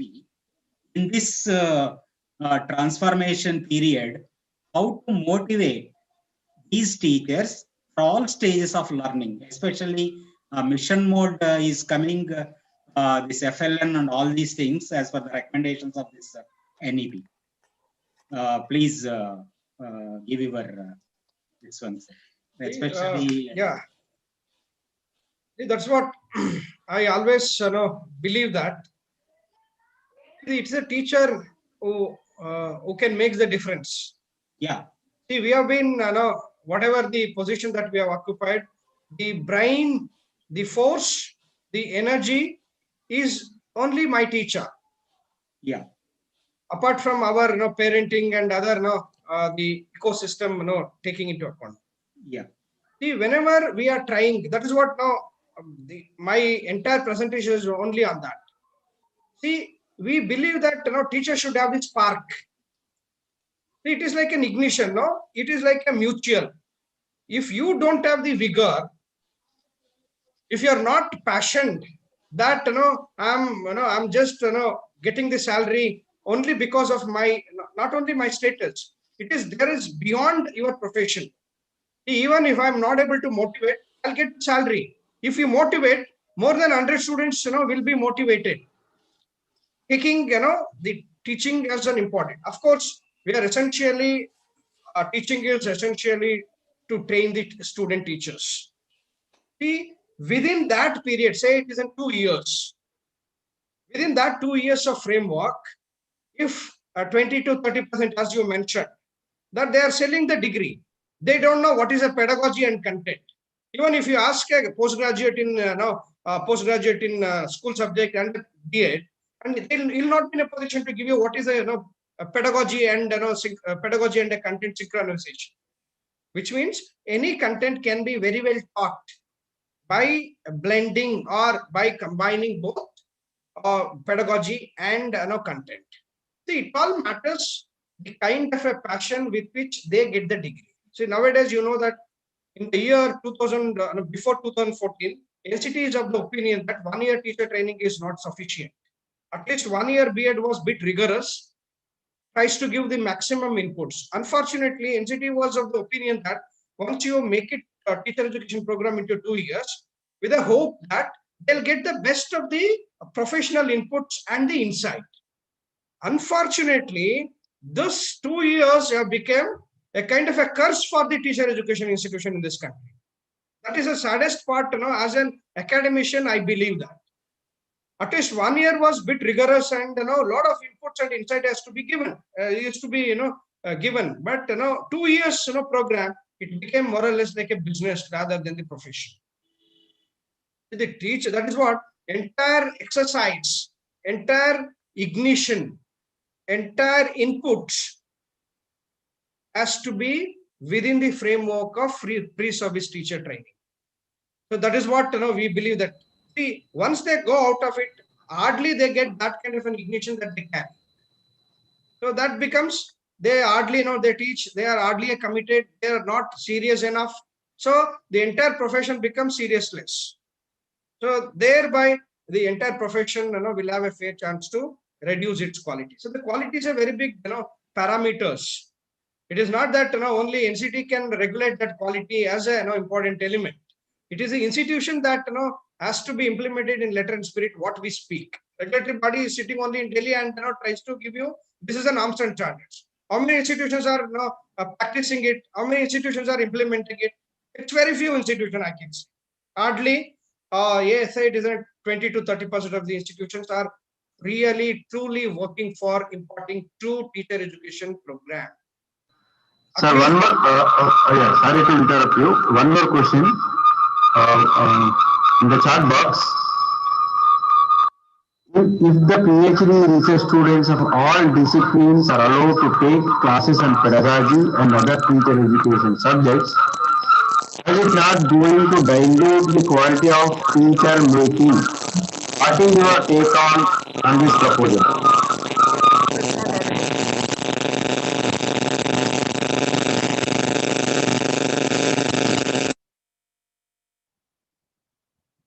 It's not audible. Now you can start.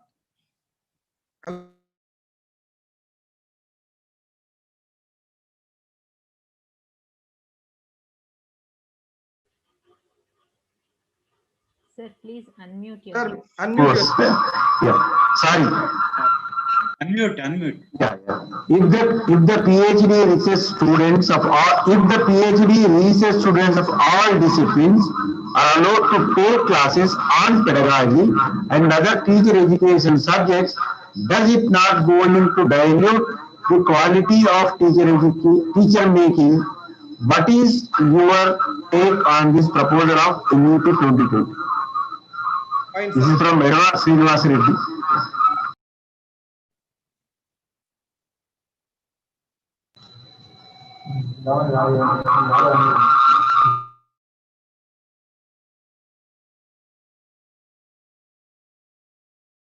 I'll just add this.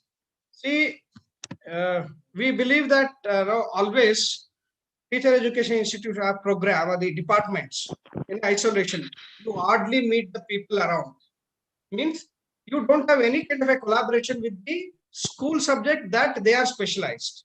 Of course, we are also specialized in pedagogy and other related, but a kind of an innovations or the experiment that have been taking place in the particular school subject will have to be shared, will have to be collaborated. That's the first thing. Why a candidate with PhD should have a training in pedagogy? Say, for example, a candidate pursuing PhD in economics. He doesn't know how economics can be taught. A candidate with biology, because he doesn't have a B.Ed and all. After his completion of Masters in Science, he directly appoints as a teacher in a graduation or a post-graduation institution. So the teaching component, okay, teaching always as a training package, it is a very systematic way of presenting the facts and figures before the student community.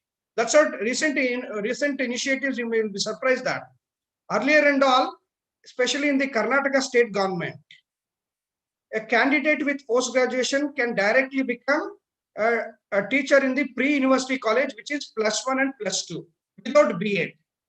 Then they realized that a candidate with post-graduation commerce, science, and arts must have B.Ed as a compulsory component. For that, Government of Karnataka has taken initiatives to send the teacher working in the pre-university college of +1 or +2 to get the training in the B.Ed colleges. So that is a kind of an initiative, which means a candidate with a PhD in any school subject will have a fair chance to get a training or a kind of a choice-based course in education, especially on training or maybe a teaching or maybe or something like that. That would be an idea that we are trying to make teacher education course or whatever it is as a compulsory component for them to train in the teaching or a content, which means how to deliver a content in a systematic manner, taking different teaching as a major framework. So teacher education departments are given that kind of a privilege to train the teacher education as one of the important component. Either it may be a teaching or maybe a teaching or maybe a pedagogy training or whatever it is. Thank you, sir.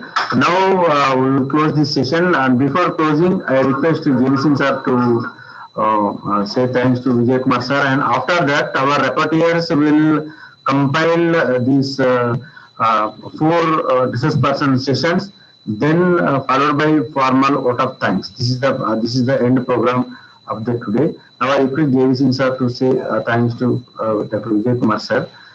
Thank you, Dr. Vijay Kumarji, for this nice presentation. I am fully aware that you have worked the NCT and now you are working with Pondicherry University. So we hope that we will do better and all the participants got the benefit of this presentation. So again, I'm thankful to you and on behalf of this University College of Education and this One University, I am again thankful to you, please. Yes, sir. Thank you very much, Dr. J.D. Singaru. Now I request our Dr. J. Lalita, my colleague, to just sum up the points or the discussion points of Professor M. Vanaja. Briefly, ma'am. Very good afternoon to the chairperson of today's session, J.D. Singhji, and other luminaries who are present over here. And I'm fortunate to present this brief review. Madam has taken up the topic of rethinking the teacher education from the point of view of national policy on education. And Madam has started with the learning is a continuous process and how it is time for us to change and change for the better. And rightly has taken up the historical journey of technology associated learning. From pedagogy, Madam has taken on journey to andragogy, synagogy, sabagogy, and heutagogy. And she has distinguished between the 20th century learning process and the 21st century learning and how we are lacking behind with the critical learning processes and what is the need for us to get into the technology integrated learning, how is it very important, especially in this era of 21st century.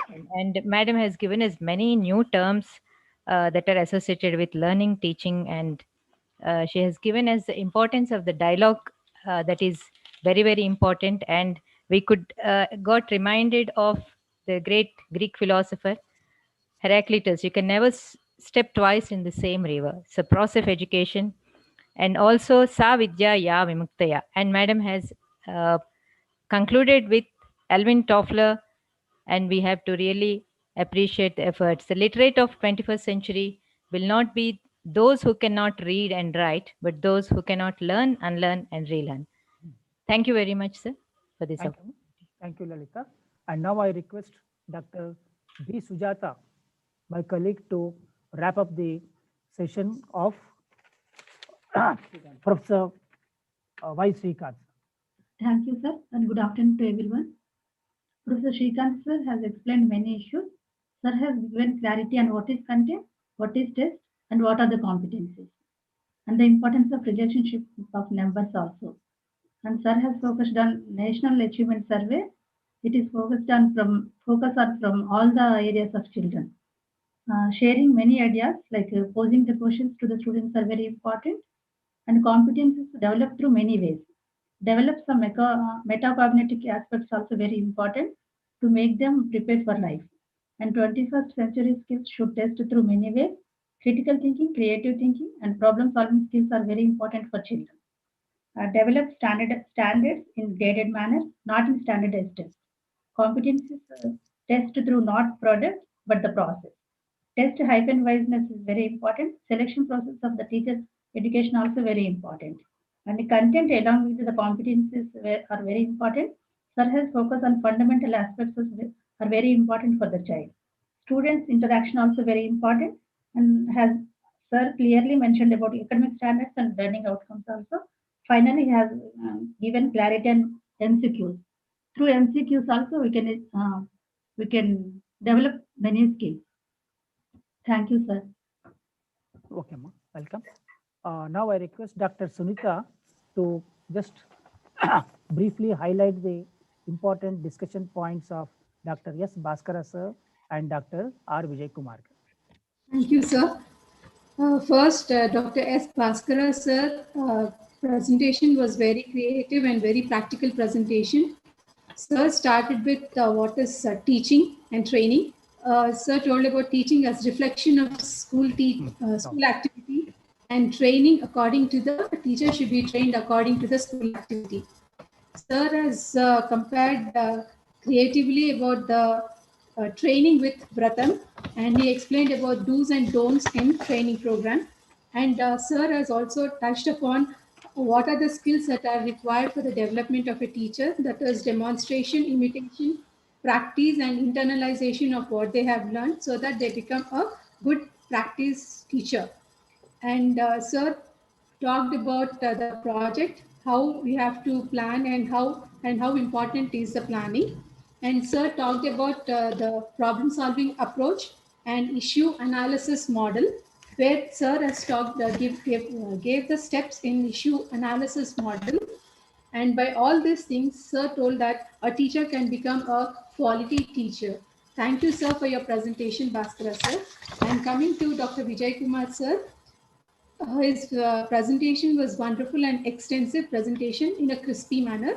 And Sir touched upon national development and teacher education, NEP 2020, reimagination of teacher education. Sir touched upon preamble of teacher education.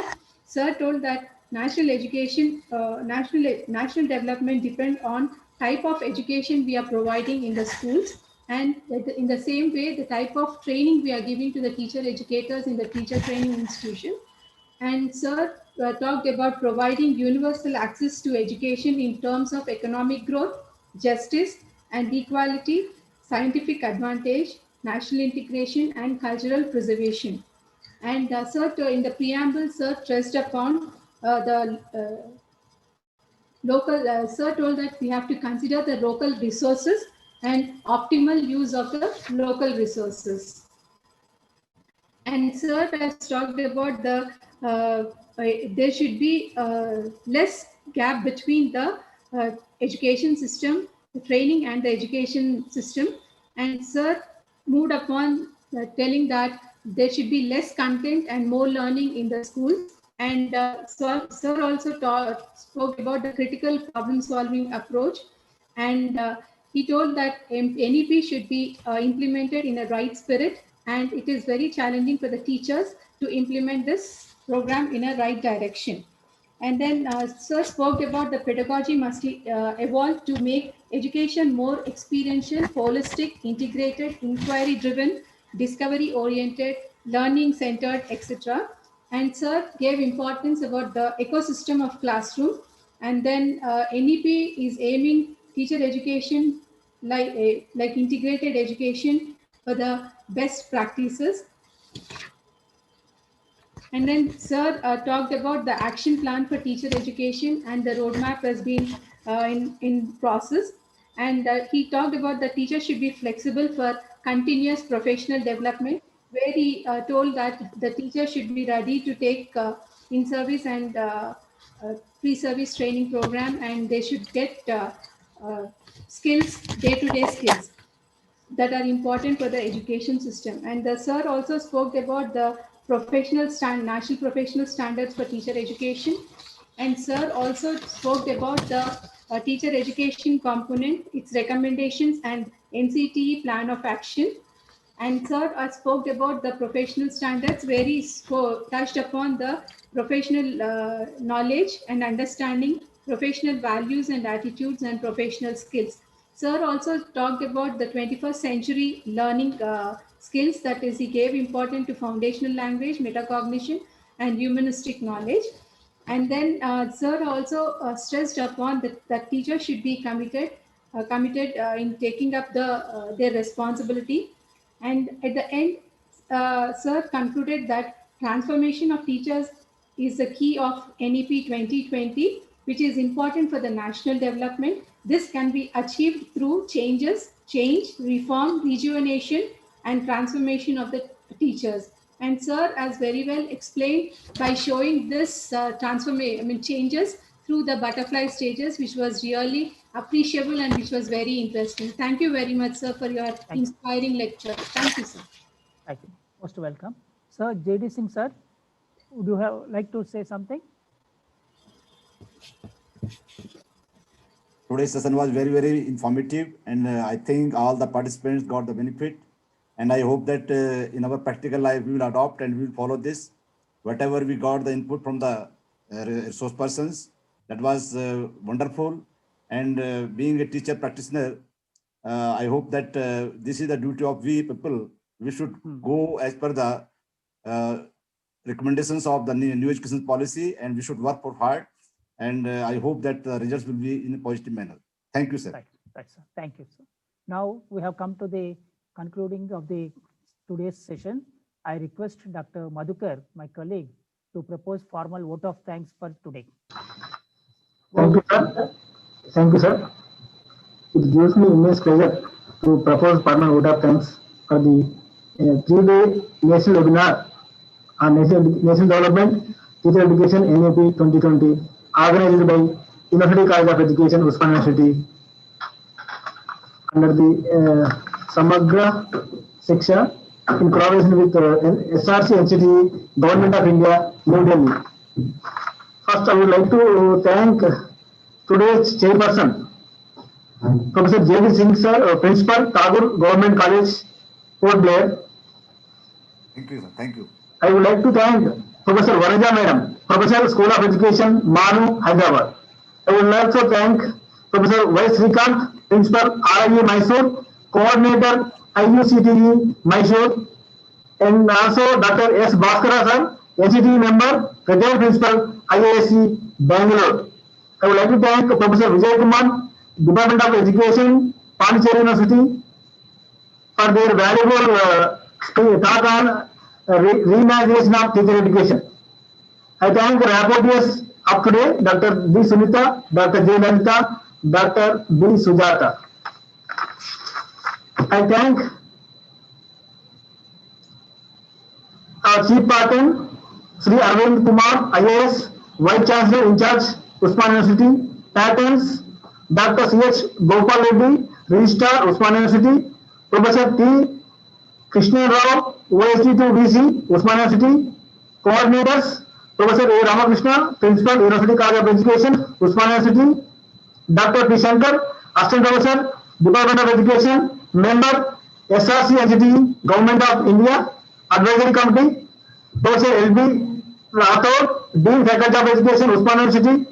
Professor T. Monalini, Convener DS Section 2020, Usmania University. Dr. Ravindra K. Murthy, Head Department of Education, Usmania University. And also Organizing Committee, Dr. Senadri Nigam, Dr. J. Lalita, Dr. D. Sumita, Dr. B. Sujata, Dr. G. Durgesham, Dr. Dharmateja, Dr. Bhajamma, Dr. J. Krishnaya. Last but not least, I thank all the participants who have actually listening to the sessions from 10 to 2 p.m. today. Last but not least, I would like to thank our technical support by Dr. P. Lakshman, Academic Associate, Department of Education, Dr. B.R. Metro, Open University, Hyderabad, and Mr. Siva, our computer operator, University College of Education, Usmania City. I thank one and all. Thank you for giving me this opportunity. Over to Ramakrishnan, sir. Thank you, sir. Now we Thank will you, sir. conclude Now we will conclude this today's session. Thank you. Thank you. Namaste. Namaste. Namaste. Thank you.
for this.